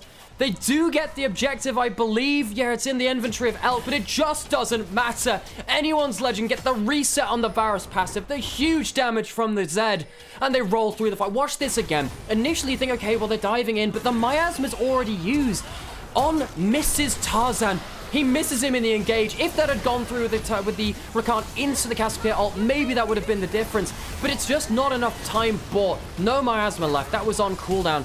And the feather pullback just doesn't do enough. Hope still has the ghost running. He has the bailout running as well, and he runs over the fight in terms of the damage. You could not ask for a better answer to what happens when Tarzan isn't on the engage, when he goes towards the damage.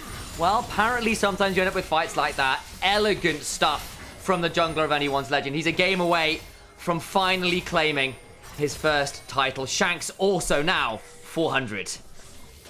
Shanks only a little under a year younger than Knight, but someone who's not been exposed to the international stage, not someone who's been on the final stage before this year, but a player who I think has more than played his part. He has been the better mid laner than Knight, and that is very rare to say on a regional level within LPL. Even internationally, it's rare to say that. Tarzan gets his full black cleaver on the second back. That'll help out the Varus, that'll help out the Jax. God, it will help out himself. Shanks on the weak side of the map. We'll probably just let this turret go. BLG. Oh, how do they feel on stage now? The recent overlords of the LPL. A piece changed. A coach fired. A jungle changed out multiple times and landing on Beidchuan. And yes, I think he's done a fine job covering the holes of BLG, but they're still present just underneath the woodwork. A little rotted. And Anyone's Legend on the other side of it. They look like a much more complete outfit. I think every lane understands their role. I think their win conditions have been accepted by all members, and they're playing towards it well. And I think really Tarzan and Kyle are the core of this. So good at preparing the map and objectives. As Dragon comes up again, there are no summoners for Anyone's Legend this time, but with so much extra gold, BLG will need to be very careful. Here comes the pillar, hoping to spot a danger. The feather pull doesn't land, but the petrifying gaze does. In comes Galio, trying to keep the AD carry alive, but does so. Tarzan in the back line! Help get two! Now they need to run Billy Gaming to get out on the frozen domain, but they go for the pick, and it all goes so wrong. Tarzan just absolutely massacres them. Is this season 3 or is this 2025? You couldn't tell me the difference between them. Bin gets the ultimate out of Flandre, but that will be a dragon going towards Anyone's Legend. And as we were saying, it's a hard comp to play. How do you win team fights as Anyone's Legend? They're proving us wrong. Turns out when you have a player like Tarzan in the jungle, sometimes it's jungle diff. The Zahir and the Cassiopeia burn their ult. Suddenly, you've got a Jax and a Zed flying on in to punish your temerity. Flandre's coming topside. Bin low will knock out of the counter-strike with his own ult. In comes the TP of their own, but Kyle also here. Flandre in danger. Elk now about to come in and get involved. Bin caught by the Winds of War. Handshake back. Shanks running away. It's a 1-for-1 in the end. Now, Tarzan's not there at this fight, so he's not there to pull off those smooth moves. Again, pushing in mid lane. Tarzan... good roam up towards top side. Now, level 13, he's maxed out his Shadow Slash as well, which is his full burst combo. If he goes onto he can actually ult him. He can ult him. El needs to be very, very careful. There is no ult for him. I think Tarzan could have looked for the full kill. But I guess with other members around, didn't want to test it. Elk's flash was just coming off a cooldown, if I spy correctly on the right-hand side of my screen. Worth noting, part of the reason why there weren't as many Anyone's Legends member around that part of the map is they did just take the second dragon of the game for themselves.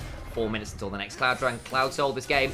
Be pretty valuable on things like Zed, on Jax. We'll have a look again at what happened in the mid lane. So it's initially a great pillar onto Hope, into On, getting that full combo forwards as well, but he gets caught by the Varus ultimate. The CC never comes in. Elk doesn't get the triple route, which allows Tarzan the time to catch the people who walk forwards. Knight steps forward to try... oh my god. The triple shuriken onto 3 people, or the double shuriken. I think the triple was just short, but Tarzan... oh my god, this jungler. What a player he has been throughout his career. It feels so sacrilegious that he's never had a title. That, I think, changes today. He's so far ahead. BLG, I don't know if they have the tools to deal with Tarzan picking off people around the side of fights as they do right now.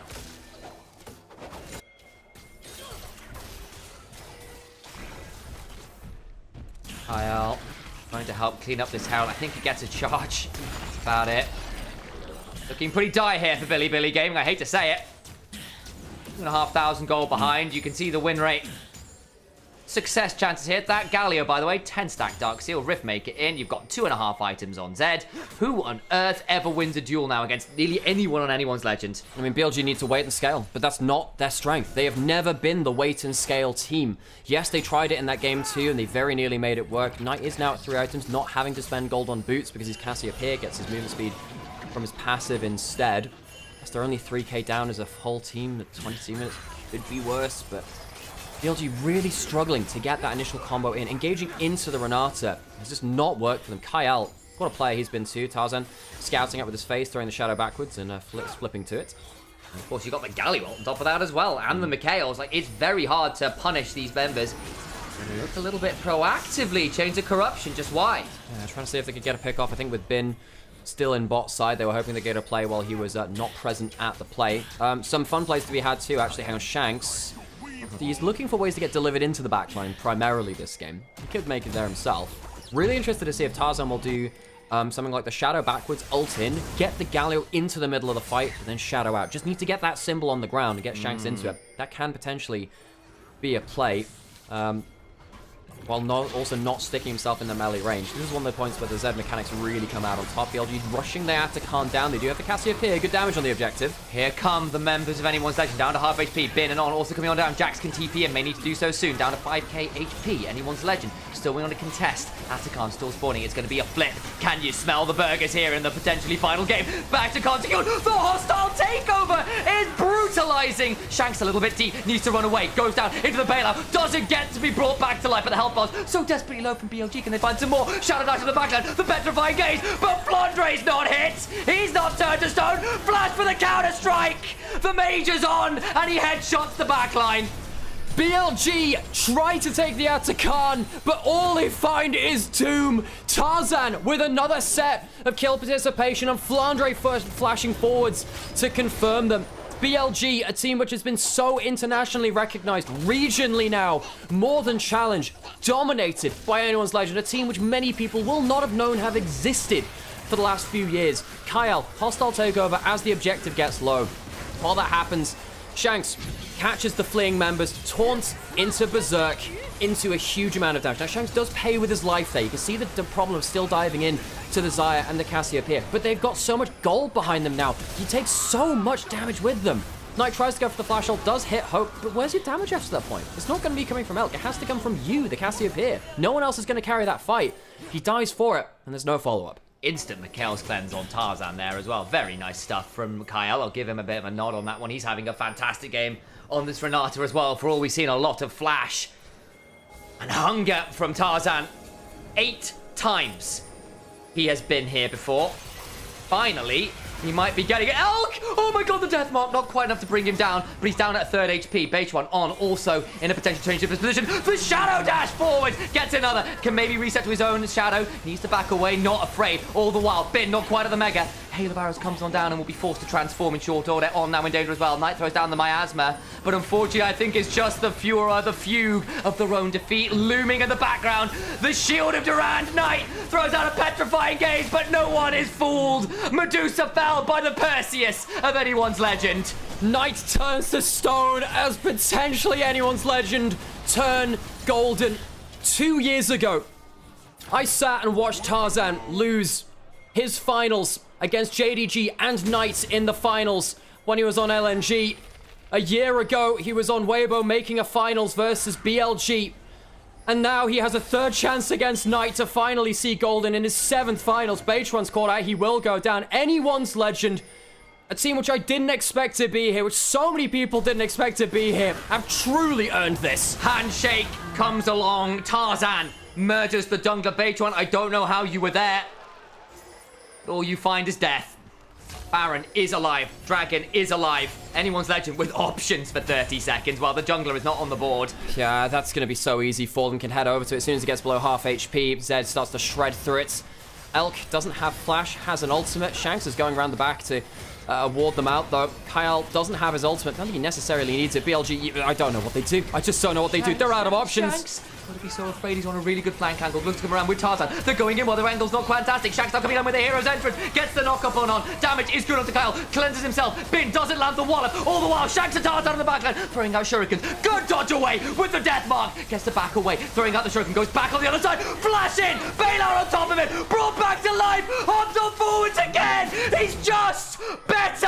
Tarzan, look at the plays. Look at the moves. What was that? Tarzan, 9-0-7 on the Master of Shadows in his 7th attempt at a title, pulls out the flashiest assassin of all time in League, and may just be able to solo kill and solo carry his way to the title he has been earned and has been deserved of for so many years. Go back to the Baron. We look again. What an insane play. They bring in Shanks. Bin tries to get the Meganar engaged. Elk and Knight, though, become victims of Zed. Tarzan, somewhere out there, Ryu is shuddering in his sleep. Not again, not a play like this. Phenomenal moves. His accuracy, his ability to understand where his shadows are, so important. Knows he has the bailout. So often Zed is a one-way trip when you assassinate. Not here. It's all just a non-stop trip to the Nexus. It's not a one-way trip, it's a one-way road. The Golden Highway. 10 years has this organization waited. 8 finals has Tarzan waited. It's so close they can taste it. 9-0-7. A Magi's on Shanks. BLG. So often a shoo-in for a title in the last year or two. So often assumed victors of the LPL. No longer so. Flandre, a world champion, an LPL champion. Seen better days individually. Reinvigorated here on Anyone's Legend. Hope, a player which won a title back in 2022, but often people forget him behind the likes of Jackulov, of Elk, and the other great AD carries. Kyle, first international, a title which he has been deserved of for a while too. The best support this split. Let's not mention Shanks and Tarzan. This mid-jungle duo have been exemplary through this series. Serpent's Fang done by Tarzan, by the way. There is no shield in the world that keeps you alive here. Andre forced a flash out of base front just with the counterplay. Pillared himself towards him and really regretted it.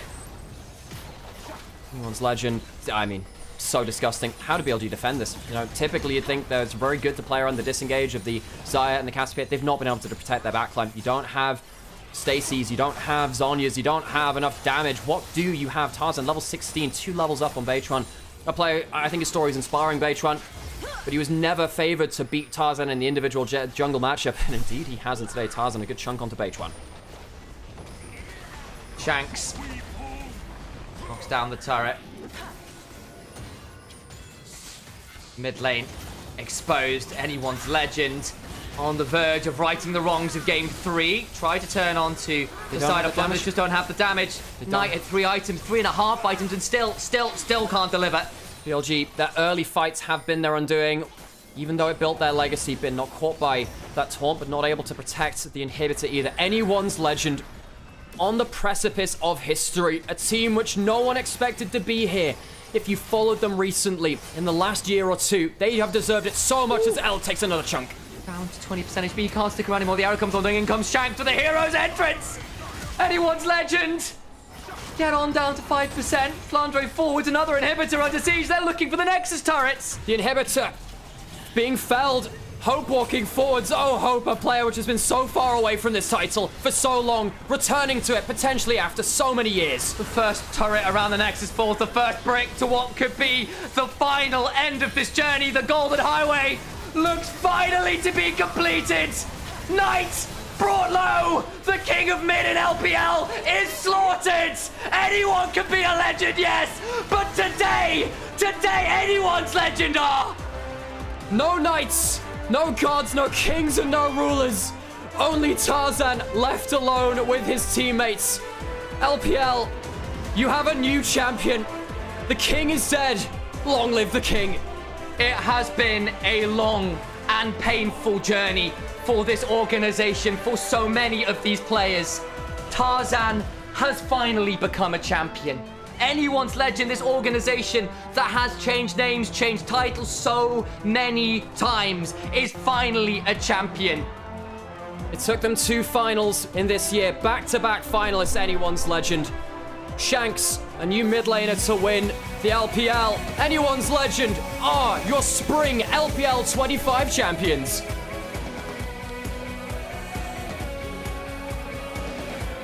It has been a long time coming. You could not ask for more, not from anyone's Legend. They were magnificent today. Even in the game that looked sure to be lost, they nearly brought it back. You come back into a game 4 like that and you have these moments, don't you, where you wonder, after that game 3 where you nearly brought it back, where it could have gone wrong, whether the mental gets to you, as it has so many times before, where Tarzan crumbles, where the organization is that step away from glory. Called it Golden Highway for a long reason, because they have been traveling for a decade. And finally, it ends in a trophy lift. And now a new journey starts, doesn't it? As the LPL champions, onto MSI. So many of these players will go on to greater things, I have no doubts. But in this moment, we celebrate. Tabe alongside them as well. Look at that grin. Tabe, world finalist from 2013. That's a coach who last won the LPL back in 2022 with RNG. Truly the greatest LPL coach of all time. What a coach he has been. Coach BLG to finals, to MSI finals.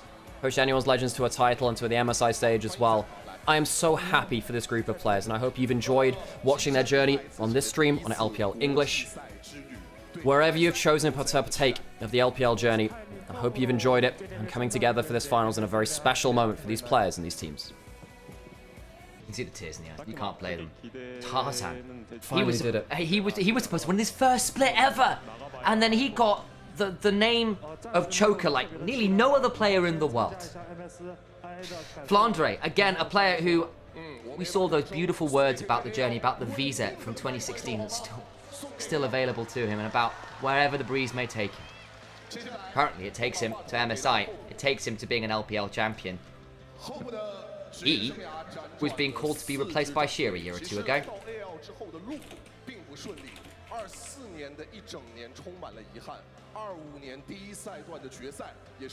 That has been another split cast by us over here on Nymaera, restreaming it onto Nivea as well.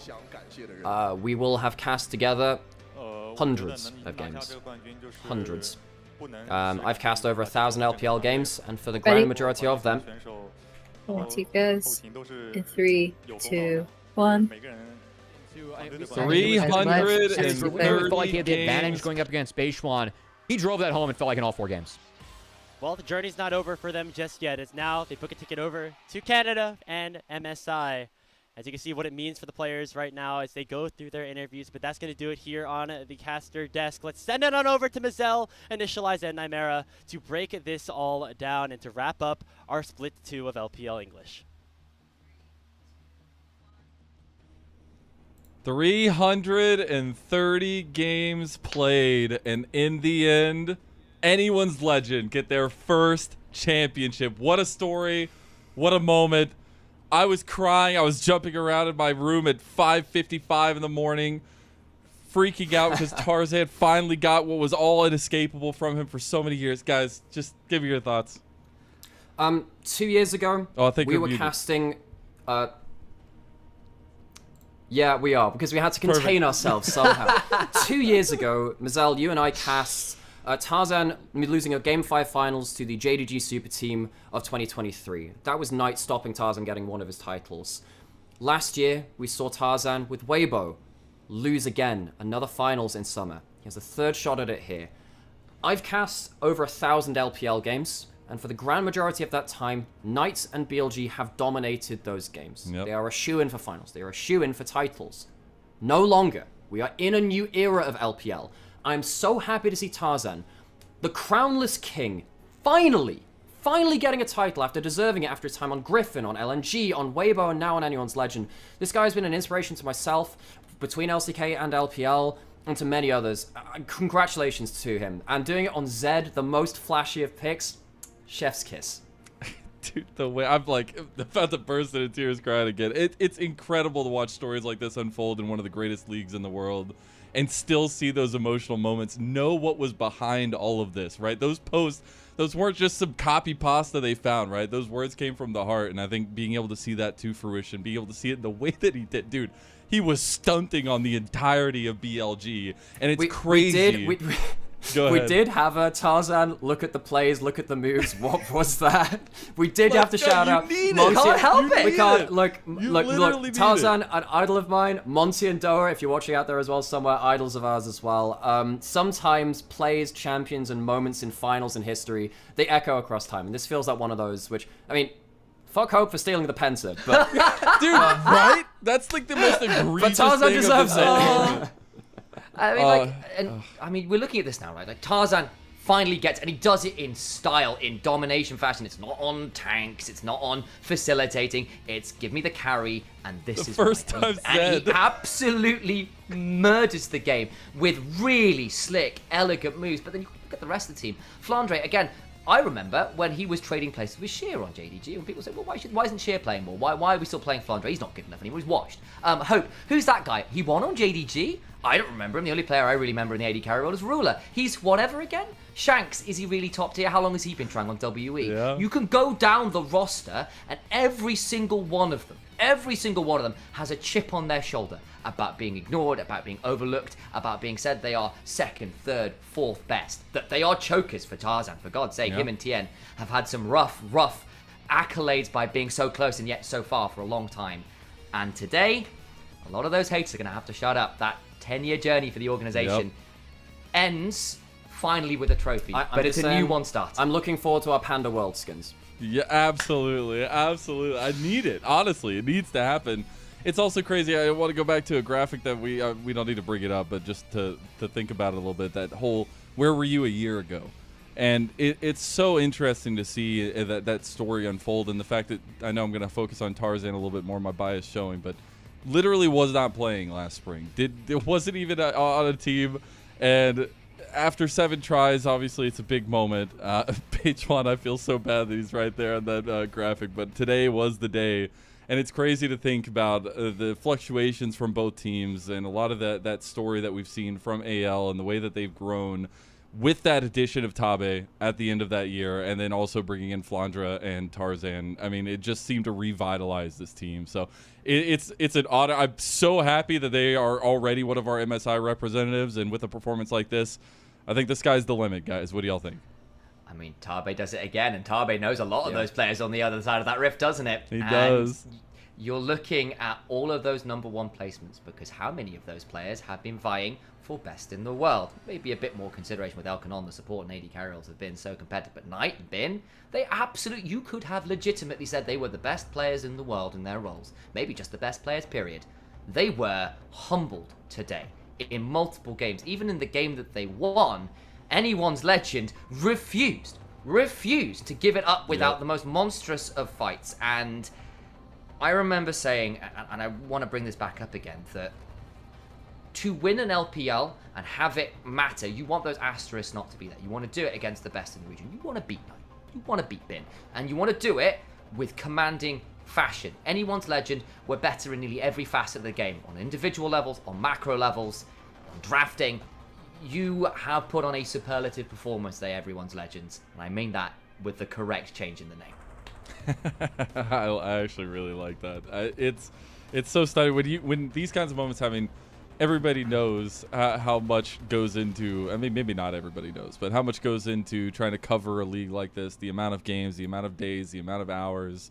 I know you all know it well, but it's so incredible to see these changes over time. And like, even through all that effort, we get to have the payoff in these wonderful stories. And so it's just an honor to get to cover these kinds of moments. And I don't know what the future is going to look like for the LPL internationally, what's going to happen at MSI, but I do think we have 2 of our strongest representatives going, even with the lackluster finish for BLG. And I honestly would love some maybe adieus for BLG in some way, any positivity that we can throw their way before we get going. Just a quick note on that too. Like, there is a lot of journey which you, if you've only tuned into playoffs, will not have seen. Over this split, including placements, the Ascend and Nirvana group stage and then playoffs as well, we've had about 450 games, I think it is. That's from one split of League of Legends. Now imagine how many games there are from the split before that. Last year when AL were bringing in people like Tarzan and Tabe before that and changing around their roster.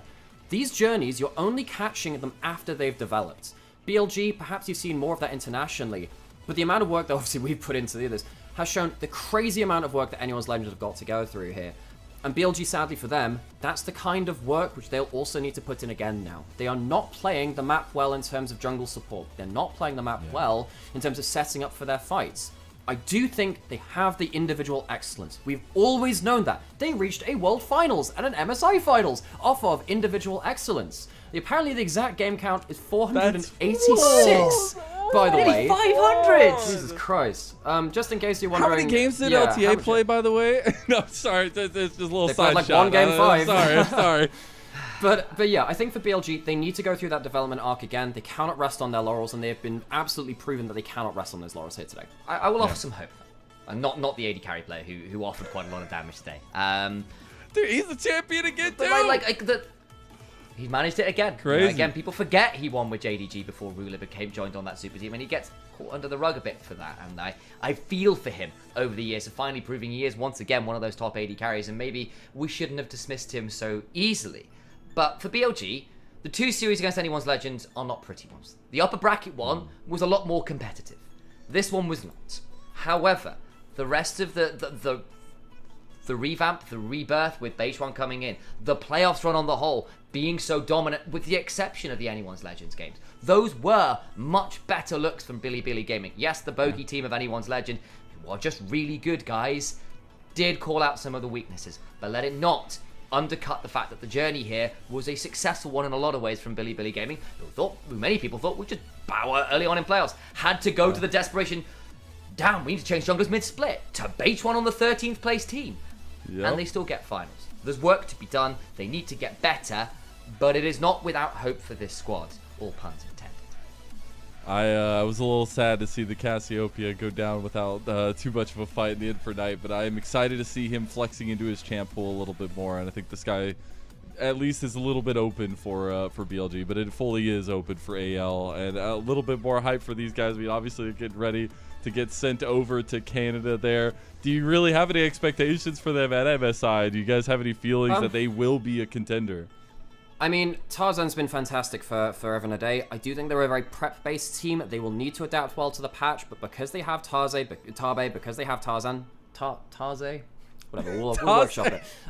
We'll need to see them ramp up very quickly. It's the first international event for a couple of players. That's not often an easy thing to do.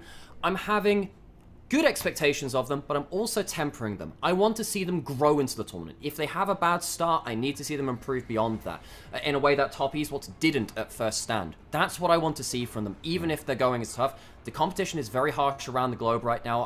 I think that, you know, G2 and MKOI coming through from the LEC, they're very creative teams. Perhaps they will punch AL in the face with a sucker punch at the start of the tournament, and the LCK teams are absolutely no joke either. This is not going to be an easy tournament. What I will say again, though, is I think for LPL, it is good for this region to have a new team step up with some players that have been great for so long, but maybe haven't got the international tenure, who've been on that 4th place team, because there are so many insane organizations, insane players that never see the light of international day because they are trapped behind the likes of Knight and Bin and all these other incredible players, and your Invictus Gaming's, you know, Rookie and the Shy and all these other names that people know.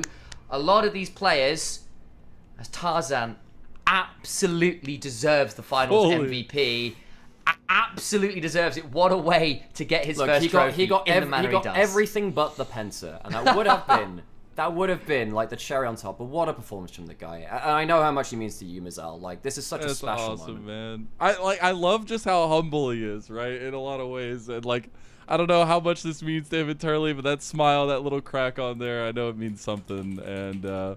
Yeah, it's just incredible to see the way that he did it as well. And again, it wasn't just this performance. I think for AL, he really took the standard, the flag forward for them in a lot of cases. And hey, he's finally a champion after all these years, which is crazy to think. And like, how gratifying is it for Tabe? You know, I think when you look back at the creation of this roster, whenever they brought in Flandra and Tarzan, a lot of it was because Tabe kind of convinced them to come over to this roster. And it's crazy to see that kind of development through. You don't get stories like that often, and I'm just going to say vibes, they're an important factor.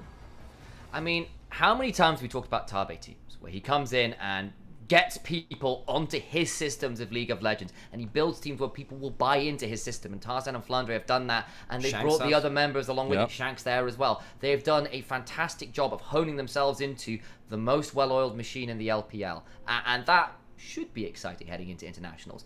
As I said, there is horrifying beasts lurking in wait out there, but it's exciting to see. I just want to give one last chance, man. It's been awesome to have y'all with us and be able to kind of come together for our finals and have this moment. Do you have any send-offs for the LPL? Do you have any memories that you want to talk about? Any shout-outs you want to do before I let you go now? Yeah, no, go first? The huge shout-out is to you guys and to everyone who's covered the LPL. The LPL is probably in its direst time of need as an international fan base and as broadcasts. There is no funding in this system besides what you give to us, the audience, nowadays. This is a beautiful community. It's a beautiful region, and I love covering it as well. For those who are out there, like yourselves, like everyone on the production side as well, the other co-streamers out there covering these games too, a huge shout out. Thank you for keeping the LPL alive. Thank you for being interested and attached to the players that we have. It is a special time to come together. And Mizell, of course, we've got a great history through casting finals on the official broadcast before. It is very special to be able to come together like this and to celebrate, share our knowledge, share our passion.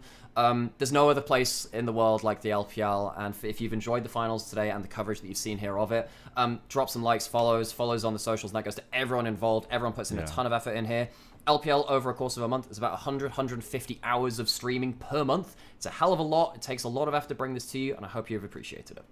It's been incredible. Sam, any and thoughts, to Sam as well. Feelings? I couldn't do this without him. It is a very weird thing to realize the family business is casting. I get to cast with my younger brother, which is a remarkable thing. I think there is something to be said for. It is very special to do a moment like this 486 games later, and to have the conversations with you, to be talking across the world about our shared love for a region that we do as a passion project with the support of the fan base. We get to combine our love and our geekiness and our fandom for this, and it's pretty damn awesome. Thank you for being here, guys. You watched a moment in history. Anyone's Legends finally did it. Tarzan finally did it, and you all came along with the ride. It's an incredible story. I can't. I'm gonna burst into tears again and keep crying if I go into it too much. But y'all know how much you mean to me. It is incredible to see the community come together. You've been an absolute.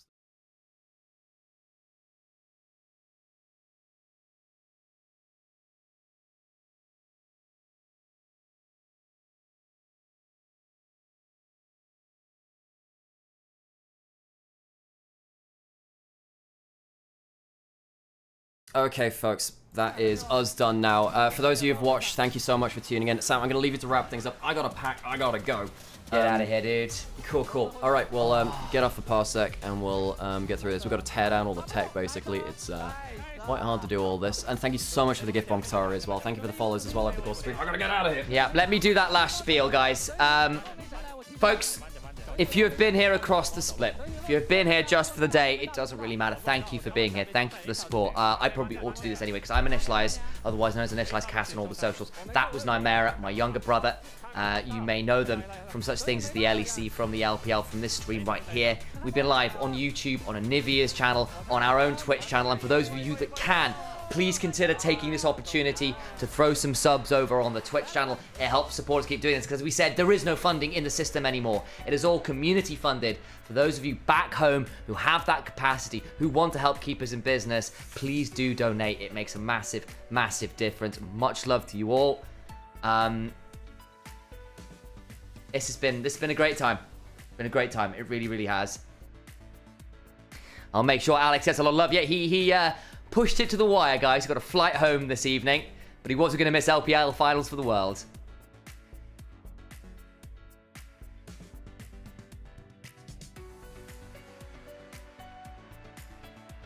I don't really know what to say anymore. I'm kind of running out of words, which is unusual for me. But how special it is to be here. Thank you very much for coming and watching this. We'll wait until the end of the stream here. We'll call it adieu, at least for the split. We're back in split 3, I have no doubt.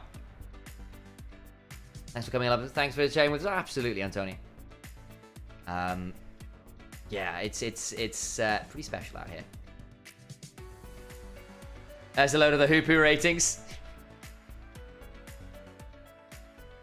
Insane grind. It's been a lot of work, Ruby. It's been a lot of work, Ruby.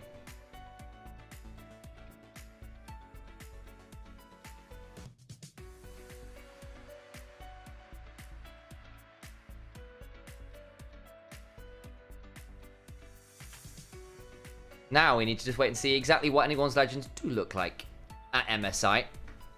Tarzan has been to internationals a fair number of times, and then had times where he's been maligned off 1 or 2 bad series, and perhaps understandably so when he's been so core to success, but other times where he's done well and his team's fallen apart around him, but either way, that moniker, that shroud of not being quite good enough has haunted him. Not today. Alex is waving goodbye in the background, getting himself ready to leave and be gone. Check the time as well, because I won't be done today. I've got G2 Hell to be casting this evening. Get an hour or so off, and then I'm out of here.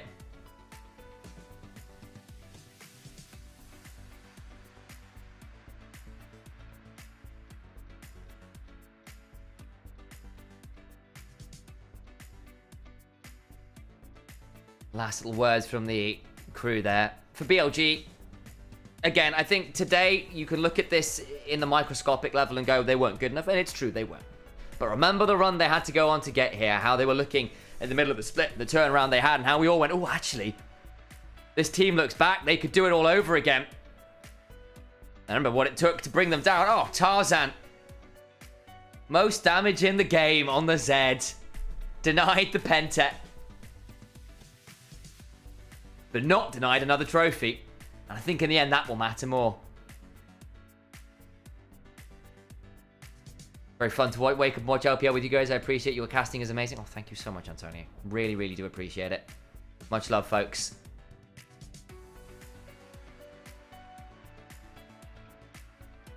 Oh, here's the highlights. Have a look at these. There's going to be some great ones. This was an exceptional fight. Tarzan working some magic here. His moments coming in. Really, really scary. The flash. Can't believe the Penta was denied. Watch it in slow motion. Hope the villain.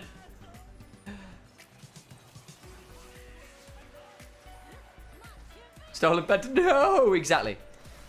This moment here, the hostile takeover. Not quite bringing down the AD carry. Bailout. Everything else. Nah, Tarzan again. What phenomenal angles.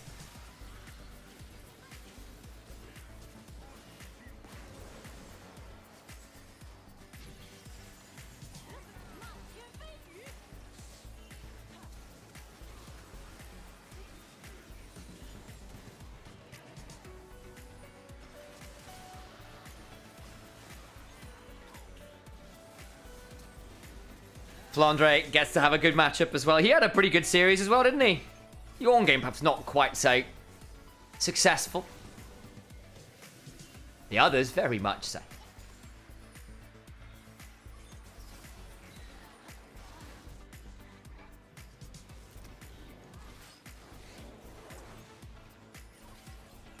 Ugh.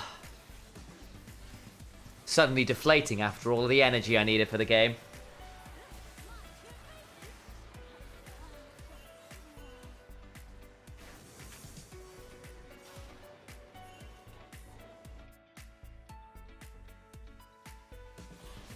Take my energy, yeah, I might need to.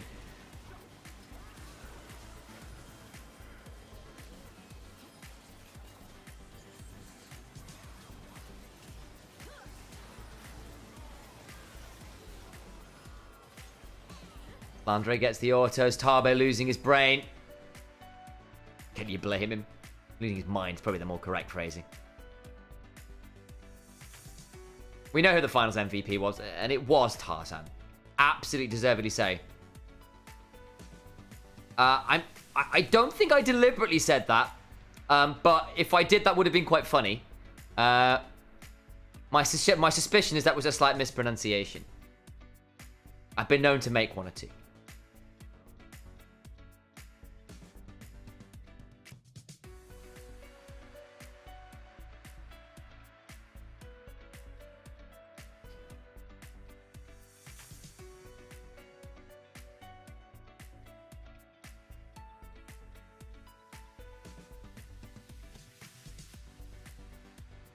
Getting a load of good moments here. There's a few of the talent on that. Some of the co-streamer options.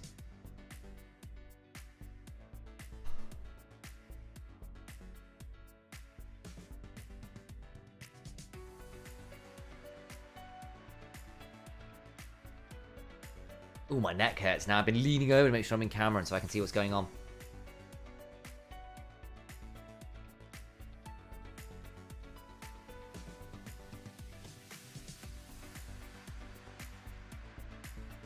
A last look at the split, at least for now, from the LPL.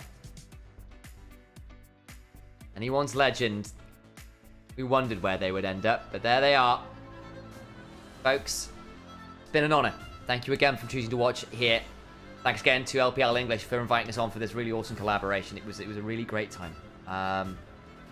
For those of you at home, thank you again for all the support. Please do make sure to like, to follow, to comment, to subscribe, to follow myself and Alex on the various socials. It's Initialise Cast, it's at Nymaera. If you've got the option, you've got the spare money, toss a coin at your casters. Oh, viewers have plenty. Throw back to an old Witcher meme. Thank you again, Katari, for the gift subs on Twitch. But please do consider getting some value out of that one, throwing some subs our way. Until the next time, guys. Bye.